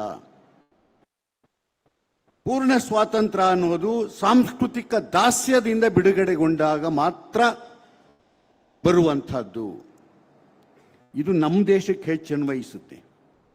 ಯಾಕೆಂದರೆ ನಾವು 3,500 ವರ್ಷಗಳ ಆ ಚಾರಿತ್ರಿಕ ದಾಸ್ಯ ಇದೆಯಲ್ಲ, ಅದನ್ನು ಮುಂದುವರಿಸ್ಕೊಂಡೇ ಹೋಗ್ತಾ ಇದ್ವಿ. ಈ ಹೊತ್ತಿಗೂ ಕೂಡ ಚಾತುರ್ವರ್ಣ ನೀತಿಯಿಂದ ಹೊರಕ್ಕೆ ಬಂದಿಲ್ಲ. ನಾವು ಜಾತಿ ಸ್ವರೂಪವನ್ನು ಪಡೆದುಕೊಂಡಂಥ ಅಸಮಾನ ಸಮಾಜ ಏನಿದೆಯಲ್ಲ, ಅಸಮಾನ ಸಮಾಜದೊಳಗೆ ನಾವು ನಂಬಿಸಲ್ಪಟ್ಟಿದ್ದೇವೆ. ಹೇಗೆ ನಂಬಿಸಲ್ಪಟ್ಟಿದ್ದೇವೆ ಅಂದರೆ, ನಮ್ಮ ಮೂಲಗಳನ್ನು ಮರೆತು ಭ್ರಮಾತ್ಮಕವಾದ ಒಂದು ಸುಳ್ಳನ್ನು ನಾವು ನಂಬಿಸಲ್ಪಟ್ಟಿದ್ದೇವೆ. ಆ ಭ್ರಮಾತ್ಮಕವಾದ ಸುಳ್ಳು ಯಾವುದು? ಹಿಂದುತ್ವ. ಹಿಂದೂ, ನಾವೆಲ್ಲ ಒಂದು. ಇದು ಇದೆಯಲ್ಲ, ಇವತ್ತೂ ಕೂಡ ವಿಶೇಷವಾಗಿ ನಮ್ಮ ಯುವಕರ ತಲೆಯ ಒಳಗೆ ಕುಳಿತಿರ್ತಕ್ಕಂಥ ಒಂದು ಪೆಡಂಭೂತ, ಒಂದು ಕೇಡು. ಆ ಕೇಡನ್ನು ನಿವಾರಿಸಿಕೊಳ್ಳದೆ ಹೋದರೆ ನಮ್ಮ ಸಂವಿಧಾನವನ್ನು ನಾವು ಉಳಿಸಿಕೊಳ್ಳೋದಕ್ಕೆ ಸಾಧ್ಯವಿಲ್ಲ. ಇದಕ್ಕೆ ನಮ್ಮವರು ಹೇಗೆ ನಿವಾರಿಸ್ಕೊಂಡು ಬಂದಿದ್ದಾರೆ ಅಂತ ಚಾರಿತ್ರಿಕವಾಗಿ ನೋಡ್ಕೊಂಡು ಬಂದರೆ, ಈಗ ಇವರೆಲ್ಲ ಮಾತನಾಡಿದ್ದಾರೆ. ಪಂಪಪೂರ್ವ ಯುಗದಿಂದ ಹಿಡಿದು ಮಾತನಾಡ್ಕೊಂಡು ಬಂದಿರೋದನ್ನು ಕೇಳಿದು. ಕವಿರಾಜ ಮಾರ್ಗದೊಳಗೆ ಕಸವರಮೆಂಬುದು ಅನ್ನೋದನ್ನು ಕುರಿತಂತೆ ಕವಿರಾಜ ಮಾರ್ಗಕಾರ ಏನು ಹೇಳಿದ್ದಾನೆ, ಪಂಪ, ವಚನಕಾರರು ಇವೆಲ್ಲ ನೋಡ್ಕೊಂಡು ಬಂದು ಈ ದೇಶದೊಳಗೆ ಈ ಕೇಡನ್ನು, ಚಾತುರ್ವರ್ಣ ನೀತಿಯ ಕೇಡನ್ನು, ಅರ್ಥಾತ್ ವೈದಿಕ ಕೇಡನ್ನು ವಿರೋಧಿಸಿದಂತೆ ಪಂಥಗಳು ಹುಟ್ಟಿದ್ದಾವೆ, ಧರ್ಮಗಳು ಹುಟ್ಟಿದ್ದಾವೆ. ಆಜೀವಕರು, ಚಾರ್ವಾಕರು, ಲಾಕುಲೀಶರು, ಪಾಶುಪತರು, ನಾಥರು, ಸಿದ್ಧರು, ಆಜೀವಕರು ಇವರೆಲ್ಲ ಪಂಥಗಳು. ಆದರೆ ಆ ಪಂಥಗಳು ಯಾವುವು ಕೂಡ ಈ ಕೇಡನ್ನು ನಿರ್ದೇಶಿಸಿ ಮಾತನಾಡಲಿಲ್ಲ. ಅದಕ್ಕೆ ಪ್ರತಿಯಾಗಿ ಬೇರೆ ಕಟ್ಕೊಂಡೇ ಹೋದು. ಜೈನರು ಬಂದರು, ಬೌದ್ಧರು ಬಂದರು. ಬೌದ್ಧರನ್ನ ಈ ದೇಶದಿಂದ ಹೊರಗೋಡಿಸಿದ ರೀತಿಯೊಳಗೆ ಧರ್ಮವನ್ನು ನಿವಾರಿಸಿಕೊಂಡ್ರು. ಯಾಕೆಂದ್ರೆ 2 ಕಾರಣದೊಳಗೆ ಈ ಚಾತುರ್ವರ್ಣ ಅಂತಕ್ಕಂಥದ್ದು, ಶ್ರೇಷ್ಠ ಕನಿಷ್ಠ ಇದೆಲ್ಲ ಇದೆಯಲ್ಲ, ಈ ಶ್ರೇಷ್ಠತೆಯನ್ನ ಯಾವ ತರಹದೊಳಗೆ ಅದನ್ನ ನಿವಾರಿಸ್ಕೊಳ್ಳುತ್ತೆ ತನ್ನ ವಿರುದ್ಧವಾದವುಗಳನ್ನ ಅಂದರೆ, ಒಂದು ದೇಶದಿಂದ ಹೊಡೆದೋಡಿಸೋದು, ಇನ್ನೊಂದು ಆಪೋಷಣ ತಗೊಳ್ಳೋದು. ಹೇಗೆ ಆಪೋಷಣ ತಗೊಳ್ಳುತ್ತೆ? ವಾತಾಪಿ ಇಲ್ವಲ್ಲ, ಅವ್ರ ಕಥೆನೇ ಇದೆಯಲ್ಲ ಸಾಂಕೇತಿಕವಾಗಿ. ಆ ವಾತಾಪಿಯನ್ನು ವಸಿಷ್ಠ ಹೇಗೆ ಹೊಟ್ಟೆಗೆ ತೆಗೆದುಕೊಂಡು ವಾತಾಪಿ ಜೀರ್ಣೋಭವ ಅಂತಂದನೋ, ಹಾಗೆ ಈ ದೇಶದಲ್ಲಿ ಹುಟ್ಟಿದ ಎಲ್ಲ ಧರ್ಮಗಳನ್ನು ಕೂಡ ಆಪೋಷಣ ತೆಗೆದುಕೊಂಡಿದೆ ವೈದಿಕ. ಅದು ಜೈನ ಇರಬಹುದು, ಅದು ಲಿಂಗಾಯತ ಇರಬಹುದು. ಇವೆಲ್ಲ ಆಪೋಷಣಗೊಂಡ ಧರ್ಮಗಳು, ಹಿಂದುತ್ವದೊಳಗೆ ಕರಗಿದ ಧರ್ಮಗಳು. ಕರಗಿವೆ. ಯಾರು ಏನೇ ಪ್ರತ್ಯೇಕವಾಗಿ ಹೇಳಲಿ, ನಾನು ಇದನ್ನು ಹೇಳೋದಕ್ಕೆ ಇಷ್ಟಪಡ್ತಾ ಇಲ್ಲ. ಯಾಕೆಂದ್ರೆ ಪುಸ್ತಕದಲ್ಲಿರುವ ತಾತ್ವಿಕವಾಗಿ ಇರುವ ಧರ್ಮ ಬೇರೆ, ಬದುಕಿನೊಳಗೆ ನಾವು ಏನಾಗಿದ್ದೇವೆ ಎನ್ನುವುದು ಇದು ವಾಸ್ತವ. ಈ ವಾಸ್ತವದೊಳಗೆ ಬಸವಾನುಯಾಯಿಗಳಿರಬಹುದು, ಜಿನಾನುಯಾಯಿಗಳಿರಬಹುದು, ಇವರೆಲ್ಲ ಎಲ್ಲಿದ್ದಾರೆ? ಈ ಪ್ರಶ್ನೆ ಹಾಕ್ಕೊಂಡ್ರೆ ನಿಮಗೆ ಕೇಂದ್ರದಿಂದಲೇ ಗೊತ್ತಾಗುತ್ತೆ. ಈಗಿನ ಈ 3500 ವರ್ಷಗಳ ಹಿಂದಿನ ಈ ಮೌಢ್ಯವನ್ನ ಮತ್ತೆ ವಾಸ್ತವಕ್ಕೆ ತರುವ ಪ್ರಯತ್ನ ಯಾರ ಕಡೆಯಿಂದ ನಡೀತಾ ಇದೆ? ಅದಕ್ಕೆ ಸೂತ್ರಧಾರರುಗಳು ಯಾರು? ಪಾತ್ರಧಾರಿಗಳು ಯಾರು? ಈ ಪಾತ್ರಧಾರಿಗಳೇನೇನೆ ನಾನು ಹೇಳಿದ್ನಲ್ಲ, ಈ ಲಿಂಗಾಯತ, ಜೈನ ಇತ್ಯಾದಿ ಆಗಿರ್ತಕ್ಕಂಥ ಹಾದಿ ತಪ್ಪಿದ ಶಿಶುಗಳು. ಇದನ್ನು ನಾವು ಮರೆಯುವಂತಿಲ್ಲ. ಆದರೆ ನಮ್ಮ ಸಾಹಿತ್ಯ ಚರಿತ್ರೆ ಹೇಳ್ಕೊಂಡು ಬರೋದನ್ನು ನೋಡಿದರೆ ಉದ್ದಕ್ಕೂ ಕೂಡ ಪ್ರತಿಭಟನೆಯನ್ನೇ ಮಾಡ್ಕೊಂಡು ಬಂದಿದೆ. ಕೇವಲ ವಚನಕಾರರಲ್ಲ, ಜೈನರು ಕೂಡ ಪ್ರತಿಭಟನೆಯನ್ನು ಮಾಡ್ಕೊಂಡು ಬಂದಿದ್ದಾರೆ. ಹೇಗೆ ಅಂತಂದ್ರೆ, ವೈದಿಕ ಪಠ್ಯಗಳು ಯಾವ್ಯಾವು ಅನ್ನೋದನ್ನ ಅವರು ಗುರುತಿಸಿದ್ರು, ಶರಣರು ಕೂಡ ಗುರುತಿಸಿದ್ರು. ಶರಣರು ನೇರವಾಗಿ ಗುರುತಿಸ್ತಾರೆ ಯಾವ್ಯಾವುದು ವೈದಿಕ ಪಠ್ಯಗಳು ಅಂತಂದ್ರೆ, ಪುರಾಣ, ವೇದ, ಆಗಮ, ಶಾಸ್ತ್ರ, ತರ್ಕ, ಸ್ಮೃತಿ, ಶ್ರುತಿ. ಸ್ಮೃತಿ ಇಷ್ಟನ್ನು ಕೂಡ ಗುರುತಿಸಿ ಅವುಗಳನ್ನು ಸಾರಾ ಸಗಟು ತಿರಸ್ಕರಿಸ್ತಾರೆ. ಅದರೊಳಗೆ ಎಷ್ಟೇ ಒಳ್ಳೆಯ ಅಂಶ ಇರಬಹುದು, ಆದರೆ ಅದರೊಳಗಿರುವ ಕೇಡು ನಮ್ಮ ನಾಶಕ್ಕೆ ಕಾರಣವಾದದ್ದು ಅಂತಂದು ಅವುಗಳನ್ನು ತಿರಸ್ಕರಿಸ್ತಾರೆ. ಆದರೆ ಜೈನರು ನೋಡಿ, ಅಲ್ಲಿ ಆ ತಿರಸ್ಕರಿಸೋದ್ರೊಳಗೆ ಜೈನರು ಪರಿಷ್ಕರಿಸ್ತಾರೆ, ಶರಣರು ತಿರಸ್ಕರಿಸ್ತಾರೆ. ತಿರಸ್ಕರಿಸಿ ಎಷ್ಟರ ಮಟ್ಟಿಗೆ ಅಂತಂತಂದ್ರೆ, ಪುರಾಣಗಳು ವಾಯುವ ಹೊಂದಲಿ, ವೇದಗಳು ಅಗ್ನಿಯ ಸೇರಲಿ, ಆಗಮಗಳು ಏನು ಅದು ಜಲಕ್ಕೆ ಹೋಗಿ ಸಮುದ್ರವ ಸೇರಲಿ, ಆಗಮಗಳು ಸಮುದ್ರವ ಸೇರಲಿ, ನಮ್ಮ ಪುರಾತನರ ನುಡಿಗಳು ನಮ್ಮ ನಡವಳಿಯಾಗಲಿ. ಪುರಾತನರು ಯಾರು? ಅದು ಗಮನಿಸಬೇಕು. ಸನಾತನರಿಗೆ ವಿರುದ್ಧವಾಗಿ ಪುರಾತನರನ್ನು ಹುಟ್ಟಿಸ್ಕೊಳ್ತಾರೆ. ಈ ಪುರಾತನರು ಪರಂಪರೆಯವರು, ಪರಂಪರೆಯ ಧಾತುಗಳು. ಪುರಾತನರು ವರ್ತಮಾನದಲ್ಲಿಯೂ ಕೂಡ ಸಲ್ಲುವವರು, ಭವಿಷ್ಯವನ್ನು ಕೂಡ ರೂಪಿಸಬಲ್ಲವರು. ಸನಾತನರು ಯಾರು? ಜಡರು, ಚಲನೆ ಇಲ್ಲದವರು, ಶಾಶ್ವತರು. ಸನಾತನ ಅನ್ನೋದು, ಸನಾತನ ಧರ್ಮ ಅಂದ್ರೆ ಶಾಶ್ವತ, ಅದಕ್ಕೆ ಚಲನೆ ಇಲ್ಲ, ಸ್ಥಗಿತ. ಆ ಹೊತ್ತು ಏನು ಹೇಳಿತ್ತೋ ಈ ಹೊತ್ತಿಗೂ ಅದೇ, ಅದನ್ನು ಒಪ್ಕೊಳ್ಬೇಕು, ಡೋಂಟ್ ಕ್ವಶನ್. ಆದರೆ ಈ ಎರಡೂ ಧರ್ಮಗಳು ಪ್ರಶ್ನಿಸದೆ ಒಪ್ಪಬೇಡ, ಬುದ್ಧನಿಂದ ಹಿಡಿದು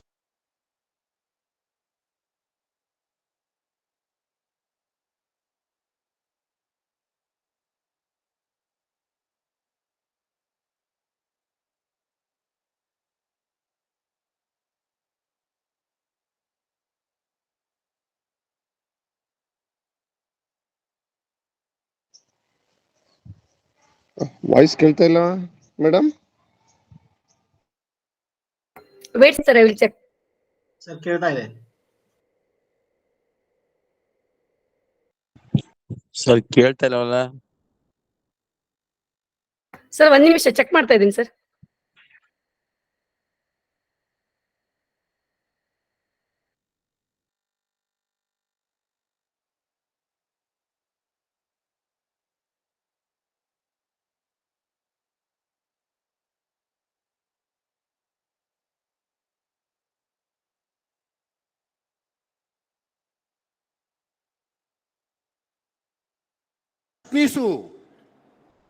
ಪ್ರಶ್ನಿಸದೆ ಒಪ್ಪಬೇಡ, ಬುದ್ಧನಿಂದ ಹಿಡಿದು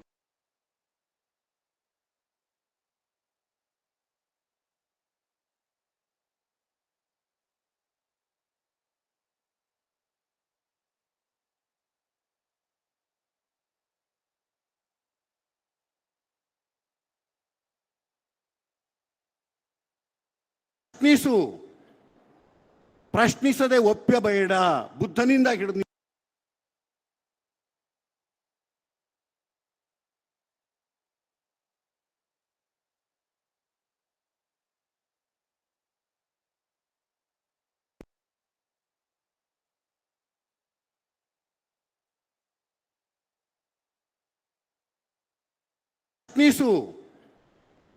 ಪ್ರಶ್ನಿಸದೆ ಒಪ್ಪಬೇಡ, ಬುದ್ಧನಿಂದ ಹಿಡಿದು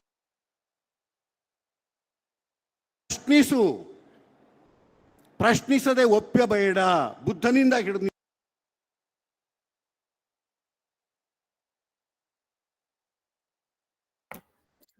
ಸರ್, ಅಲ್ಲಿಂದ ಸ್ಟ್ರೀಮಿಂಗ್ ಪ್ರಾಬ್ಲಮ್ ಆಗ್ತಾ ಇದೆ, ಒಂದ್ 2 ನಿಮಿಷ ಚೆಕ್ ಮಾಡ್ತಾ ಇದ್ದೀನಿ.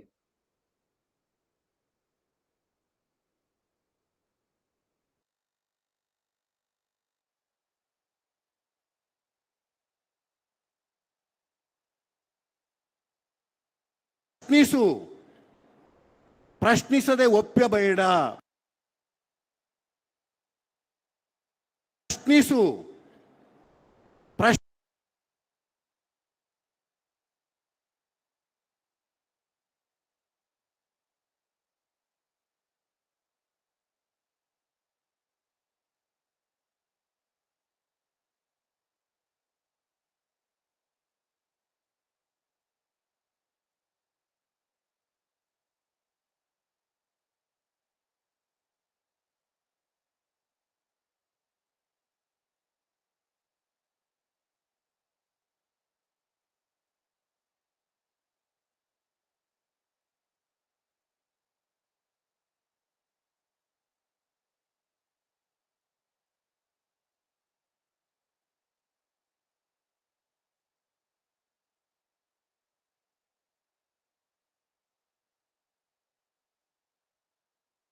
ಸರ್ ಪ್ರಾಬ್ಲಮ್ ಆಗ್ತಾ ಇದೆ ಅನ್ಸ್ತಾ ಇದೆ. ಒಂದು 2-3 ಮಿನಿಟ್ಸ್ ತಗೋಬಹುದು.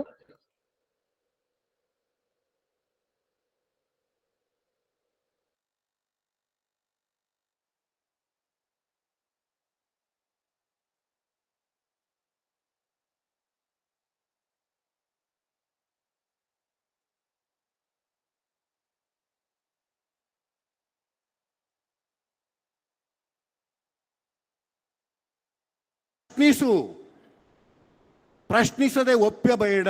ಬುದ್ಧನಿಂದ ಹಿಡಿದು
ಓಕೆ.